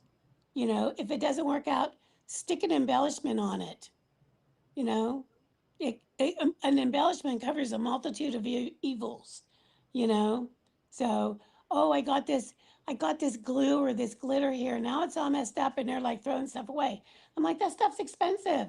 Stick a flower on it or something, put a sticker on there, something, just, yeah. But but I do understand wanting things to be exact and perfect because I'm a Virgo, and one of the things is perfectionism in things that you do. When I see typos anywhere, I'm just like, I can find a typo like a mile away, and I Yep. don't see anything else Yep. except the typo. Oh my gosh, I'm the same way. But yet I can't type without a typo. In my own work, it's Exactly. imperfect, even though I have stressed. So yes, fly tying junkie. Yes, unfinished projects. I look at them and I'm like, oh, I need to finish it. But because I'm like, oh, I need to finish it, then I just do something else that's more satisfying. So I just kind of like turn a blind eye to it. But Yeah. yes, Well, that's the whole thing with this YouTube channel. Like I feel like every video I have to do is perfect. Everything I say has to be right. And it's like, you know what? You just got to talk. That's it. If you say So- something that somebody doesn't like, then just, I guess, be Keep prepared. it real. Keep it real. Tell yourself, it. I'm gonna do this video today, and I'm gonna keep it real from start to I finish. never and would do have it. thought I would be doing anything like this. Mm-hmm. Meaning coming like live, any of this, really. You know, I'll give you a challenge, Des. Take a project. Just finish one project. Pick a project. If it has to, all you have to do is pick your project that has the least amount of something to do. And just challenge yourself to do it. Just one. Don't look up, she's gone. She left us. Yeah, she's back. Happened? Oh, it brought me back. That was weird. I didn't even touch anything. You got dropped, and all you did was go out into the back room, and I brought you back in. Oh, Yep. Magic. okay. Yeah. So But yeah, maybe my pick one, Cricut project. one little project and just finish it for yourself. That's it. You know? Yes. I'm like, so it's I If had all it's these posts. imperfect, don't worry because it's by That's it. yourself. Doesn't For the matter. house. It doesn't matter. Yep. Yeah. Yeah. So I'll show you my latest imperfect project. Please. So I made these animal squares for babies. I make blankets for babies and I donate them. Oh my goodness. So That? I made these, okay? Well, Uh-huh. I thought I was using the same hook. Well, I go to put them together. Well, no, I didn't use the same hook for every square. So now they're not even, and I have to MacGyver it to like put them together. It's not perfect. I can tell you where every doggone mistake is on here. My grandma would say the same thing. Uh-huh. But you know what? The mama who's going to pick this blanket is going to love it, and she's not going to notice any mistakes whatsoever. Hi, David. This is true. You know, so, you know, and I'm like, Yay, I we was have like, somebody else that joined. I don't want to like rip this all out. But yet I was like, oh, I can't stand it because it's not the same. It's not perfect. Mm-hmm. It's great. It's fine. It's for the house. Well, Mm-hmm. it's for someone else's house, but they're not paying me for it, you know? And I still think it's super cute. It is adorable. You know? So, yeah, that's my I challenge. read Jonathan's post, but I can't say the last word, so I'm not going to read it. It's a paradigm. Some people like to fail. It's a paradigm. Oh, okay. I was going to say, I wonder if that's paradox or something, but Paradigm. Sometimes it's an Paradigm. excuse, you know? Yeah. but when you complete the task, is that reward greater than the feeling of doing something else? It can be. It can be because Yeah. that the unfinished task is like one of the many elephants in the room because you keep looking at it and you're like, oh God, I got to get this done, you know? Yeah. Or you have company over and you're like, oh yeah, I'm working on this, you know, blah, blah, blah. And then a year later they come over and it's in the same condition it was a Yep. year ago. Yep. But you know what? So, you know, I recently had all these projects laying around and I was like, I have got, I have to do them. You know, I'm like, just get it together, Debbie, and get it done. You know, pick one. And so, as opposed to me trying to work on 10 projects at one time, I grabbed one project and I finished it. Went to the next one, finished it. So then I'm like, oh, I don't have any projects. Now I'm like, now I don't know what to do, you know, because I finished all my projects. So Yeah. I'll start new ones. I'll start a batch of new ones. Mhm. you know. But I was like that in my work too. I started all these things. It was like all this ambition, like, oh yes, I'm going to do this, and then I'm going to do that, and then I'm going to do this, and then I'm going to do that. And nothing was ever finished. And I think for me, maybe this is an excuse. I don't know. I think it was just a fear of it being final and Or having it not failure. be perfect. Mm-hmm.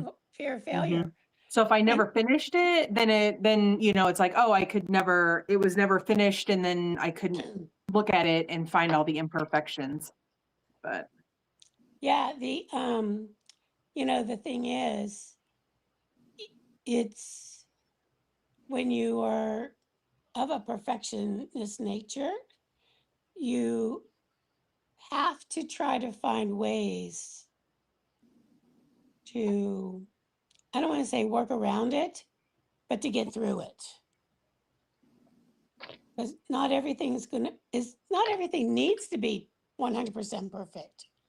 You know, especially when you're doing something handmade. Like I could tell you on every card that I sat here and made tonight, everything wrong with them. yeah, I could tell you, well, the paper didn't go on, it's just a little askew.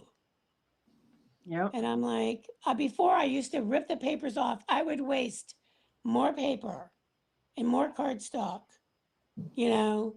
Yep. And now I'm like, once I started making cards for the soldiers, where I'm making 300-400 cards a year, That is crazy. they are just so much more. They're like, it's for the soldiers, kind of like it's for the house.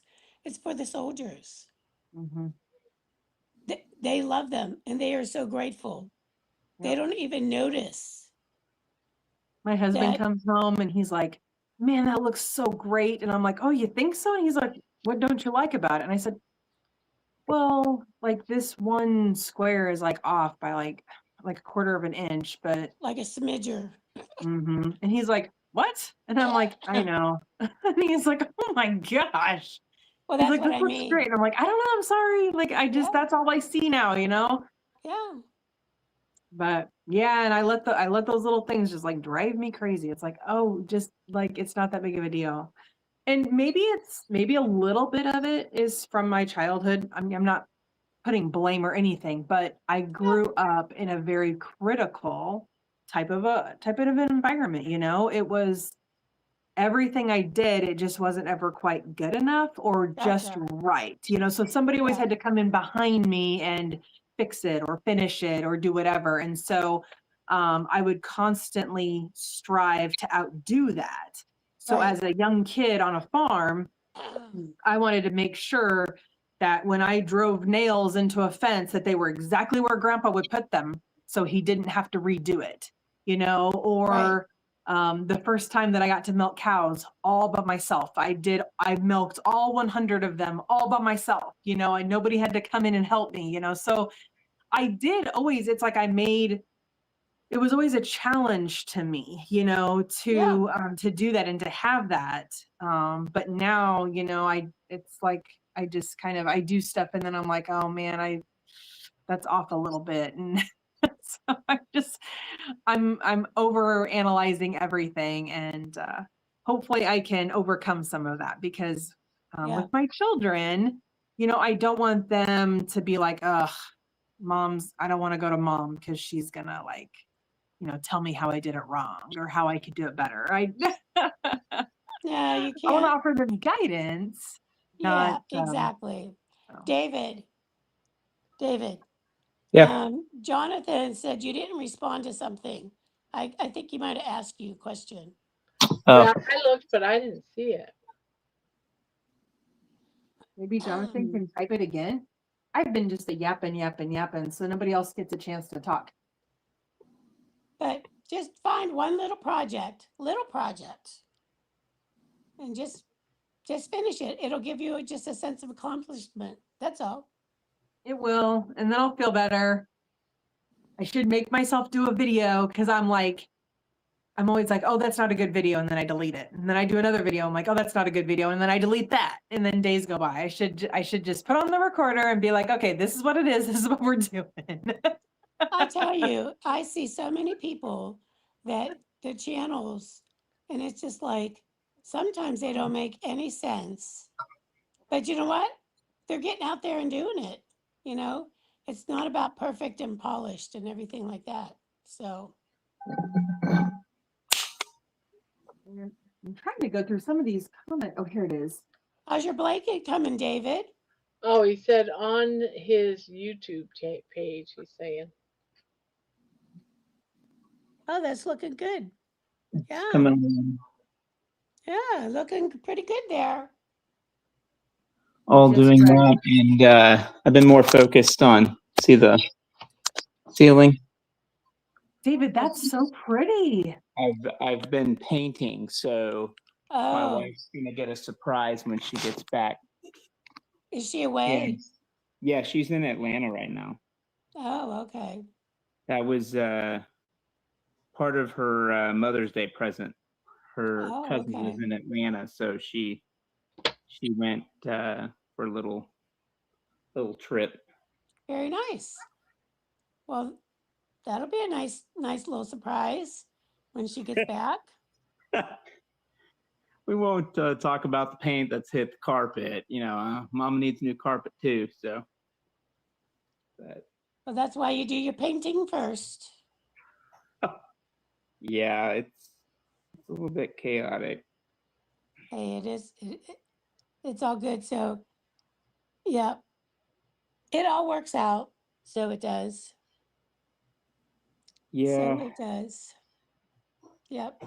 Desiree, I can agree with you on a lot of things. I let analysis paralysis stop me from beginning a lot of things. I'll get ideas, Yeah.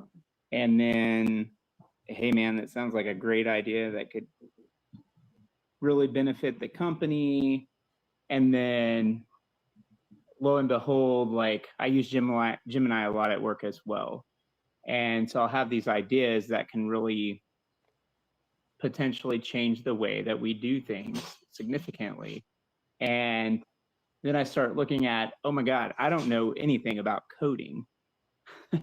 So that's not my background. Didn't go to school for that.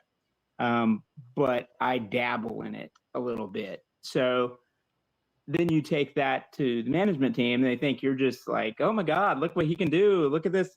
And you're like a fish out of water or whatever. Hate that. Yeah. Absolutely hate that. So I'm kind of in a similar predicament. Hopefully my boss doesn't find grandma's channel. Right. But I was like, can we look at maybe an extension on when this is going to be done? Because I don't know what it looks like either. So kind of going back to what you guys are talking about, you can't be afraid to make mistakes. The world's going to always tell you, the world's always going to, you think that the world's always going to find the same mistake that you know about, but generally they don't.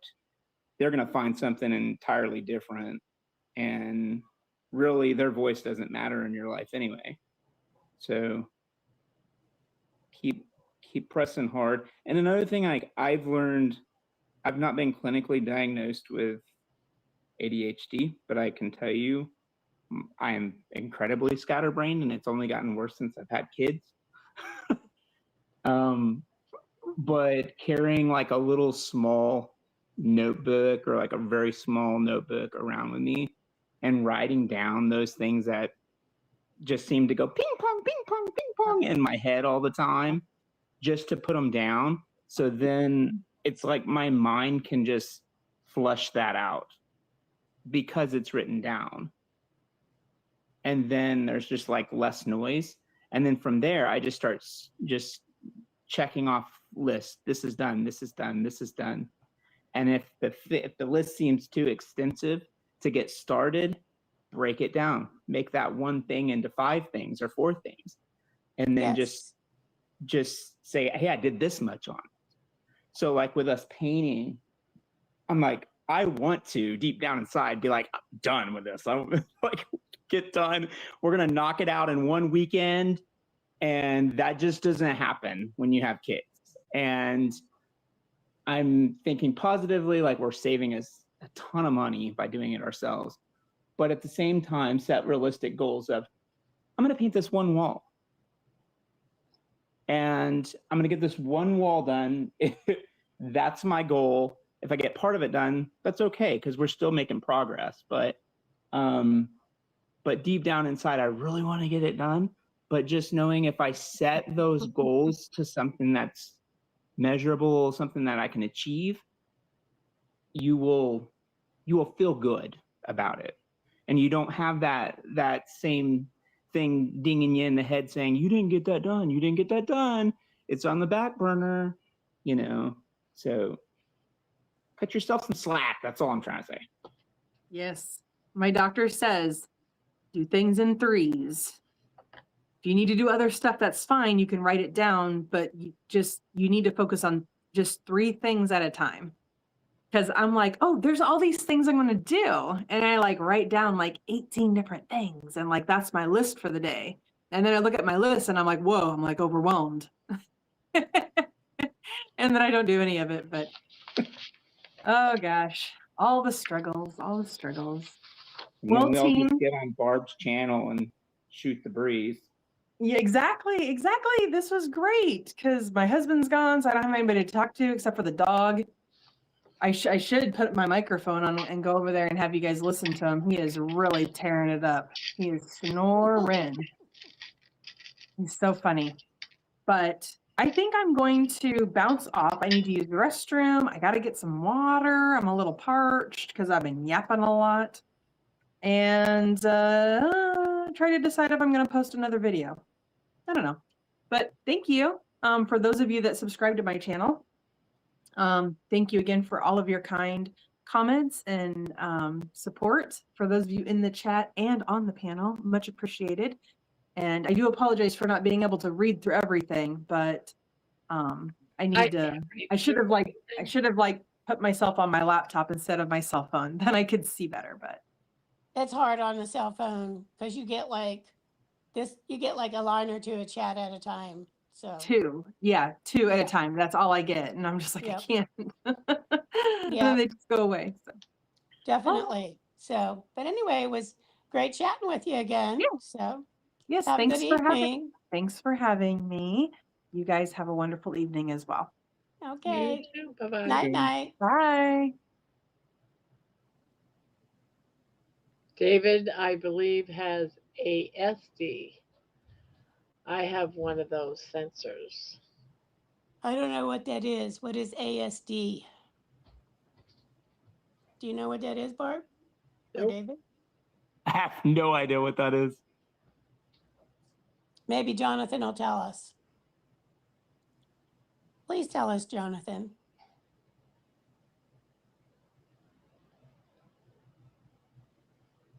That would be really, really great. So it would. So, Barb, So what? when is the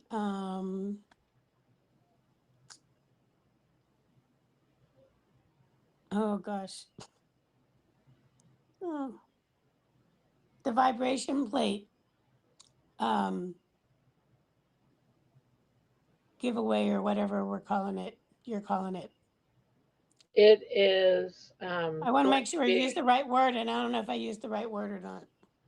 It is going to be the day that we finish our CALs. Oh, our current one we're working on? Yeah. And Nice. we're giving it away. That's when we're doing the vibration plate. Oh, wow. Very nice. Okay. Very good. And that's So- from John Beatty. I figured as much. Yep. I deduced that all by myself, Barb. I didn't like the wings that was on the bumblebee, so I'm What'd you doing my decide to own. do? Decided to do my own. I'm shocked that you haven't kicked her off yet, Barb. I know, right? She's being a good girl tonight, so I'm leaving her alone. I was behaving, David. I was minding my own business. Kinda. You know, you guys didn't tell me that I basically need a large fan on when doing this. This is insane. I'll be So sitting what? here and I feel like I'm just drenched in sweat because Yes. like a sauna. Well, you know what I do is I have a pillow that I keep on my lap to kind of keep that blanket up off of my lap. But what I've most recently have done is I brought like a small ottoman that I have, and I put the majority of the project on the ottoman and just pull up onto the pillow on my lap, the part that I'm working on, to kind of keep the heat down. I'm gonna steal my dog's pillow. I'm gonna try this. Yeah. Just something to kind of give you some airflow. Yeah, You for real. know? Yep, especially when you're, you know, or you can have like a fan on ya, combination thereof. So, Yeah. I need a thinner pillow. What I'm realizing, so my forearms were like aching. Tells you how much I need to work out, I guess. But well, it's also your position, you know. from having my hands up high or Yeah, whatever, and I've realized if I have them lower, I yes, can yeah, go a lot longer. yeah. And the pillow on your lap. Some people work on like a little table. It just gives you something to sort of rest your arms on, or try holding them into your side more too. Not like this. Right. Not like you're flapping your wings.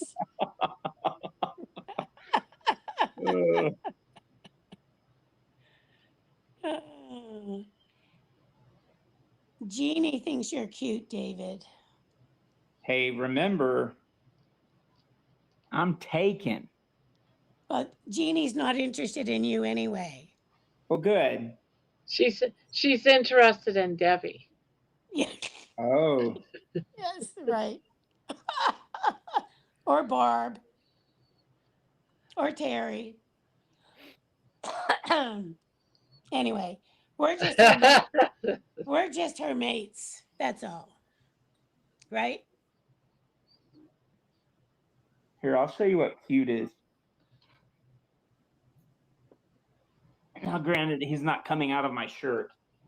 Oh, but he is cute. He's very cute. So Jonathan says David has the tired autism look, hyper focus on a physical task, scattered brain due to overwhelm, and speech cadence. So that's what Jonathan says. So which one is that, David? This Which one? which puppy dog is that? This one is Sam. Sam. Oh, here's Jonathan. Hi, Jonathan. Hello. You alright? How are you? Yeah, I'm good. Not much sleep, so I'm been up for like the entire night pretty much. So Oh no! I'm sorry. Why can't you sleep? Just not tired, or? I got woken up twice Bye. by like emails and messages. Oh, Really annoying. I was gonna say Yeah. it wasn't People. us. Yeah. No, it wasn't Was you. it me? No. Was it? No, it's people are like, oh, just turn your phone off or put it on quiet. I'm like, no, I'm not individualizing my time as a human being for every individual to mute one person, not mute another person. Because some people actually have to leave my phone on for emergencies, so it's not like I can just turn this one off and I don't want to speak to Barbara today, so if she wakes me up and I meet her. Or Debbie sometimes wakes me up and meet her. I'm not doing that. People just shouldn't message you in the middle of the night. Jonathan, I do that. I do not answer my phone. I don't even let people call me. I Yeah. don't call people on my phone. My phone is not for public use. Yeah, it's a It's the phone truth. out thing. Yeah, I get that. It's a call out. It's my Machine. anxiety. I can't have people call me on my phone. The thing I get over here, everyone does it, is they'll ring you and say, oh, is this Jonathan speaking? And I'm like, I don't know who you are.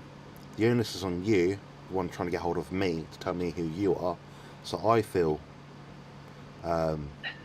that who's culpable for sort of calling me whatever Right. time of the day. Yeah. You know. I have a better policy. If I don't know the number, I don't answer the phone. If they The really thing is, wanted to talk yeah, to me, they can leave me a voicemail and I'll decide if and when I'll call you back. yeah. The thing is, 'cause it's nearly always healthcare that calls me. If I Yeah. miss a call, oh, we've rescheduled your appointment tomorrow, I won't know. And if they leave voicemail, my voicemail says, do not leave me a voicemail.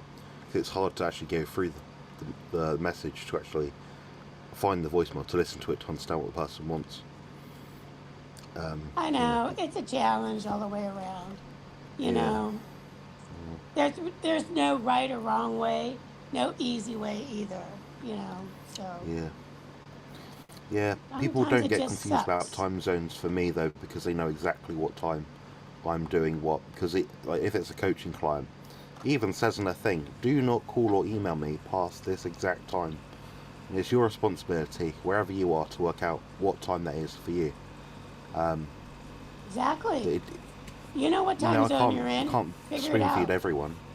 Yeah, You know the calls that I love is when you get a yeah, call and you answer it and they say, "Hold please." Click. yeah. That's a Hey, I straight hang probably up. wouldn't They answer don't it, even but then say who they click. are, what they are. It's just, "Hold please." Yep, Yeah, No, I exactly. click. Like, Jonathan, oh what do you hell no. yeah. coach? What are you coaching? What do you mean? I didn't know you were a coach. What kind of coach are you? I'm probably one of the first carnivore coaches there's ever been. Oh, I'm sorry. I'm sorry. I'm Yeah, I'm not.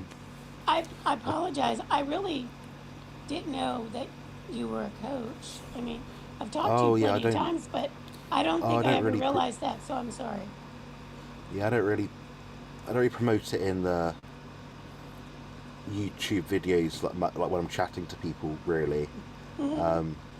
just because so many people doing it now, I don't want to be put as like, oh, he's one of those people. Because what I do is completely different.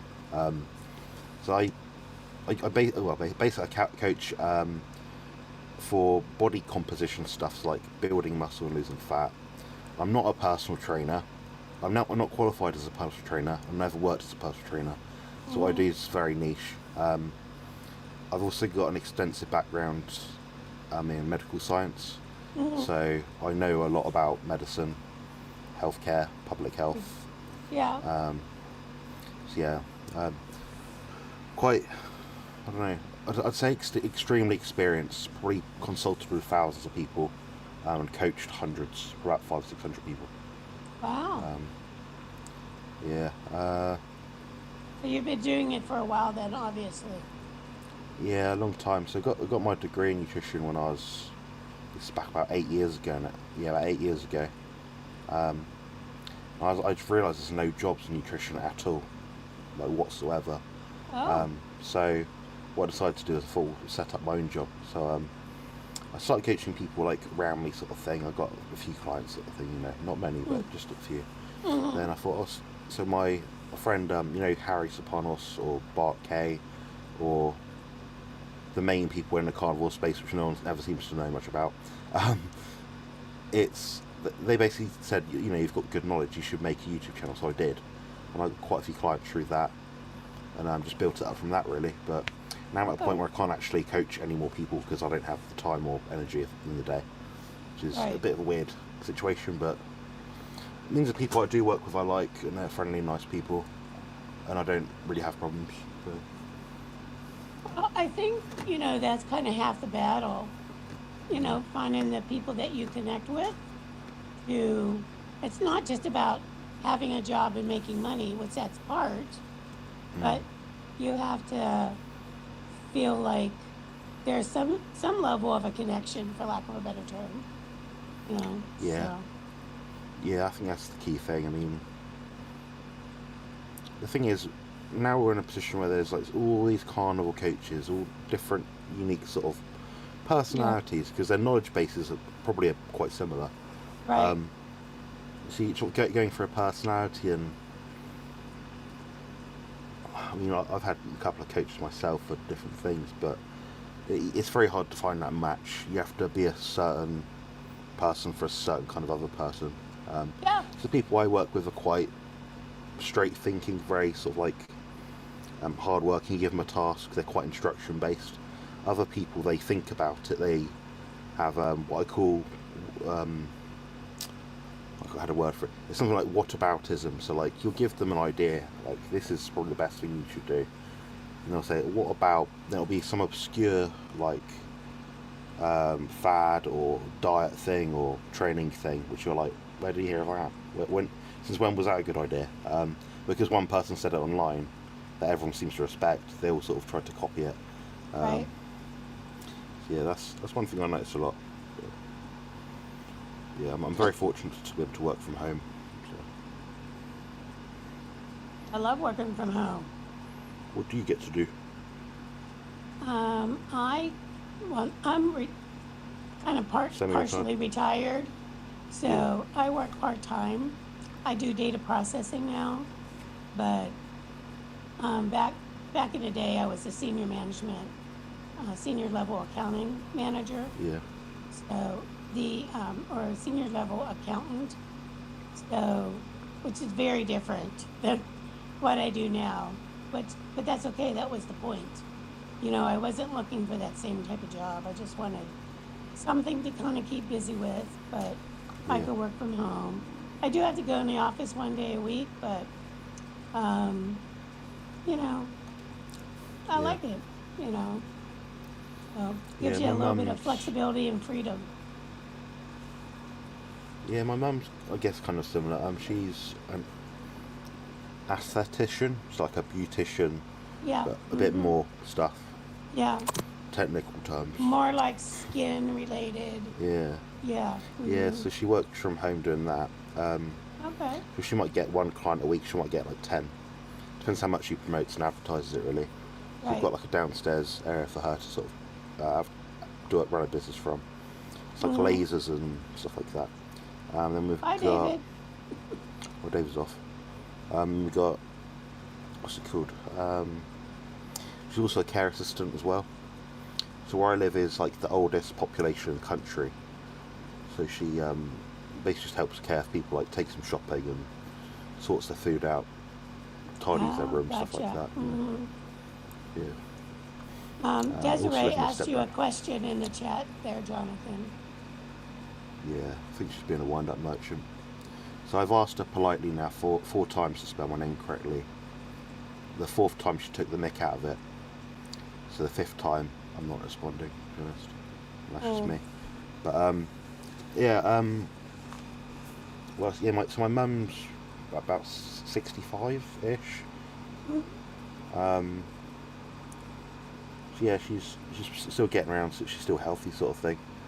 She's had a hip operation, but yeah, I live with her, my dog, you've all seen. I've got a brother called Carl. He's 36, I think. Yeah, maybe nearly. He's 36, 37. He lives about an hour north of me. Okay. My dad lived an hour north of that, and now he lives about 10 minutes up the road from me. So when my stepmom passed, he obviously they sold up that house and he moved back down to his original house where he was. Gotcha. So I'll see him today. Now, is your party today? Your birthday party today? Yeah. So it's 6:40 here now. It starts at 12-ish, goes on to like 6 or 8-ish. It sounds like most people are arriving about 2, which is probably quite handy because it gives me more time to sort of prepare food. But I've got a beef joint. I'm not exaggerating. It's like the size of your torso. Wow. Which isn't that big, but you know, it's about 3 kilos basically. Right. We've got a lamb leg, which is about 1.5 kilos. A lamb shoulder, about 1 kilo or so. Loads of burgers, chicken sausages, chicken thighs, like, you know, all just like barbecue sort of meat and things. Are you cooking all this stuff, Jonathan? Yeah, I happen to be a very efficient cook. You know, because I can't stand up very long each day. Like, I find a way to like how do I cook like 20 things at once? Right. Um, Yeah. yeah, I've got my friend Liz coming down. So Liz is my friend from the gym. She also wields a walking stick like me. She's going to help out for about an hour or two beforehand, which is quite good. So like, Oh, good. Okay. write down on the labels like what things are, because people with like food sensitivities are coming. I want to be like, this is beef and salt. That's it. Right. You know, because there's nothing They worse know than what someone they coming. know what they're getting.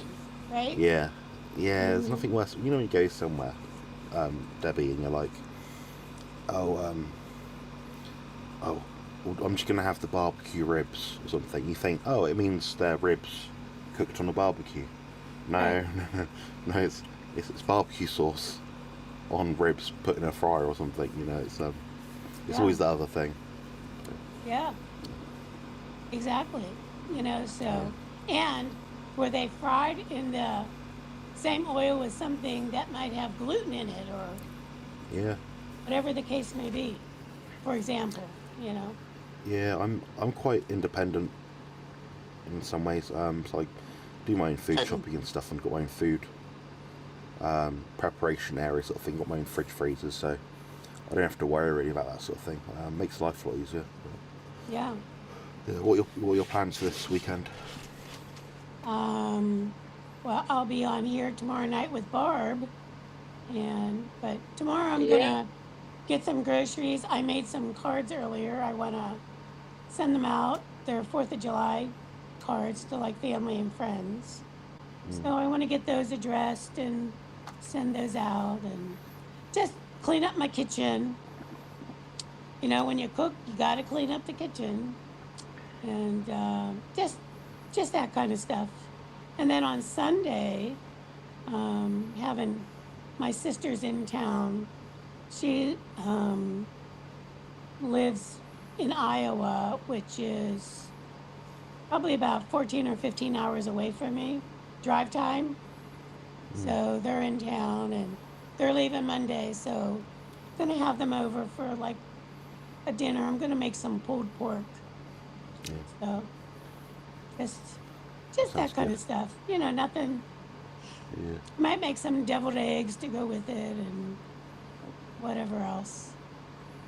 Yeah. But yeah, so They're I quite have to fancy. order my groceries so that I can go get them tomorrow so I can cook on Sunday. I tend to do the same. My care assistant Zoe comes on a Thursday to help me out some things, but it doesn't always have like 2 hours free, so it means we can't go shopping basically. So I have to order a lot of stuff in. Yeah. I'm pretty good online, like with coupons and deals and things. I'm a bit like Rick, like I'll find a way to get things cheaper, Yeah. stuff like that. But yeah, I just buy bulk meat. I've never got less than like 15, 20 kilos, or like 50, 40, 50 pounds of meat in the freezers. So keep stocked up. Lately I've been trying to sort of like eat through my freezer, Yeah, to kind of dwindle it down so nothing goes bad. And just earlier today, I was looking in the one freezer, and I found a couple things that have frostbite, so I have to throw them away. I don't want that to happen, so I'm trying to like go through what I have, so then I Yeah. can, replenish it again. So yeah. I think I've got like a bone marrow from like 6 months ago, probably. It's just been sat there. You know. Desiree apologized about spelling your name wrong. Yeah. She goes, I found it. There is no H. Sorry about that. My apologies for spelling it wrong and missing your request for me to spell it correctly. Mm. Yeah. Anyway, yeah. I guess. Yeah, my family's quite like animal based, Debbie. okay, Like, my relatively, we have like a loaf of bread in the house. We have like usually a sack of potatoes, but we don't really have much processed food. We've got one cupboard which is like half of my nan's stuff. So she lives with us as well. She's 94. It's just like cakes and biscuits and jam, spread and butter, and, like peanut butter, stuff like that. Chocolate bars, so nothing like healthy really. But she's 94, so we're like, what can we say? She's 94. She still walks around She's got bad hearing and bad memory, but that's about it. So. Yeah. Now, what do you like to eat, Jonathan? For generally. Generally, I mean, I do have a sweet tooth, so I'll make like a carnivore dessert thing sometimes. I like it because I've got to eat so much food. Just eating the same, like eating like 100 beef burger patties a day, or whatever number it might be, is like not fun. Right. To get more food in, you have to have more variety, I find. I agree with that. Yeah. Yeah. So like. So what's your variety mix? So I guess beef brisket with butter with loads of cheese is probably my favourite thing. Like if it is like you can have a dish as your last meal, that'd probably be it. I love brisket. I love it. Yeah. What's your favourite? Honestly, I think my absolute favorite is a ribeye steak. I'll say steak in general, but I like ribeye. I like skirt steak, flank steak, like prime rib. Like those are like my absolute faves. So, but I also love soup. Like what I've been doing over the last couple of months is I'll go get just some beef stew meat, and I'll just cook it up in a slow cooker with just some broth, and where it doesn't have like the, good morning, George, doesn't have the potatoes and vegetables and stuff in it, Yeah. But I still have that feeling of soup, so. Yeah, that's what I do every day, Debbie. So my especially in contest prep, I can't stand very long and get tired. So I just want to put food in somewhere and take it out and eat it without worrying about it. Exactly. So I'll do. Yes. Yeah, so like I'll get a beef joint or I'll get some beef mince, ground beef, get some chicken, drumstick fillets. Like at the moment I'm eating very lean, so it's quite bland, but I'll do that. But I just put it all in the pot, bone broth, salt, butter, whatever I'm having. Right. I just take it out, so I put, spoon out the broth with the salt in it, whatever. Yep. Have that as a cup with a drink. Then I'll eat the meat separate. Yeah. So what is a beef joint? What is that? Beef joint, I guess, is that just like a bone, or is that like a roast? Yeah, pretty much. It's like a typical. If you're having what we call a Sunday roast, a roast dinner over here in the UK and in England. A beef joint will be about 1.5 kilos ish, and that'll feed a whole family with extras for that the next day usually. So it'll just be. I slow cook them because it's just quicker and easier to eat and more efficient for me. But you'll just cook it, usually overcooked in this country, as I'm sure George will find annoying as well. Yep. And you just slice it quite thin, and it depends how tender the meat is. If it's very tender, obviously you can have it a bit thicker, but over here it's sliced quite thin, maybe like a millimetre or two. Like that. How you doing, George? Yeah, very well, thanks, Jonathan. Yeah, I had a fairly trying few days, so I gave myself a 1 hour lie-in today, so I didn't wake up till 6 a.m. our time. I'm usually up at 5 a.m. every day, but I figured you had guests and you would be sleeping in. Yeah, exactly. So that's the reason why I'm slightly late on duty today. Yeah, and we were asking about you earlier. Like, where's George? I said it's Saturday. No, I know. I was sleeping in. Yeah, I was sleeping in today. First time I've done it, I didn't set an alarm, so I thought, well, if I wake up normally at 5, then I'll come on. I'll come on anyway. But no, it was 5 to 6 before I woke up. So gotcha. I'm tired. I'm tired. So. But you look like you're tired, George. Yeah. Well, it's been he hasn't been sleeping but 3 hours a day. I know, but that's what I'm saying. You can tell he's tired. So. Yeah, well, I had a Thursday and Friday was a 3 hour sleep, so that left me tired yesterday, and obviously I was trying to get my brain was trying to catch up as well, George. Yeah, I can imagine, John. I had like 2 or 3 last night. I got woken up twice by like messages or something. But it's hard to get back to sleep. So I've been on and off this live chat for like 4 or 5 times probably. Yeah, I can imagine. No, we're in bed by I don't know, 10 o'clock last night, I suppose. So it was a decent night's sleep. But still tired. It's just a tiring. It's just a tiring time at the moment because everything's got so much going on at work. Well, we said, didn't we, November? Yeah, exactly. Yeah. Well, yeah, October I think is when. Well, when I come back from Michigan, that's when the sort of pressure's off. I think that's the. There's nothing in the diary as yet beyond Michigan, so hopefully. What does pressure make, George? Yeah, that's what. Diamonds. Sorry, say. Diamonds. Oh yeah, absolutely. Yeah, very true. So, yeah. The hardest. I like the pressure. I like it as long as it's chosen by choice. That's it. Yeah, I get bored without the pressure. It's very true. Not bored, but it's just. I think what do I do? What have I got to do? I mean, the thing is, like, there's probably about 1 million hours of YouTube I could catch up on if I really wanted to. It's never ending, George. Well, you've been like grayed out straight since like at least 2-3 weeks. You haven't stopped going yet. You had ever since you had kilts and everybody. Even before that. Even before, getting ready for it all. Content. When I was a more regular content creator, like editing videos, stuff like every day or whatever, I did find it to be like a part-time job, you know. Yeah. It's quite. When you actually add up the hours, like not just like even like sitting here like chatting. Obviously, we're just having a friendly chat. Super cute, Barb. Bumblebee. Yeah. I like it. Very nice.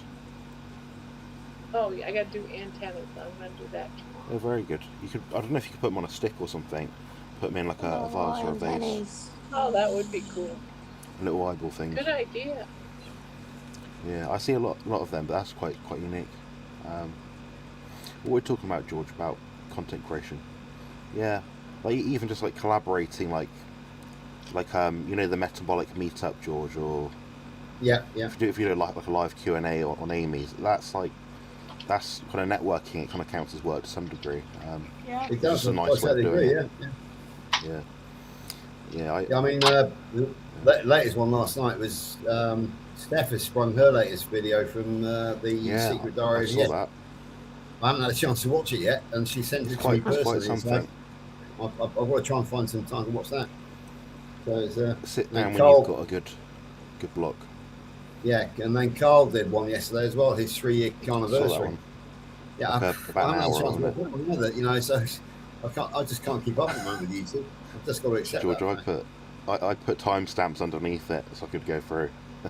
Yes, that's a good idea. I love that they have, there's timestamps so that you can like go back if you need to or whatever, Yeah, I'm a fan. If I pay for Google Gemini, it's quite good assistive technology for me. So it's basically like a add-on mini app attached to like any Google products like YouTube, Android Play Store, I don't know, Gmail, Calendar.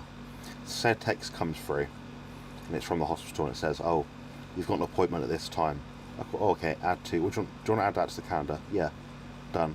And he just does it all for me. So it sort of picks up on things you might forget just day to day. But also on YouTube, I can click like the star button, I think it is.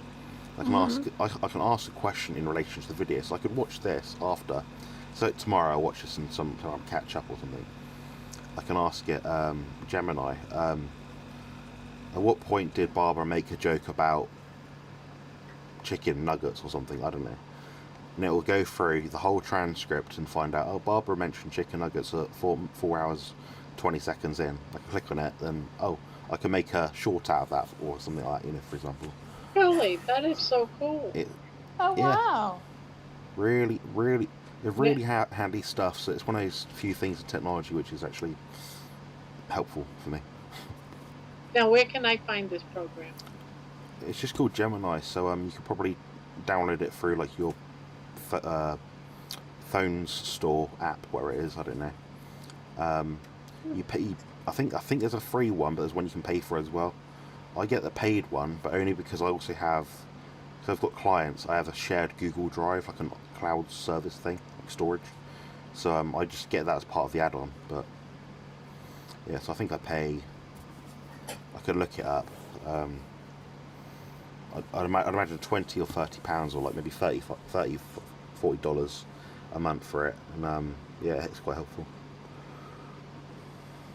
That is cool. I didn't know that. Mm. You could do that. There's I know you could take so much it, out there. and I got I do Opus, and Opus you can do shorts, but you can't put in like a 4 or 5 hours long video No. because it'll cost you all your points. Yeah, because it analyzes the whole thing, then not some, not yeah. sections.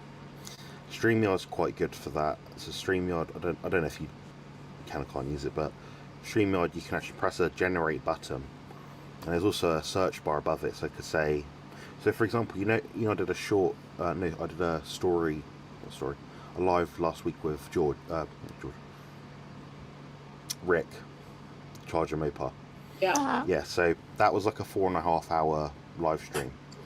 At one point in it, I don't know if you remember, but someone came in and made some sort of like sex talk thing. Yeah. Like on the live stream. Yeah. I seen that. So I was able to go through, I could search in the button, I said, went on StreamYard where the video was, press search and be like, sex or something.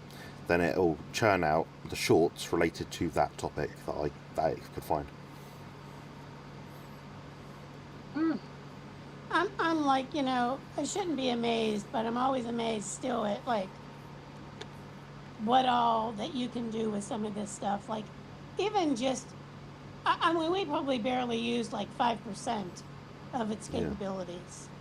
We had someone trying to I get on probably here. used 1%. We had someone tonight trying to get on the chat, on the panel. No, and the name was not familiar.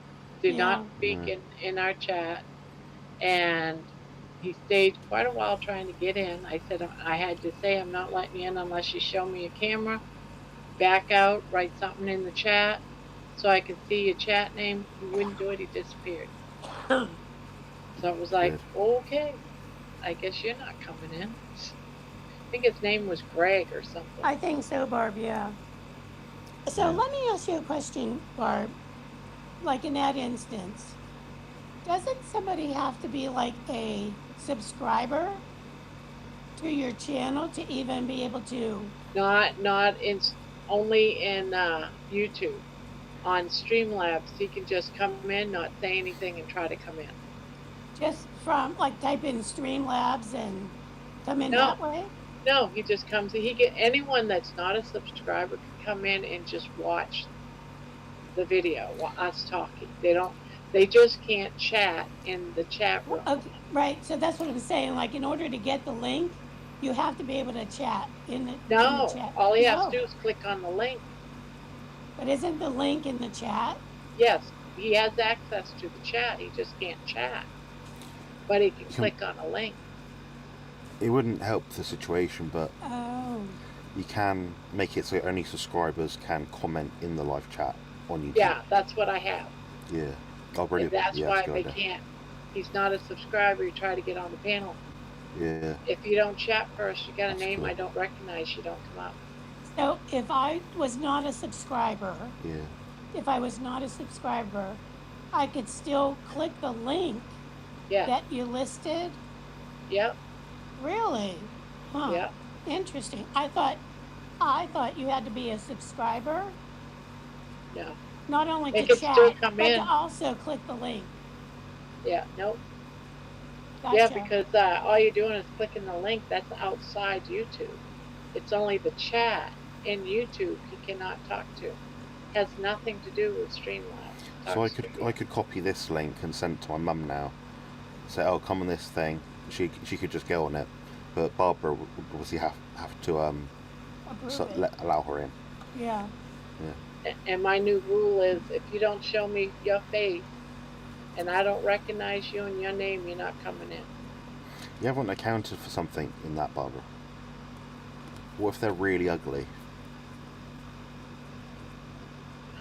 Well, she lets me on, It's so. never stopped me. I let George on.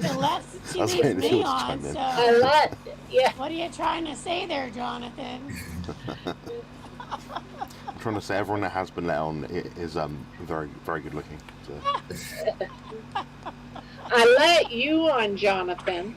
Exactly. Yeah. I mean, quite, That's only because I know what you look like slipped from that point, but, short. Yeah. Height short. That's why you're allowed to come on. No, just Yeah, this is the channel of the beautiful people. So there we go. We saw your bodybuilding pictures, Jonathan, so we approved. Yeah, we approved. I'm looking better now. I've got, how many days? Like 15 days till my next one. Oh, okay. I'm going to go for a pro card in the IBFA mixed disability bodybuilding. And that means that's pretty much just higher standard caliber I can get. Like, there's nothing above that. It's the ceiling for what I can do. So I'm hoping to win it, but it's not. So even if I win it, I'm not guaranteed to get it. If that makes sense, because you have to. They limit how many they send out, so they're only going to give it to people they deem to be like worthy, sort of thing, you know. So there's no guarantee, and I've just forked out 400 quid on membership, tanning, hotels. Yeah, So to do you spend get money. any money with any of this? Yeah, do you win any money?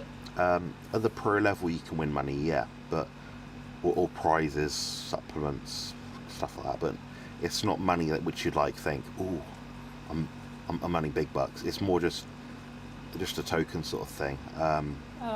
Unless you're one of the best in the world, as like an anybody, but like how to put it, like an overall world champion bodybuilder sort of thing. In which case you might earn maybe tens of thousands of dollars. The thing is, bodybuilding is extremely expensive at that level. You've got to invest all this money into like massage therapy, if you do chiropractic therapy, gym equipment, I don't know, clothing, food, supplements, medications, drugs, It's even everything. costly at your level, I would think.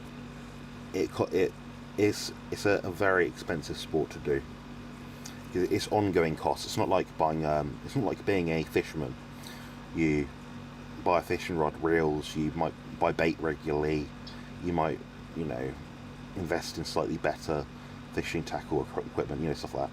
But the money you spend is the money you spend. It's just your time that you're using. But bodybuilding is a all-day, everyday thing, and you always have to eat. You always, relatively speaking, you always have to train. You always have to be recovered. You always have to take supplements. So it's an ongoing cost. It's not a single one-off investment. Well, I think any kind of, I'm not gonna say, the only word that's coming to my brain because I'm tired is hobby. That's not. Yeah. What? But anyway, it's always a hobby for everyone that does it. They're all expensive in some form or fashion. Pastime. Pastime is a good word as well. For What? hobby. That's the right word. Pastime. Yes. Yes. Mm-hmm. Yeah, So what are definitely. your plans this weekend, George? Yeah. Okay, so as you know, we have Angela with us, and she wishes to go and see a friend of hers in Bridport in the county of Dorset on the way down to Jonathan. So we will be heading out about 9 o'clock this morning. It's technically, I've checked on the map, it will be a 3-hour drive to get to Jonathan's via Bridport. So that would get us there at 12, but obviously we have to make the stop on the way in Bridport to go and see our friend Heather, or Angela's friend Heather. And we've also found there are 3 butchers in the high street in Bridport. So we're going to add another at least 40 minutes, another 40 minutes or maybe an hour. So we reckon a 2-hour stop in Bridport. Yeah, we're probably looking around just before the 2 o'clock mark is what we're aiming for for that reason. It is a 3-hour drive plus a stop in Bridport. So I'll try and keep it down to less than 2 hours in Bridport. So hopefully before 2 o'clock is my intention to get them. Yeah. But the thing is, it was the 3 butchers in Bridport, and they're all independent butchers. It was just too good an opportunity to. You want to sort of go to each one and sort of price it all up and be like, well, he's quite friendly, or he washed his hands before touching the money after cutting my meat, and all this sort of weird stuff that goes through your head. Yeah.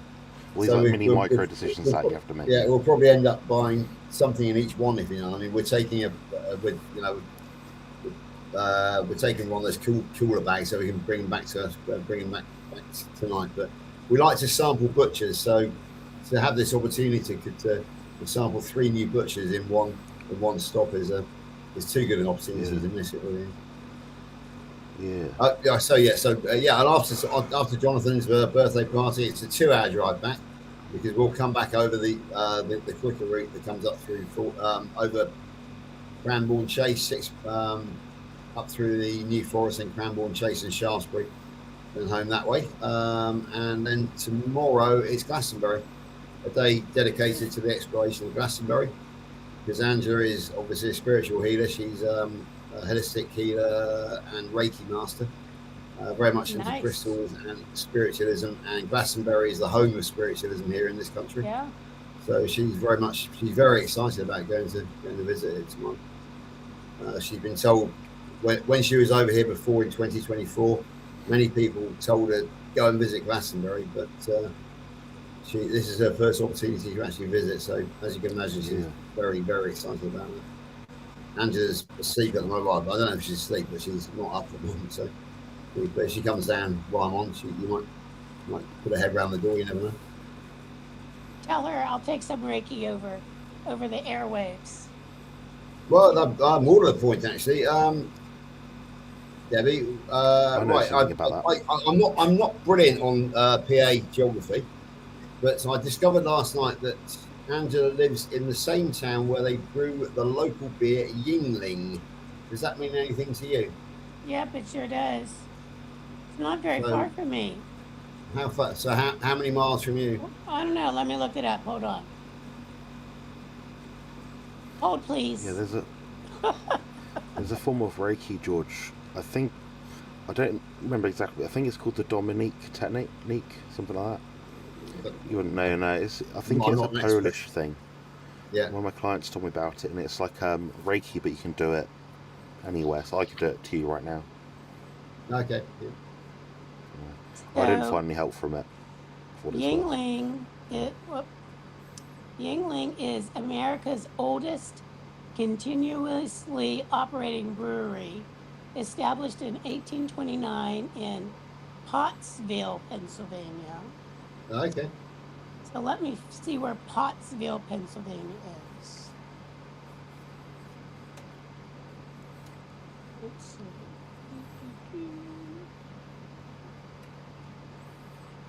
Oh, Richard's coming, by the way. Oh, he's coming today. Is Lauren coming as well then? Should be, yeah, I think so. Yeah, they tend to be inseparable nowadays, don't they? Joined at the hip. Yeah, I might have to have some stern words with Richard about that. So Pottsville is probably about, it's probably like about a 3 to 4 hour drive from me. Okay, so it's not So that it's close in closer British to the terms. For Philadelphia Americans, area. it's nothing. Yeah. Okay. Yeah. As that's opposed to the Pittsburgh area. Exactly. That would be considered a prohibitive to have here in this country. Not quite prohibitive. Well, yeah, actually, yeah, it is prohibitive, but based on the response I'm getting about the Healing Humanity screening, I've got to drive 3 hours to get to it. Was that my for comment? us Americans, that's nothing. No, exactly. No, but I've had 1 or 2 comments on when we put up the Healing Humanity advertisement, Jonathan. But it's 3 hours from London. You think, oh, come on, you know. That's I mean, that is a reason why we went. It's in one. That's the reason why we went to 2 p.m. screening. How are the sales? I'm not sure exactly, but the only thing I will say is that Kerry's words are ticket sales are gaining traction, and he is happy with the way things are going. So that's the official line, and because he's so busy at the moment with both Orlando and Chicago this week, I had a flurry of activity with him the other day, but he's off grid for the next week or so because he's absolutely flat out. Yeah, I was a bit annoyed about someone complained about the price. I was like, well, $15, exactly. Nice steak meal. You get to watch nice film that you like. That's in your interest. You just would people go to the Comic-Con and pay I don't know, hundreds of dollars for tickets, and Exactly. oh, I want to meet this person. I want to Yeah. meet super fucking, I don't know, Homer Simpson or whatever. I don't know. Oh, that's going to cost you $150. Like $200 for a sit-down nice meal on the film is not. It's a luxury, yes, because anytime you buy something that's one of your passions, like for me, if I bought, I don't know, a special gym T-shirt, say it would usually cost £10-15 from Tesco, but it's got a certain brand on it. I'm paying for that brand. You're paying for that likeness. So yeah, you do. Yeah, I mean, the thing is, Jonathan, that these people are complete idiots because they're thinking they're paying $200 for a ticket for a ticket seat and a 3-course meal. They're not. They're paying $200 for an experience which will be utterly unforgettable. I checked. I based it. We discussed it, and I based the idea or the price on the cost of a dinner with a minor celebrity. How much it would cost a major celebrity for that sort of experience? You'd be looking at $1,500. So I rather rudely gave Kerry minor celebrity status, and it starts at about $200. That sort of experience. Imagine if you brought me there, we'd be pushing the price up to millions. Yeah. Well, exactly. Yeah, but I mean, yeah, no, but you make a valid point because not only do they get Kerry and Jen, but they get Richard and Lauren, myself and Lainey, Stephanie, Louise. Yeah, a consult with Richard. Yeah. It's none of my business how much people charge, but I'm saying as a point of context of reference, is like $150, $200 an hour. Yeah, exactly. You can sit down next to him and have a meal with him and chat with him all evening, a bit, well, to some degree, for less than that. Exactly. I mean, the thing is that the other thing, you know, when you say have dinner with somebody, a celebrity, often you'll be in a hall with about 300 people, and you won't be able to, you know, the celebrity will be on the top table, and you'll never get to speak to them all night. You'll just say you're in the same room as them. On this occasion, it is a small, intimate room with 24 covers, 24 people. So it is a genuine, you know, and there's going to be 9 of us there as well. So you're going to be actually there's going to be 14 people having dinner with the entire Healing Humanity team, UK, and Kerry. So you've got your choice of people you want to talk to. Kerry is guaranteed. You are guaranteed to have a decent chat with Kerry and Jen, and any of the other team that capture your imagination. You know, we've got 2 cancer survivors there, Stephanie and Lainey. We got Louise, who is the ambassador to the Noakes Foundation. We got Nikki Taylor, who is a superb athlete, Stephanie's sister. She's not as well known as Steph because she's not active on YouTube, but she's very active on Facebook. Who else we got? Is quite a cheap niche. Yeah. All things being equal. I'm trying to think, like, well, even when I used to go to the public health collaboration, that was, I can't remember exactly, but it would have been $100 or $150 for a ticket. And if you wanted to have the meal, maybe an extra $50, $60. So the whole thing might have been a $200 event. But in that event, I got to see all, like, you know, these professors and, you know, David Unwin, all these sort of people, you know. And Dr. Chafee was sat on the table next to me, and I could sit within distance of speaking to him, right, and also pointing and laughing at him for being served strawberries. So what more could you want? Like, I think that the experience you get in this country for any of these carnival things is excellent. Value for money is impeccable. Yeah, I mean, how can anybody complain about a $200 price tag for a personal meeting with Kerry, for a 3-course feast, for God's sake, and for a theatre ticket at the same time? I'm sorry, but I'm like you, John. I am disappointed, shall we say? That's using very mild language, with the response that we've had from certain people on Facebook. Very disappointed, and especially over the travel time, because Kerry and I worked very hard to get the Saturday afternoon showing, which would allow people 2 p.m. to 5 p.m. So it is bracketed by very good travel time opportunity in the morning and in the evening. And if you want to stay on afterwards, I flagged up all of the hotels in Bridgewater.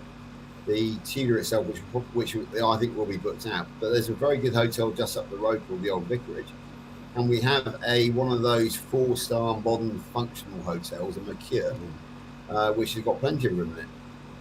And people are still complaining. And I've pointed out the fact that we are between junction 23 and junction 24 of the M5, literally just off the motorway, in other words, the interstate. And we have mainline train service, and we have a coach which starts at Victoria Station, the National Express, in Heathrow, and doesn't stop until it hits Bridgewater 3 hours later. How can people possibly be complaining about the travel? Oh, it's just so frustrating. People just want something for nothing, don't they? It's only in the south of England. It's like, well, it's got to be somewhere. killer You put it in of London, it it's too far in the middle. You put it, I don't know, Sheffield, it's too far up north. You can't please them. Yeah, exactly. You know, and why not Somerset? Because we're yeah.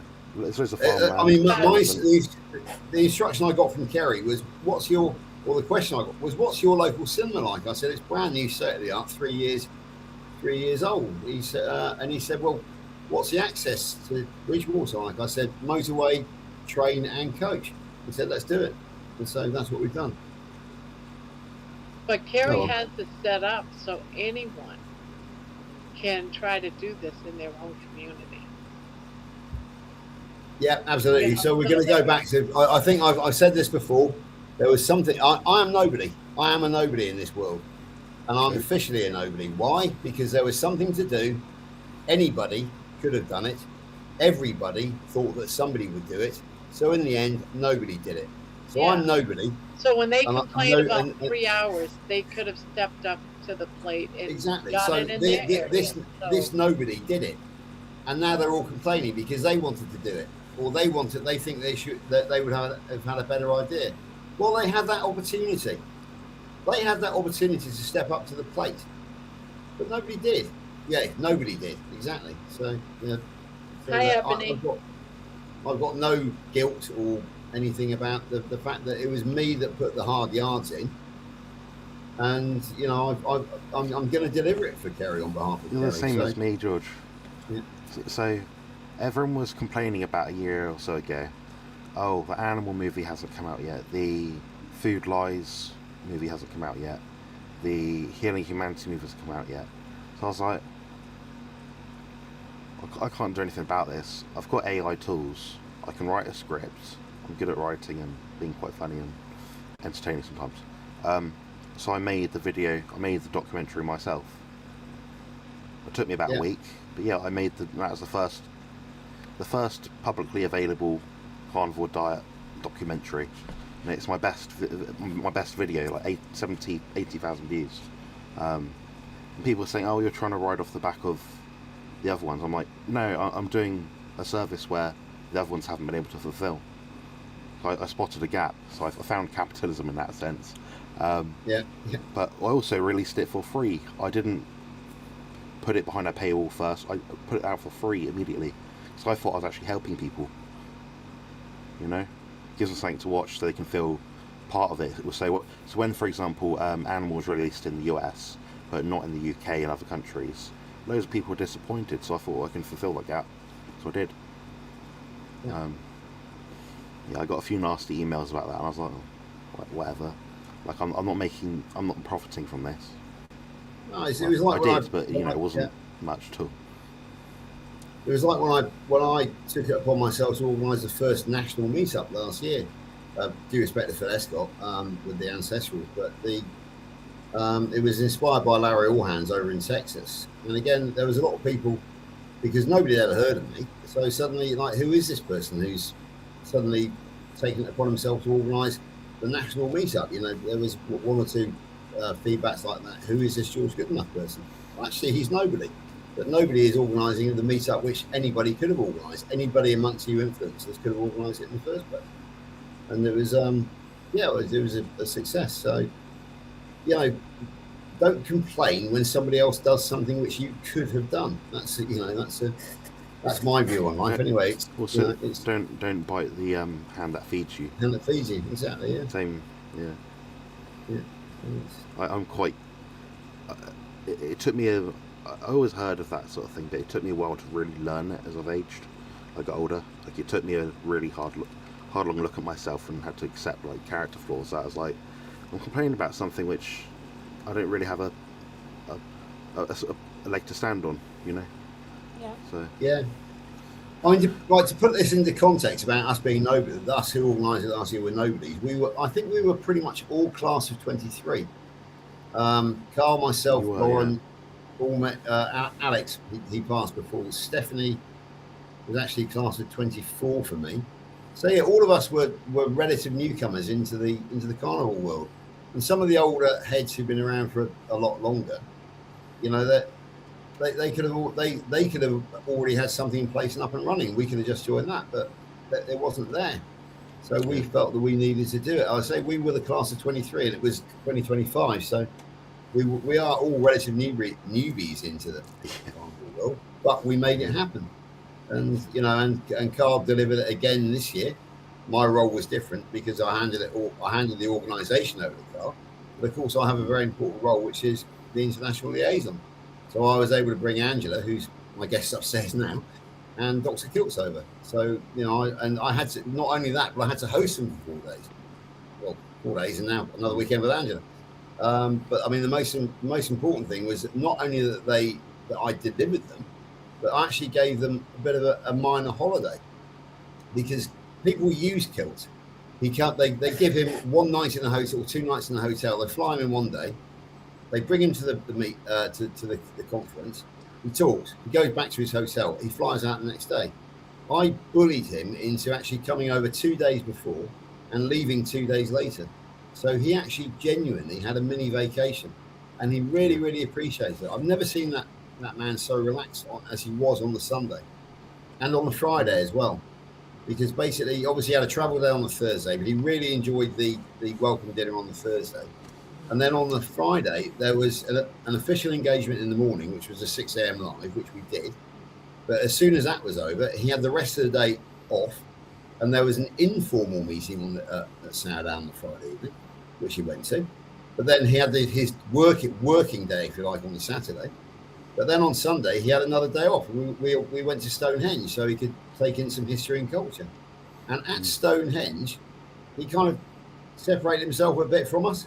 And he just went and stood and just took it all in. And I don't think, and his phone wasn't to his ear either. Yeah. And he was just marveling at the openness, the birds, the silence. And I don't think I've ever seen him that relaxed in my life, to be honest with you. I'm very proud of that fact, because he needed a break. He got a little mini vacation, and he did say, George, he said, I really love the Tudor Hotel. I love my room. I'm coming back. Whether he ever will get the opportunity or not, I don't know. But the desire is there. But we shall see. I don't know. Well, you know, it's that opportunity to restore and recharge and, you know, reflect, all that stuff, which is, you know, they don't get that opportunity just as a doctor, period, let alone all the other things, you know, that he has going exactly. on. But think about the event organisers who use him, and they use him for free because he doesn't charge usually, and they will rush him in, try and minimise the expenses they pay. In fact, I don't even charge the expenses, but they don't really care about his own experience of it, of the actual. They don't offer him the cultural visits that I did, the historical walk around town, going down the pub. He really enjoyed going down the pub. He said, nobody's ever done this for me, George. He said, I've never been down the pub before in my life.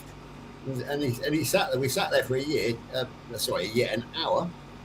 He was drinking a non-alcoholic beer, same as me. And he said, this is amazing. He said, just chilling down the pub with my mates. And it was a new experience for him at the age of 70.